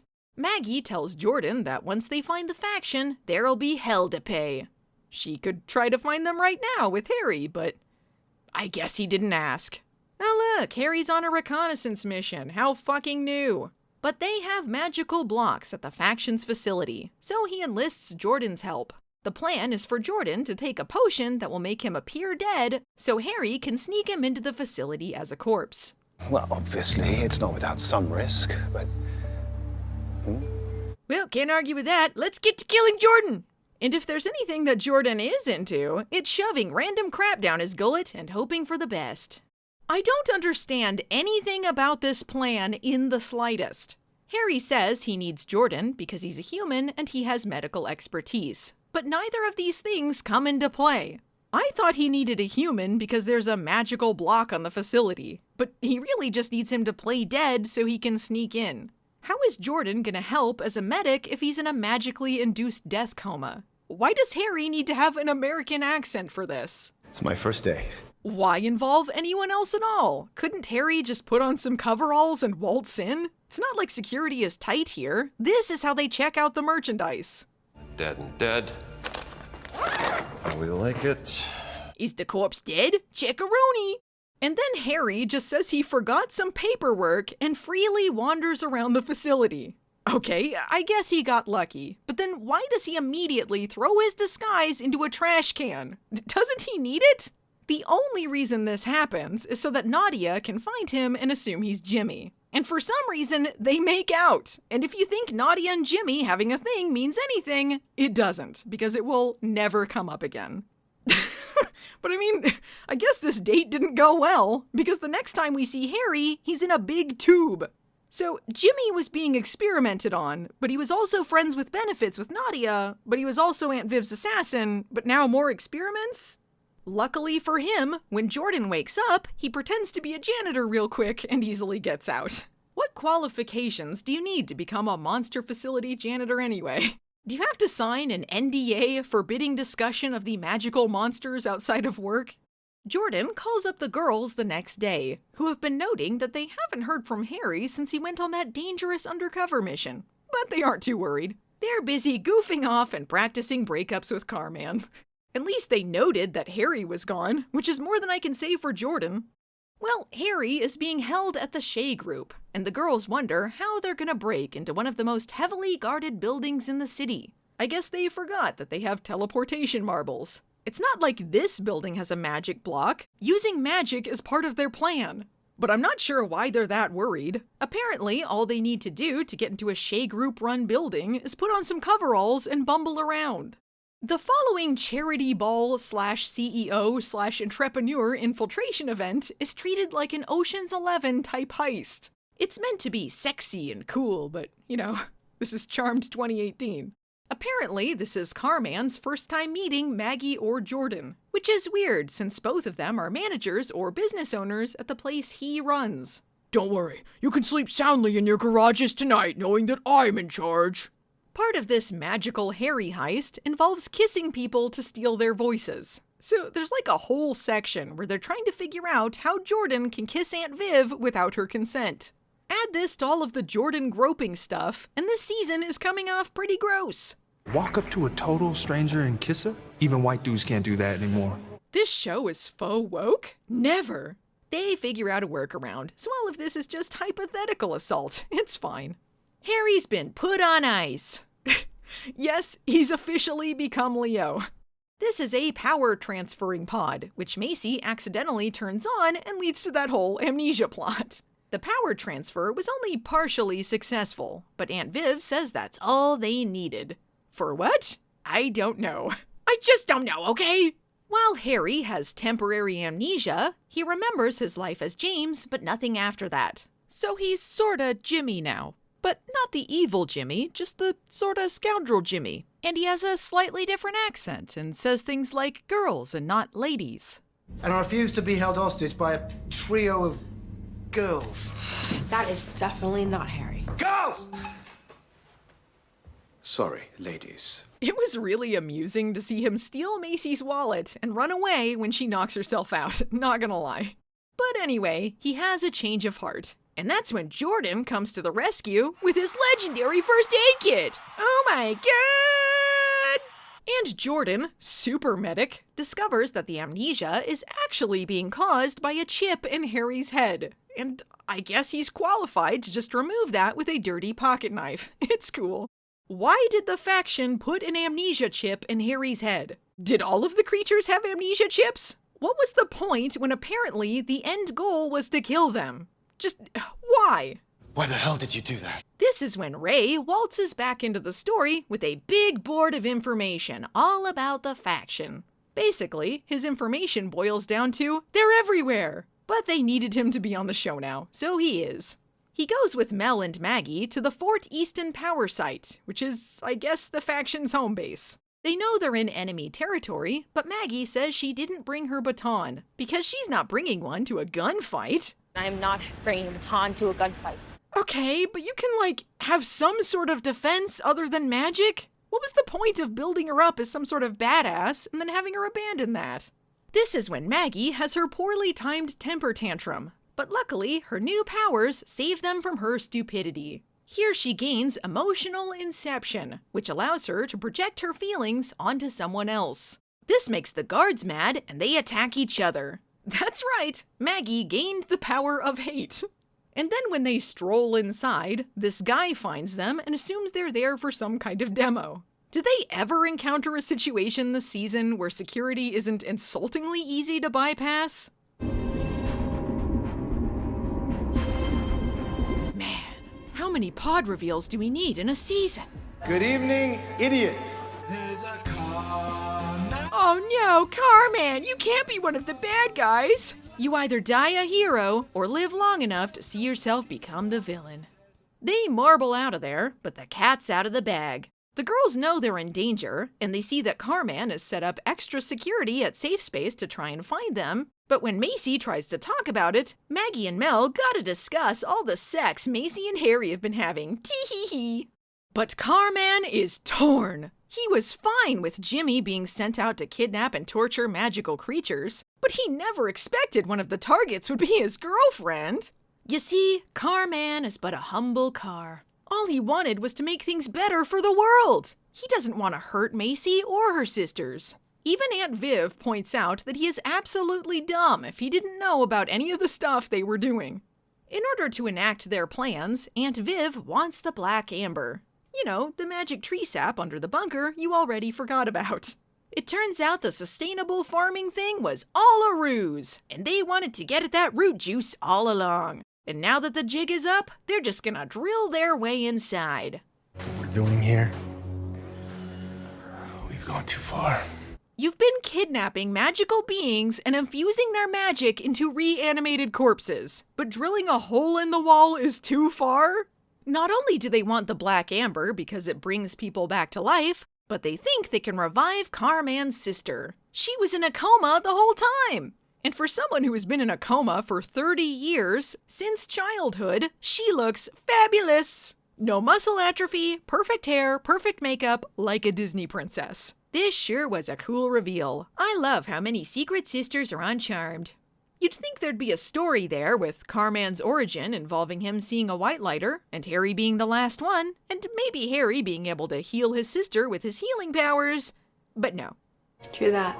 Remember how Jimmy got put back in his bottle, doing jack shit for most of the season? Well, now that we're on the last episode, Harry figures they should probably free him and find out what he knows. But in order to do that, he's gotta go on a dark lighter bottle skeleton key scavenger hunt with drunkie Celeste. Harry, you need to stop screwing Macy. White lighter and witch relationships are forbidden. Well, all of the elders are dead except for you, bitch, so shut up! Man, who cares what Celeste thinks? She's been retired for centuries or something. But as soon as she gets a sip of that elder mojito again, she's drunk with power. The utter gall to tell Harry his relationship compromises his duty when she fucked off from her duty hundreds of years ago to go drink margaritas. And not for nothing, but Harry has failed the Charmed Ones in many other dumber ways. But for some reason, Harry undoes all of his character growth and simply becomes Elder Kiss Butt Boy again. Because maybe drunkie Celeste is right! And I mean, she does point out that his horniness with Charity fucked them last season, so I guess I'll begrudgingly give her a fair enough. In the last 19 minutes of the season, Celeste pulls the Conqueror out of her butt. Fine, whatever, let's just pile on some more bullshit. The Conqueror, who Harry refers to as a fairy tale, was an ancient being who tried to steal all of magic for himself before being killed by the first Charmed Ones. Harry asks drunkie Celeste if she thinks Carman is the second coming of the Conqueror, and I'm like, where did either of them get that? Why is this suddenly being brought up out of nowhere? What's the point? The only joy I get from this rush job of an ending is calling Julian the Conqueror. Good evening, idiots. Now that they have the skeleton key, they gotta get the bottle. But the bottle is in the bunker, which is in Safe Space, which is being guarded by the Conqueror. All season long, it's just a Russian nesting doll of getting things to get other things to get other things because they have an episode quota to fill. Celeste says that under normal circumstances, someone in witchness protection is given a marble that allows her to go back to active service. How was this not a normal circumstance? They were in danger, and they got put in witchness protection. Is this because this was set up for Marisol and Marisol only? Why did the portal even open up for them? This is so dumb. So how are they gonna find a witch with a special marble? Reddit, of course. Retired witches in Seattle have a subreddit, posing as fans of some mid-aughts witch show. Embarrassing. I'm embarrassed to be watching this.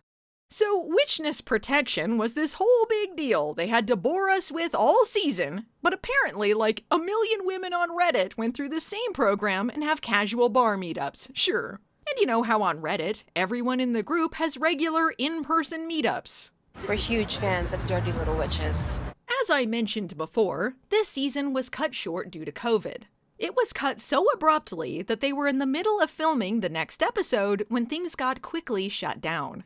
So that's the reason why the season finale feels the way it does. And also why it heavily features plots such as, the girls get trapped in a marble. Yes, unfortunately, this is a huge part of this episode. Just Macy and Maggie in a marble. They get the marble from Ruby, but because it isn't theirs, they get trapped. They would have been fine if they'd gone through the portal with Ruby, but drunky Celeste didn't give them a heads up about that, because she's a dumb old bitch. These millennial witches do not listen. Too much screen time has made them distractible. So Macy and Maggie are running out of oxygen, and they're gonna die in a damn marble. It kinda seems like witchness protection is designed to murder witches, rather than protect them. Anyway, they don't get out until the last 8.5 minutes of the episode. Enjoy! It would be so funny if the Charmed Ones suffocated to death in a marble because of stupid Celeste, and then Harry was like, yeah, if I wasn't dating Macy, they would have lived! Over 30 minutes into this 40-minute season finale, they all finally make it to the bunker. Woohoo! Now they can finally release Jimmy, who gets held back by Ruby breaking wind at him. Hey, that's dangerous around the Charmed Ones.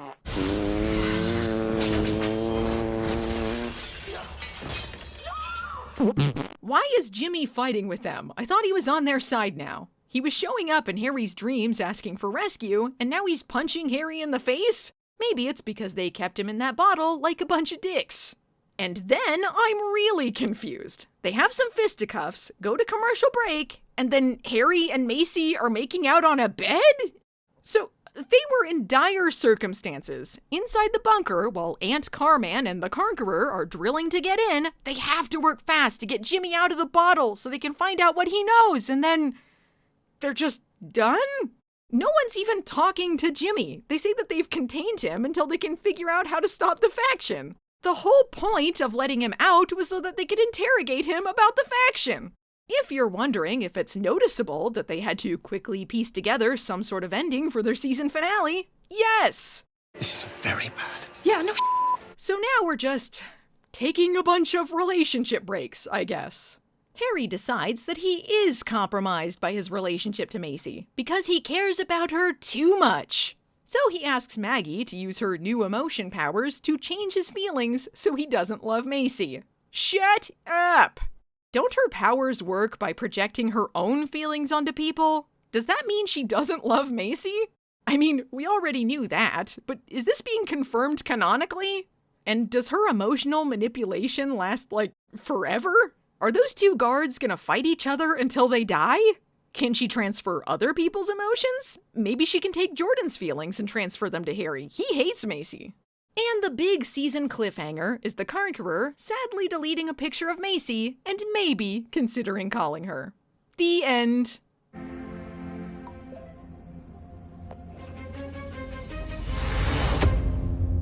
To be continued. This can't really be judged as a season finale, as that wasn't the intention, but it does demonstrate how much they were dragging their feet and nothing happened. The season was shorter than planned, but even if they'd crammed all of the most exciting, mind-blowing parts of the story into the last 3 episodes, that leaves us with 19 super boring, infuriating episodes where fuck all is accomplished. That's almost the entirety of, like, the show. And this is a complaint I have with most mystery box series these days, but I'm sorry, all of your story can't be lead up. Why must the entire thing suck ass in service of maybe a handful of episodes where a story happens? It's the Surf Dracula problem. I don't want to watch 22 episodes where he learns how to do it, I just want to see this fool surfing. There are some storylines this season that seem like they might be something, but the show spends so much time dinking around that by the time you get to a payoff, you feel nothing. But most of the time, despite the show dragging on forever, the payoffs are incredibly rushed or barely mentioned. Like, they couldn't be bothered. So what's the point? Why are we supposed to care? It's not even amusingly bad anymore, it's just dull. You can't blame COVID for that, that's just the direction they decided to take the show in, and COVID made a bad thing slightly worse. Add to that the absolutely exhausting amount of Abigail being forced onto us, and I just had a horrible time. Season 1 of Charmed 2018 was a mess, but I could still enjoy parts of it. Season 2 destroyed any goodwill it might have had, and I'm not alone in that feeling. It was just mean-spirited, and half the time it felt like it was making fun of its own audience. And unfortunately, Season 3 is more of the same. So, I hope you guys are ready for that, because things don't get any less messy. See you next time, Charmanders.